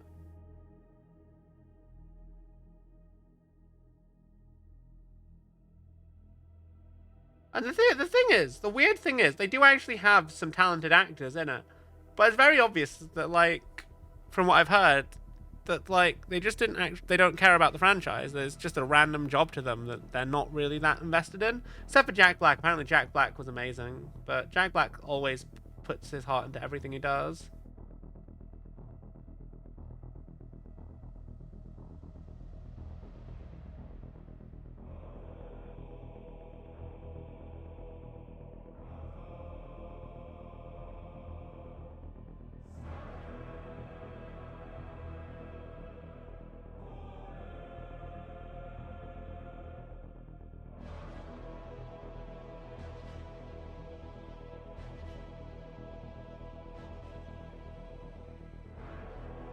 Okay.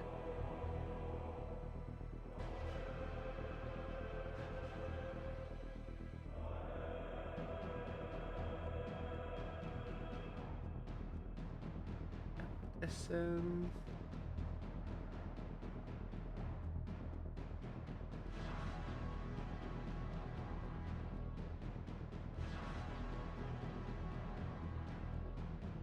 Okay, what am I doing, chat? I'm just. This is actually gonna take a long time.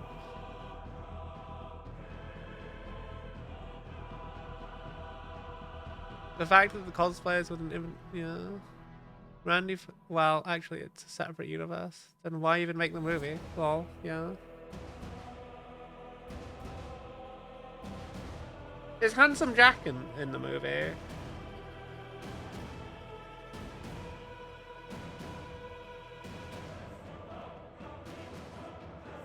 Because I think he was like the most memorable thing in Borderlands 2 and Tales from the Borderlands.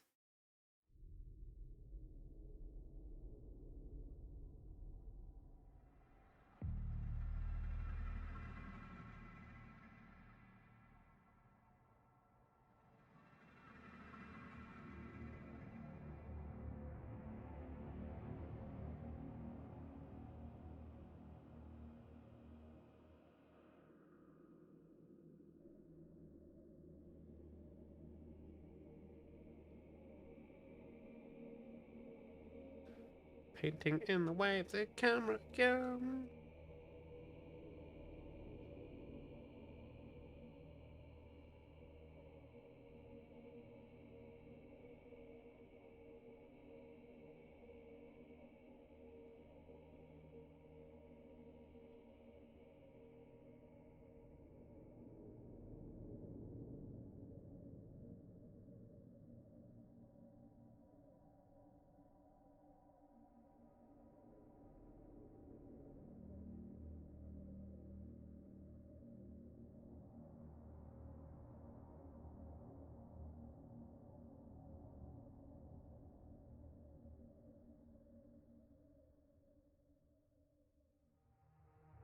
Move this paint over here. This is hard. Like, filling in the trim is sometimes quite easy, but on some miniatures it's just very difficult. They've got like straps and bits of bandoliers and lots of stuff you have to dodge as you're painting. It's less than ideal, really.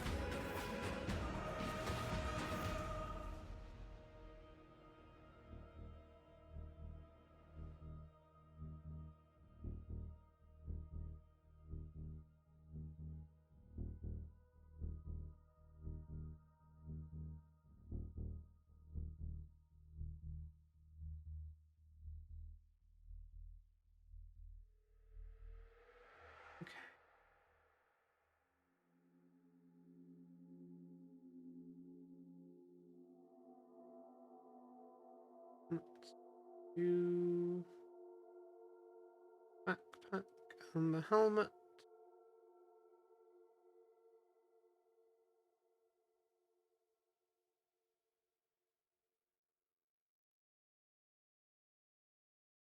Try and do the breastplate as well while I'm here.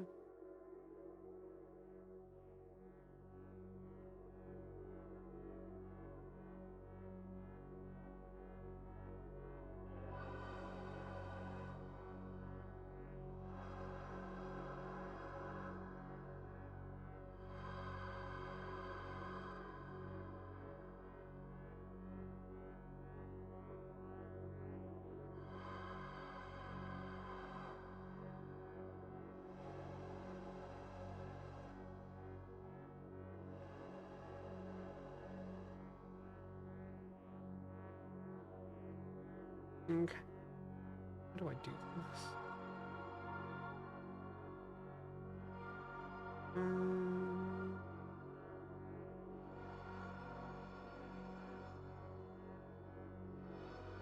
Okay. We can definitely get this finished in the next hour, I think.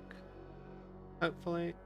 But this is probably going to be the longest bit of this whole process. It's just getting the red where it needs to be.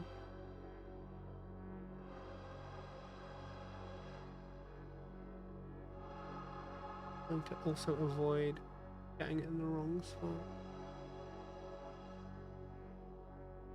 It is sadly harder than it sounds.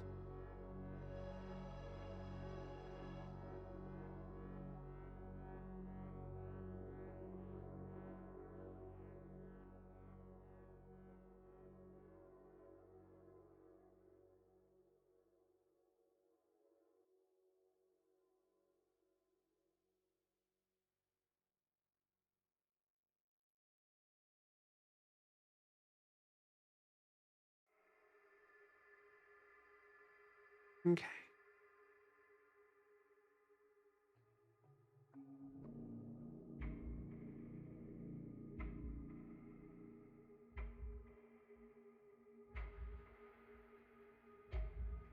Okay. I think that is mostly done.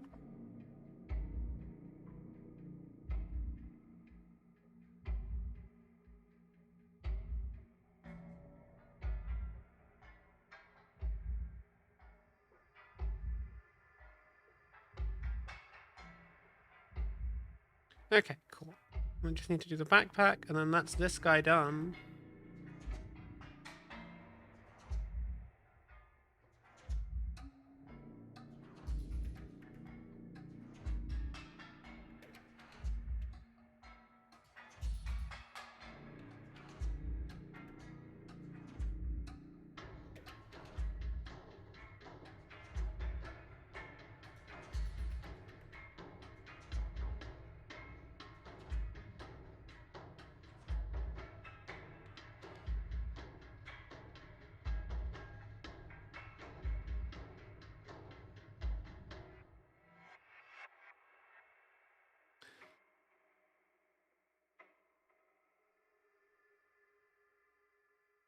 Okay. That is this guy done. Not fully dried, but it'll be fine for now.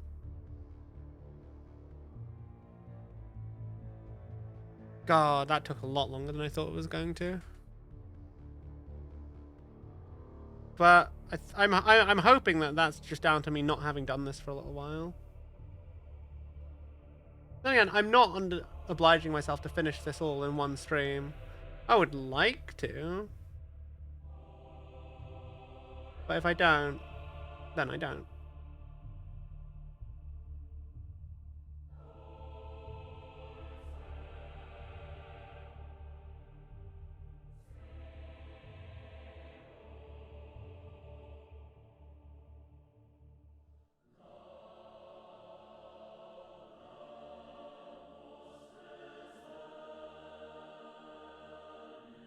Apparently the guy that rigged Claptrap didn't get paid. Really? What the fuck?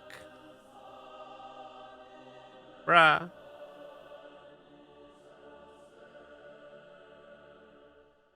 What is going on with that movie? Like, how can it... How did they not pay him? How do they not pay, like, the animators? Like, the animators are going to carry any kind of video game movie.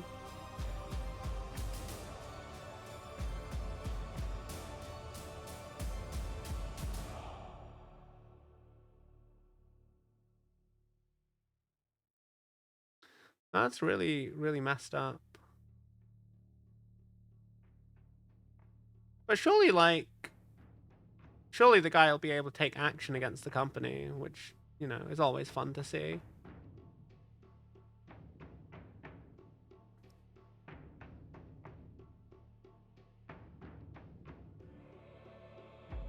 Oh. Rigging is setting up bones for models. I thought they were the same thing.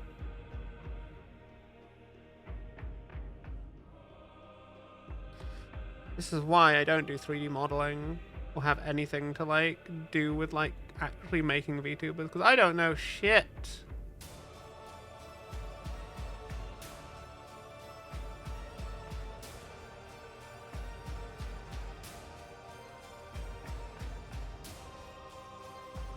Which is a sad fact. One day, I may learn some shit. Not anytime soon, though.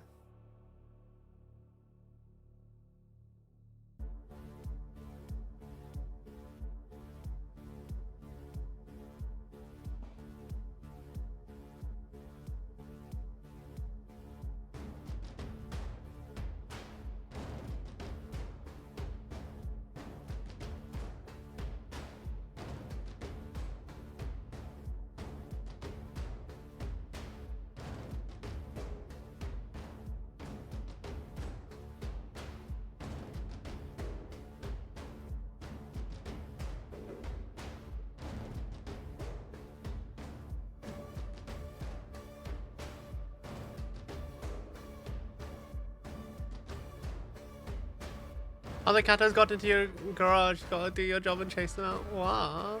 But don't you want free cats, Andy? Are you not allowed to have free cats? It's clearly the cat distribution system telling you that you need to have cats. You don't have enough cats in your life, Andy. Adopt them.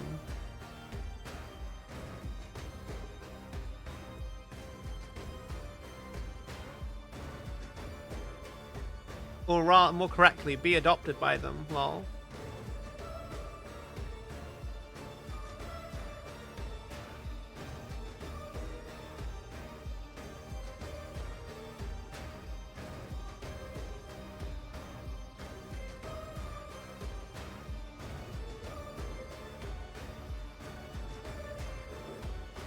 The cat distribute gives your neighborhood too many kittens. That's because people aren't fixing their pets and they're letting them fuck. Like, as much as I hate the idea of not having lots of kittens in the wild, like, cats are horny as fuck. You'll need to, like, spay your pets and neuter them. I say this, I kind of wish my cats weren't spayed so that they could have kittens, because I just want tiny little kittens one day. But I fear that the novelty would wear off when they actually start to grow up. I say that. I know that's a lie. I love cats. I would be a crazy cat lady if my landlord allowed it. and I could afford it, but cats are expensive. Wow. This is why I stream. My secret goal to stream is actually to be able to afford to be a crazy cat lady. And then we'll have 24-hour streams with just cats roaming the house. It'll be great. It'll be like the best channel on Twitch. Just cats everywhere. Not doing anything in particular, just existing. And everyone will love it. I mean, what? No. Yes. Maybe. It would be fun. I would play with them so much. I'm actually surprised if there isn't already a channel that's literally just a cat house that's just constantly streaming cats all the time. I feel like there should be somewhere out there. Just a channel called 24 Hours a Day Cats, and it's just cats living in a house. Being chill, doing cat things.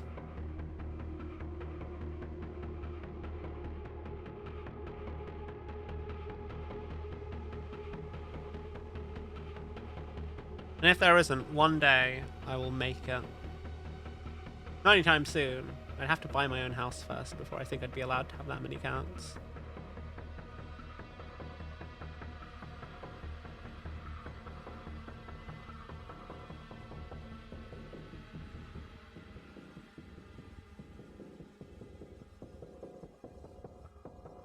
Maybe what I want to do is be a foster parent for cats. That'd be fun. I know, I knew someone that fostered cats, and they had like a live stream set up in the cat room, and it would just be like the cats would live in this room, and all the time people could just like chill and watch the cats like playing and shit. It was very cute.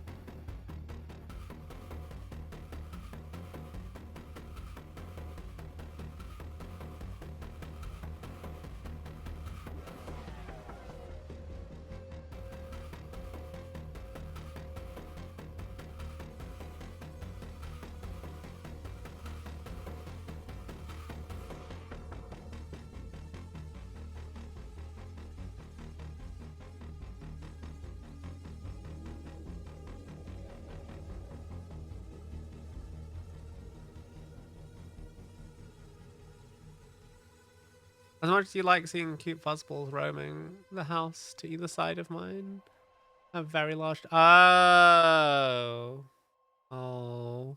Do they not like the cats then? Because not all dogs dislike cats. But I imagine if they're aggressive animals, then yeah, that would be very tragic at some point.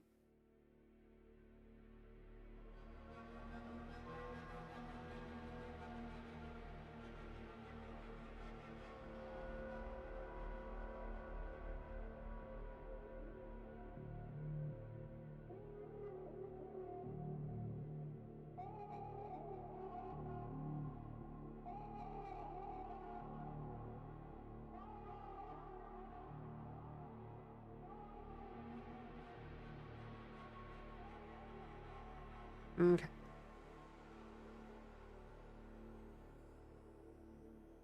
Backpack, and then we move on to the next guy. I feel like this was a lot faster than the last one we did. I think it really, the speed at which I can do this really depends on what the models actually have on them. Because some of them are...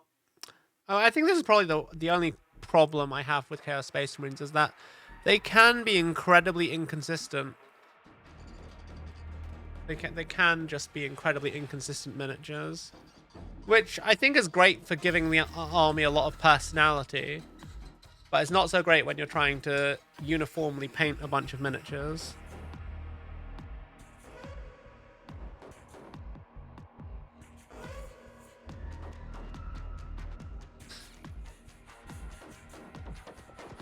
Alright, that's one done. Two done, rather. God, adding the red really just, like, makes them feel like they are who they are. You know? They don't quite feel like word bearers until they get that red on them.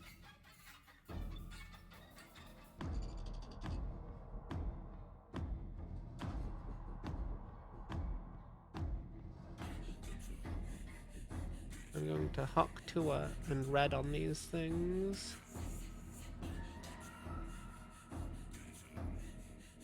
Well, the house that has the garage The mum likes to shelter and have the kittens and has very well trained Doberman. The other two have large huskies. They see anything small as a squeaker. Oh, that's a shame. There was a video you saw that sorted every faction into a tier list based on how hard they are to paint. One of the bottom tiers was literally labeled the Chaos Trim Zone. Yeah, that sounds about right.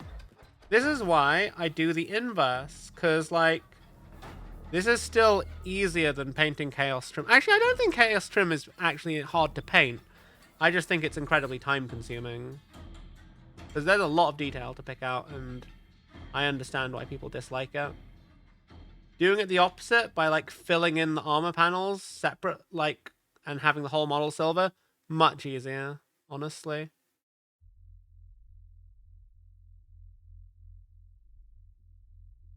Much, much easier.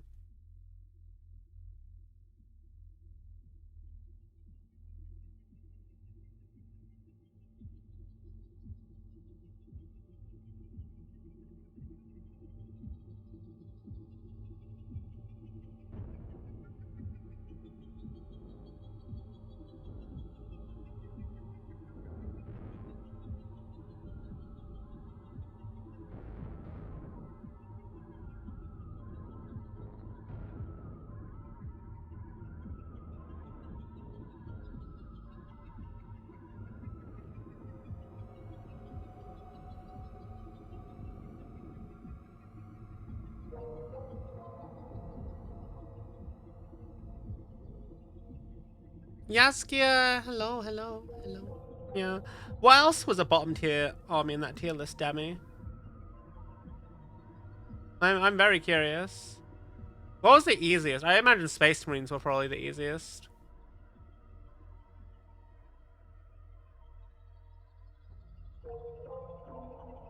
That's not the... That's what the tier was. Not hard, but, like, time-consuming details. The tier below was not even at gunpoint, and was stuff like Grey Knights and Gene Stealer cults that have a ton of detail, bits and different colors. Yeah, fuck that noise. I mean, I would have thought Grey Knights would be relatively simple to paint, because you just spray them silver and then contrast, like, the golds in with, like, snakebite leather, right? That's my thinking, at least. That's how I would approach it. But they do have a lot of details. I don't know. I've not really seen modern Grey Knight kits up close. No one in my local scene seems to play them.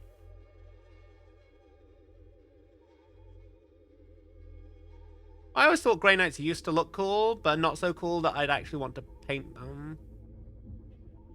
Like, I wouldn't mind having, like, a squad or two, especially with the new rules where, like, any Imperial army can, like, have a unit of Grey Knights, basically.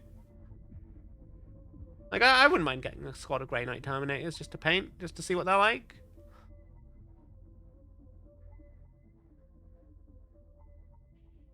But I imagine that when I actually get them, I may come to regret that decision. I mean, I say this.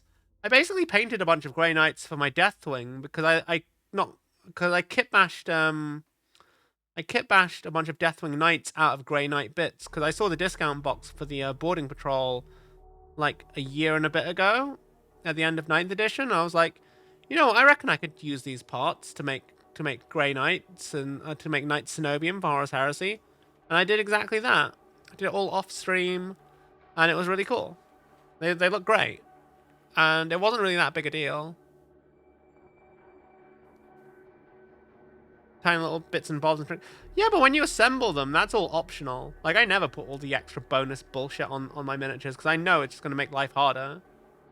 So why would I? Like, I never put all, like, the relics and the little trinkets that Space Marine has on them because, like, bruh, life is too short. Anything I can do to minimize the amount of painting time on an army, I will take. I will take that shortcut. The only thing I won't do that on is special characters or really, like, or kit bash projects I'm really heavily invested in. Because, like, those are my personal projects. Those are things I want to do. Most of the time when I'm painting an army, I'm thinking, what's the quickest way to get this onto the tabletop so I can kill some bitches with it? That's my plan. That's how I look at it. And, you know, There will be times, like I took a whole, what, 2 different streams to finish painting that Demon Prince? Like, there will be plenty of times where I will fuck around and experiment and try and improve. But for basic army stuff, that's not that time as far as I'm concerned. Like, these guys, these aren't so much about refining my about learning stuff. This is about refining my techniques and trying to quicken the process.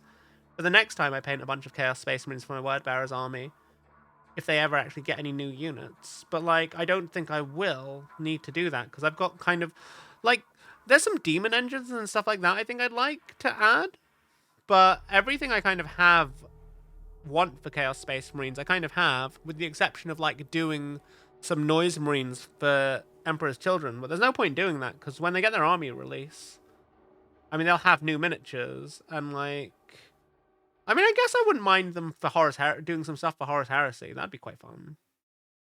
But I'm trying my best to make sure I'm getting as much value out of my miniatures as possible, which is why I'm okay with, like, doing Heresy, like, Chaos Space Marine Word Bearers, because I can definitely use Chaos Space Marine Word Bearers as Heresy era Word Bearers, because they were basically Chaos Space Marines during almost the entirety of the Heresy.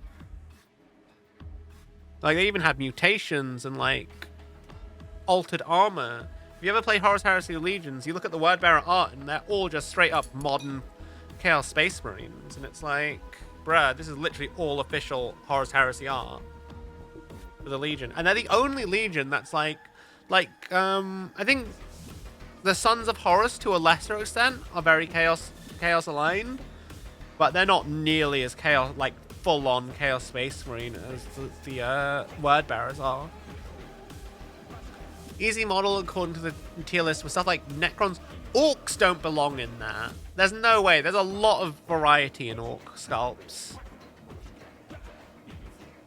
I mean, I suppose you don't have to care so much about Orcs because they're very, like, simple and like makeshift kind of. But, like, there's a lot of variance. I mean, I've had a look at Pink's models. I don't envy the idea of painting an army of Orcs. But knowing Pink, I will probably end up painting an army of Orcs, lol. But yeah, Necrons I'd definitely say were super easy. Just don't paint them purple. You've heard that people lose them when them. Well, yeah, that's because they become invisible when you paint Orcs purple. It's the will of Gork and Mork, yo.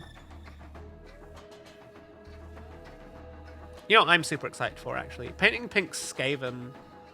Because she's interested in Age of Sigmar, but, like, I think by giving her a second army project on top of her Orcs, that'd be really, like, really overwhelming for her. But I've got an idea of how to paint them super simply and make them look amazing. And basically, they're going to be grey rats. All of them. They will be grey, like grayscale, black and white. And then I'm going to give them glowing red eyes. And then I'm going to give them, like, glowing warpstone weapons.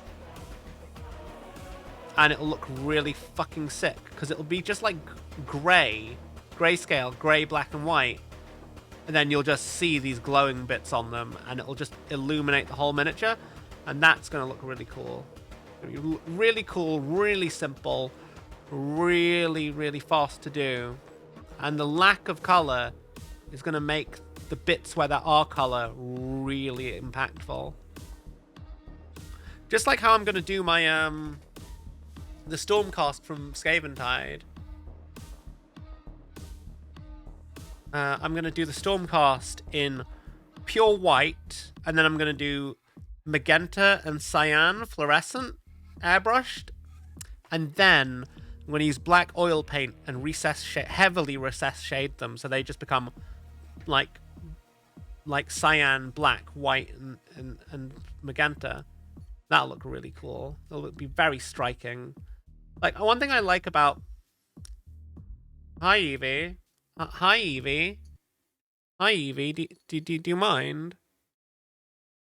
That is a cat butt in my face. Oh, actually, she's gone into the perfect spot. Another benefit of this new setup for painting miniatures, chat, is, I cannot stress this enough once I've untangled these cables,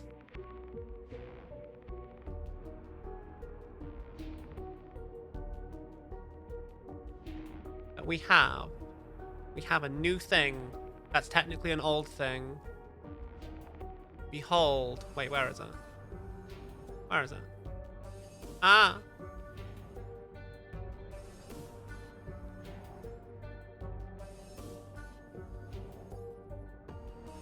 You may not see her very well because she is a void. But you should be able to see Kato. Kato the Kato. Kato Pato.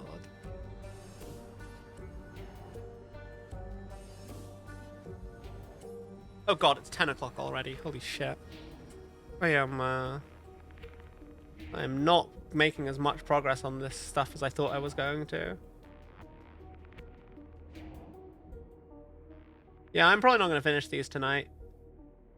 I will get them mostly done.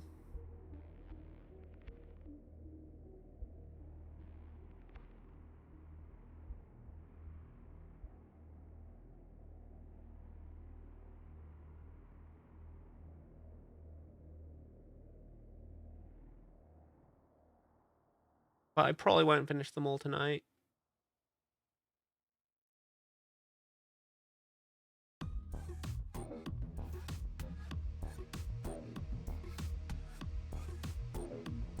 Un pato pour moi. Pato pour moi.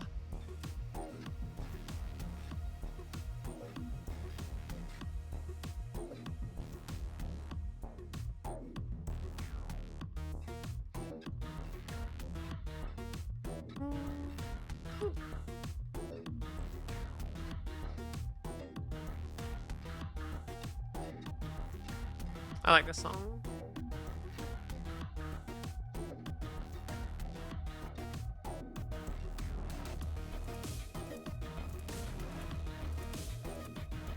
Yeah, I could definitely see orcs. I can definitely see Necrons, Tyranids, demons being super easy.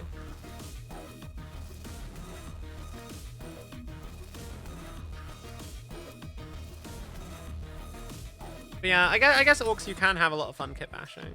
But yeah, I'm super excited to do Age of Sigmar. And with Stormcast, you know, I'm not gonna lie, I actually think Stormcast look boring to an extent.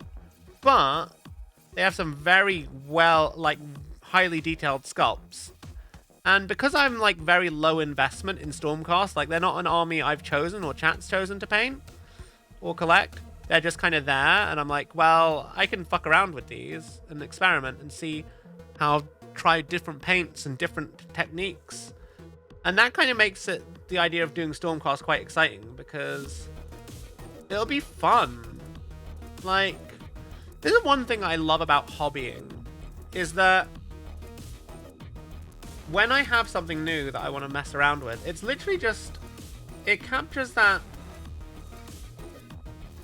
childhood excitement of just playing, because that's what you're doing when you're working on hobby stuff. This is like recreation. It's fun. It's chill. I just realized I forgot to scrape out that mold line when I was building this miniature. That's really annoying. I can't unsee it now, but maybe the paint will help cover it up.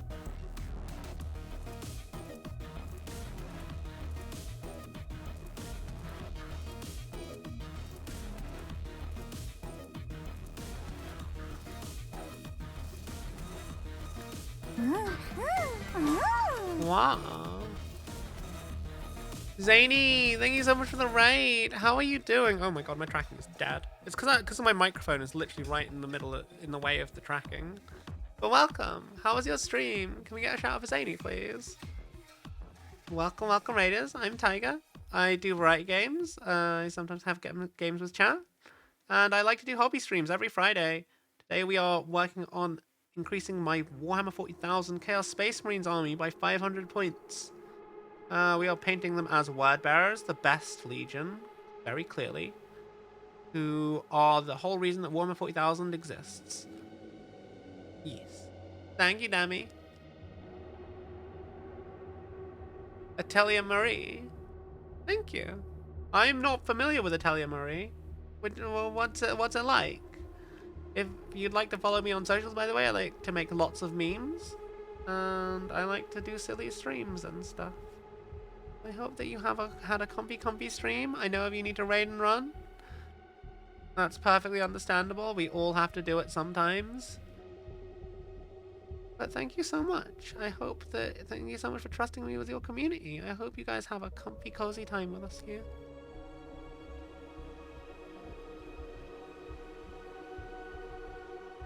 And thank you. I'm really just focusing on speed painting rather than like doing anything super intense. I'm very excited for the old world Chaos Warriors of Chaos.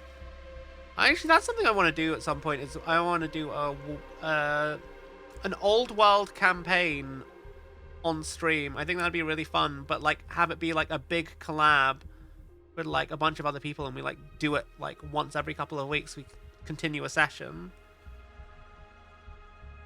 We'll maybe play it like once a week until it's done. That'd be quite fun. I'd definitely play Azazel, because like Azazel and the Ecstatic Legion is my jam. I really can't wait for my Azazel miniature to arrive. God, I had so much fun with him on the tabletop as a kid. That's okay, Zany. Don't you put yourself down. It's not about numbers. It's about like sharing communities and growing together. That's the important thing. Numbers don't matter. Okay? I appreciate that you've taken the time to share your community with me. So thank you very much. Please don't worry about like the numbers. I don't see anything wrong with like a raid of 4 people. I appreciate it just as much as a raid with like 20 odd people. I'm gonna put this light on the cat. For a raid of 50, like it's all the same. It's just people sharing their communities. And that's always something that I think every streamer should appreciate, regardless of the size. You know?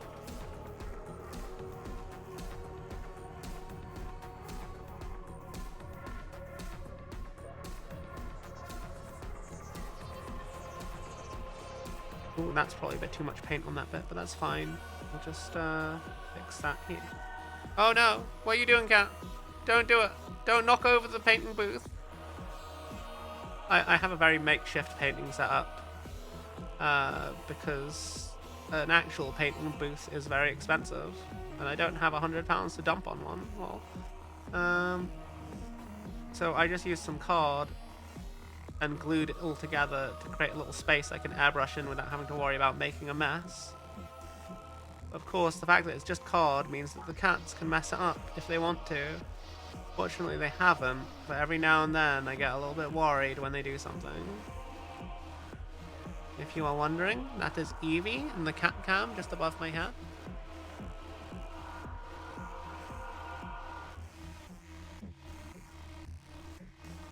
And I also have a long-haired grey cat called Haru, who is... I don't know where she is. She's probably just napping on the couch. She likes napping blankets around the house. Or on bags. I don't know why she likes bags so much, but... Cat's gonna cat, yo.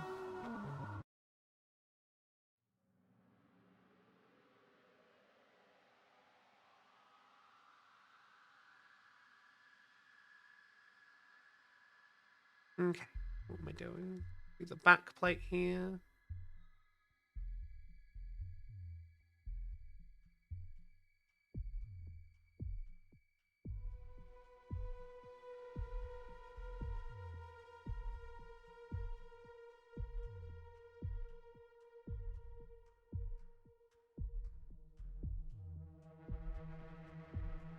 Raid is raid. Only ghouls with no soul look at raids as numbers instead of... Aww. I understand being a self-conscious streamer and being a little bean. Everyone starts out the same. Unless they're a corpo streamer. Then, yeah. I don't know. I don't know what to say about that. Lol. But yeah. I think it's sad when some people actually look at just the numbers. There are sadly people out there like that. But people like that aren't really worth raiding into. Generally speaking, they are horrendously egotistical if they allow themselves to get like that. And it's just like, bruh, you're not. Do not. I think the minute a streamer becomes like that, I don't know that they're really the kind of person I would like to support. Because it's not good, really. Not good. Your community is your community, and someone else's community is their community. Like, you got to appreciate the act of sharing, you know? Like, it's a sign of trust. And everyone deserves respect if they take the chance to share their community with someone else.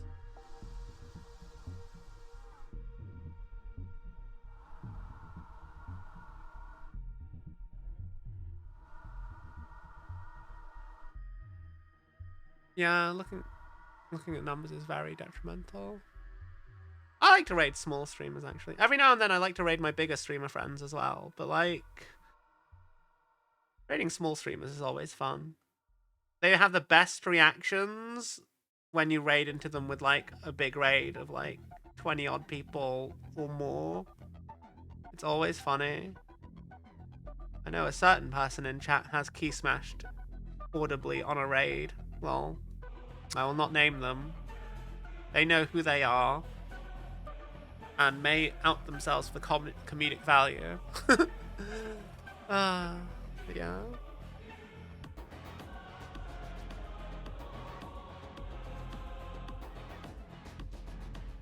You cried. Really? Did you cry? Oh my god, Kay! I'm so sorry. I didn't mean to. Oh. Oh.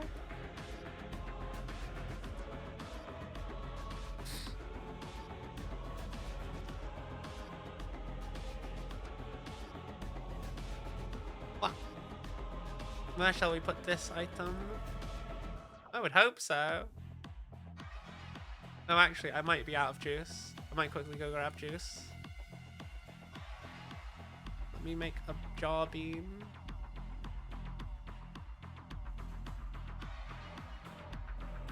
Hey, you hang out here all the time. I always try and find and raid into people that like spend time in the chat. I think it's really important, and like they're part of this community. Like, they absolutely deserve support and deserve getting getting this community shared with them more than anyone. It's a fact. Have I run out of juice? I think I have run out of juice. No, I've still got some juice.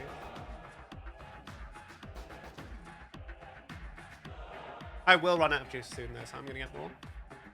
While I've got juice on the mind.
I have returned with juice.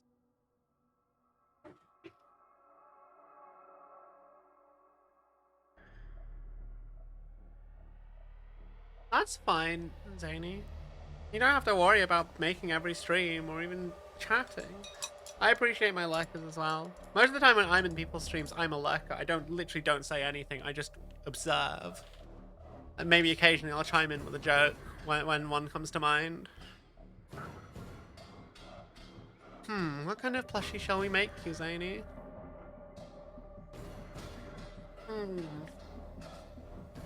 I think... Roque.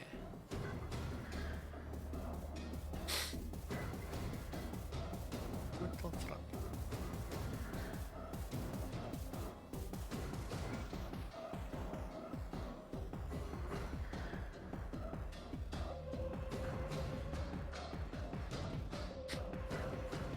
Okay, what was I doing again? I had to be as proactive to give them something to speak about. Track. It doesn't feel... I understand that. I think part of a skill of being a streamer is learning how to just talk to yourself a lot. Honestly. Because some people are like... One thing I recognize is that with streamers, for most people, I think, streamers are background entertainment, frankly. Like, I know I'm definitely a second monitor streamer. I'm definitely someone that most people will, like, have on in the background while they're doing other stuff. And I like that. I like that I'm people's, like, comfort zone, that they're happy to just, like, hang out and at the same time be themselves, do their own thing. I think that's a really cool thing to be for people. Because at the end of the day, you're who they come home to from work or hang out with while they're at work, helping them get through the day. It's a really nice feeling, honestly. Learning how to never shut up is the hardest streamer skill. Thankfully, I have autism and ADHD. Yes, yes. Being on the spectrums does actually help a bit with that kind of thing. Gato, you're looking very confused. Look at this creature. She doesn't know what she's doing. I think maybe there are too many things on the desk and she wants to get out, but she doesn't know how. But like you got in here on your own, Evie. You're just confused by Haru. Yeah, she's staring at the other cat. They're staring at each other and they're just like, you guys gonna try and fight on the desk in the current state? Because I don't want that. Yes, she's been there the whole time. Are you guys okay? They're both staring each other down.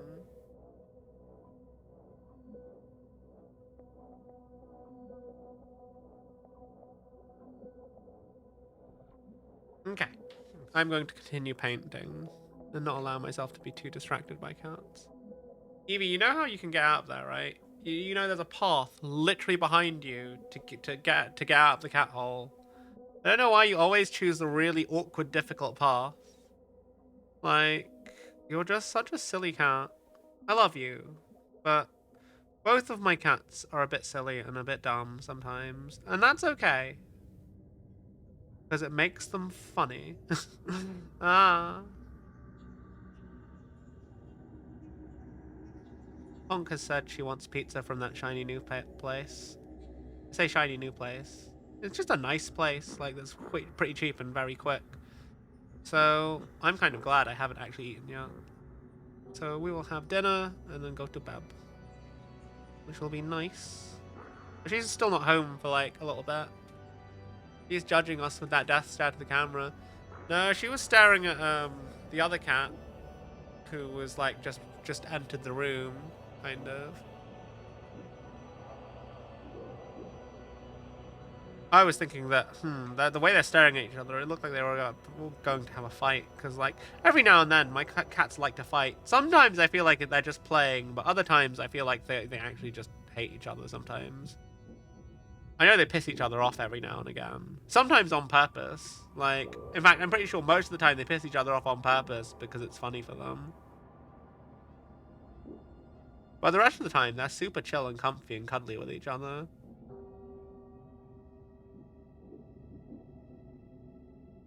Cats are literally the meme. I make problems on purpose.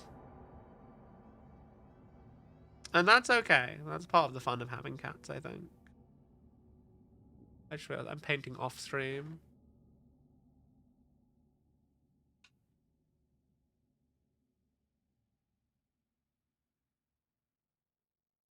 Hey, I say fuck a lot. You don't know much about Warhammer, but you've been introduced to the Warhammer and the Ham Warmer memes. I only know the Ham Warmer memes. I don't know the Warhammer memes. But I hope that you like painting models and doing cool stuff and having armies fight each other. Hi Evie. Are you okay, Cat? Are you feeling trapped? Because, you know, I'm just gonna be clear, you did this to yourself, Cat. You literally did this to yourself. You put yourself here. And you know that there's a way out the back. Don't you? Don't you, little cat? Yes, you'll get patted. Silly creature.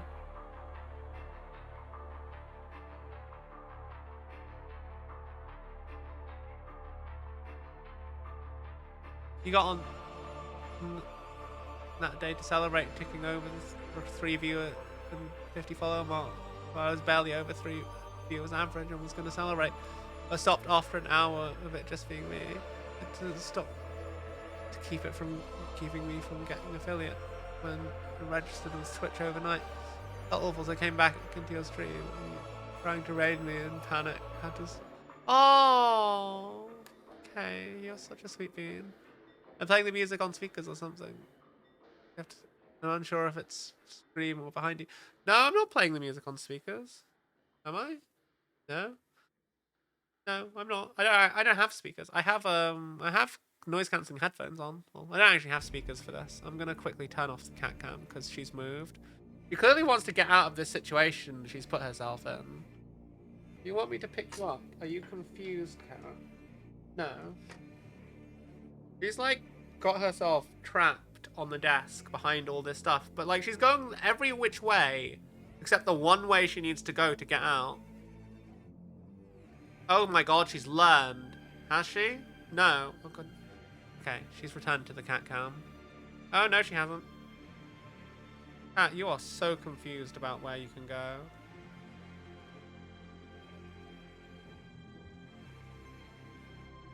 You can choose to come out of the hole, or you can stay in there. Make your choice, cat. But I can't keep doing this. I can't keep like trying to pause to hear it. You just hear about you thought you had music behind you from the sister's room. Oh, maybe your sister is watching me too. Well, or maybe your sister's playing Warhammer 40,000 Darktide. Either way, it works. Cats can literally do anything, and our entire species is like, honestly, hell yeah. That's true. That's true. She is a silly little creature, though.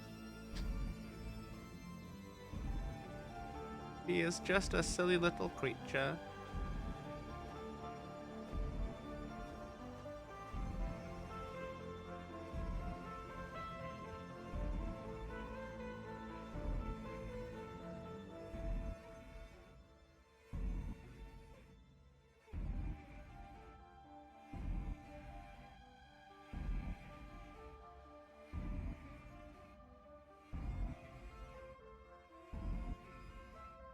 She knows that there's literally a way out behind her.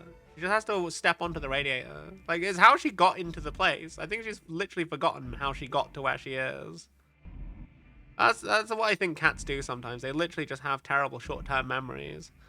And they forget how it is. They just forget what they're like me, just like me, for real. Terrible short-term memory. Forget what they're doing. And then, yeah. Masaku! Oh my god, thank you so much for the raid. How are you doing? Welcome, raiders. I'm Tiger. I like to paint Warhammer and build Gundams and play video games, and I do lots of shit posting on socials. If you've ever seen my VTuber avatar. Today we are. You thought I was bleeding? Lol. No. I'm just. I spilled my paint. Is why I've got paint all over my hands. Oh no, the cat cam. She has abandoned us, chat. She has abandoned us. Well, welcome, Masaku. How are you doing? How was your stream? What were you up to? What are you doing, cat? You can't decide what she wants to do. Yes, Yes, we are painting 500 points of Chaos Space Marines, specifically Word Bearers, to add to the 1,000 points I painted and built last week. If you're wondering what 1,000 points I'm talking about, it's this army up here, which consists of a Venom Crawler, a Forge Fiend, Chaos Lord, the new Chaos Lord, mind you. Very cool new Chaos Lord, which I'm very happy with. 15 Chosen, 5 Raptors, and 5 Hammocks. It's a very cool army. Very happy with the miniatures. You like Chaos? I could have never have guessed with that name, Chaos File. Yes. I play Word Bearers, which are the best Chaos Space Marines because they are the first Chaos Space Marines, and the reason Warhammer 40,000 as a franchise exists. So I'm big keen on these guys. If you're wondering what the music is, it is the soundtrack for Warhammer 40,000 Darktide, which is free to streamers to use without having to worry about copyright stuff. So I always think it's really appropriate to use it for Warhammer streams. Masaku, how was your stream? What were you up to? I'm having a good time, honestly. We're not making as quick progress as I thought we would, but that's okay. We might not finish the whole army today, because I've only got about half an hour left before stream is going to have to end. But you know, we're going to get most of it done, and we'll probably pick this up and finish painting it later down the line. But yeah, we're going to have a good time. Can we get a shout out for Masaku, please? Did someone shout her out already? Beat Saber, yes. You're really good at Beat Saber. I don't think I have the hand-eye coordination. I've always wanted to play Beat Saber, but it's one of those games, like, I feel like I don't have the hand-eye coordination to actually do well at a game like that. I think I would just die a lot. And it would be funny. I say die, you can't die in Beat Saber, can you? No. I do think I would just fail a lot of the songs, which would probably be quite funny to watch, actually. But yeah, it's just training. Oh, thank you, Demi. I mean, I suppose, yeah, it must be a pretty decent arm, shoulder, and cardio workout. Me, I have, like, a gym to my left. That it's just home gym equipment that I use, which, you know, works. I don't do as much cardio as I probably should, though, if I want to be honest with myself.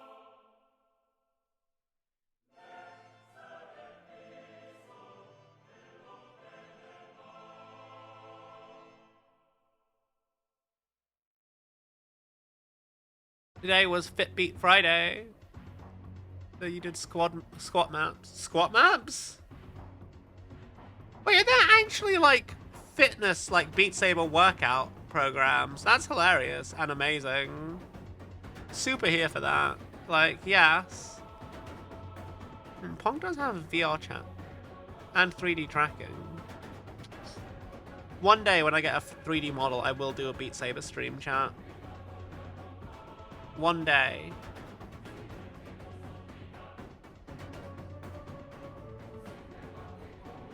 But that'll probably be like after the big rebrand next year, I think. Assuming I can get the big rebrand done next year. I need to start saving for it, honestly.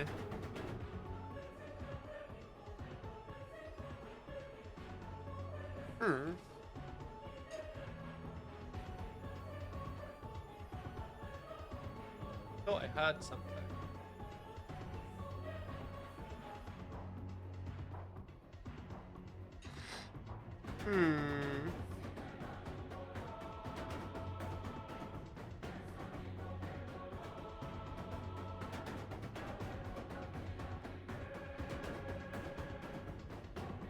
I thought I heard the gate, but I think it shouldn't be here for like another half hour at least. Oh god, that is pink. Ah, hang on, I'll be back in a sec.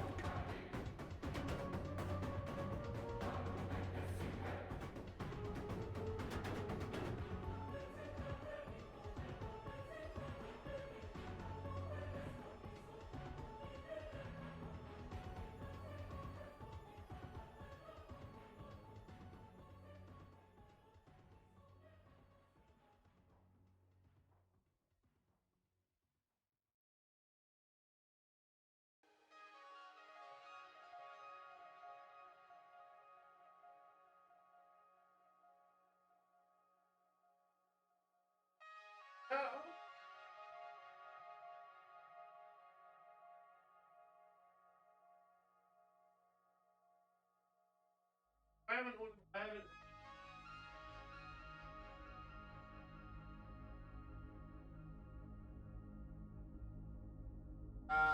Yeah.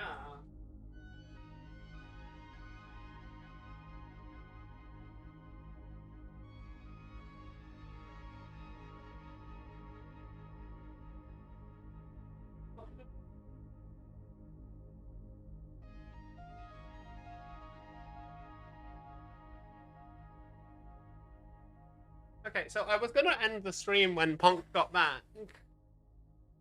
Hi, chat. Ponk has returned. Am I Warhammer GM? What do you mean Warhammer GM? Like a game master? I mean, my plan is to actually do a Blackstone Fortress game with chat at some point in the future when I've got all the things built and painted, because I have all the miniatures I need for the campaign I have in mind. But yeah, Ponk just got home. Yeah, I would. Ponk says hi. I don't know if anyone can. Oh shit! Oh fuck! Yeah, I almost spilled my paint water. That would have been horrendous mess. But yeah, I like to play Warhammer. It's a fun time. So alas, I am actually gonna have to cut stream a little bit short because, yeah, but like, you just got home from the other side of the country, like.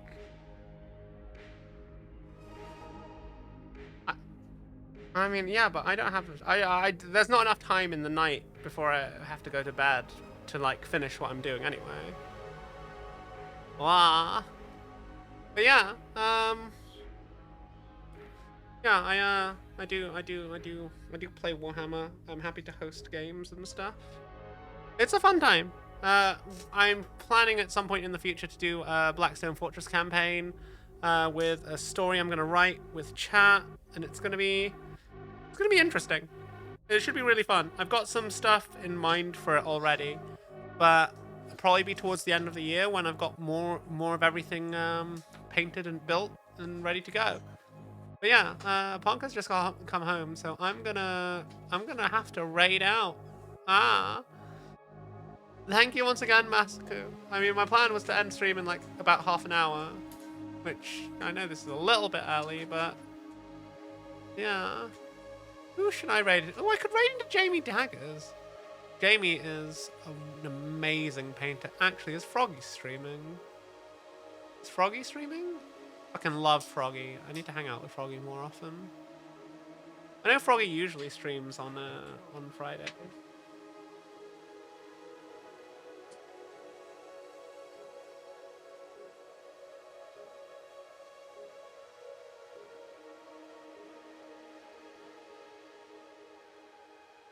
Oh, Froggy isn't streaming. That's a shame. I'm gonna raid into. Wait, Froggy! You ended already! Oh my god! Wait, you were lurking. Can we get a shout out for Froggy, please? Froggy, I need to hang out with you more. I didn't realize. I'll raid into Jamie in that case. Jamie is good beans. Yeah. I didn't realize. I keep wanting to raid into you when I do streams, but like, I just never get the timing right. I feel like we've done okay today, though. I think we didn't quite do everything we wanted to do. I didn't quite do everything I wanted to do. You end at 10 o'clock, but you have been going recently. Wait, what's GD? I know that, I know you're going for that, oh, Golden Demon, yes. I still don't have anything I'd quite like to put on Golden Demon, unfortunately. I'm not at the standard yet. I'm not at the standard, but one day when I keep doing stuff, maybe I'll do something for Old World. Like Azazel would be really cool. I'm hoping to do Azazel next week. Well, not paint, but have a look at building and pinning up the miniature, because it would be really cool. Anyway, I love you all. I don't have anything planned for the weekend, but next week I will be back. I've got We've got a really cool game planned, and then we'll probably do some more Lies of Pete, and then I'm going away next weekend to go LARPing. But yeah, I hope you all have a wonderful day or night wherever you are in the world. I love you all. Mwah.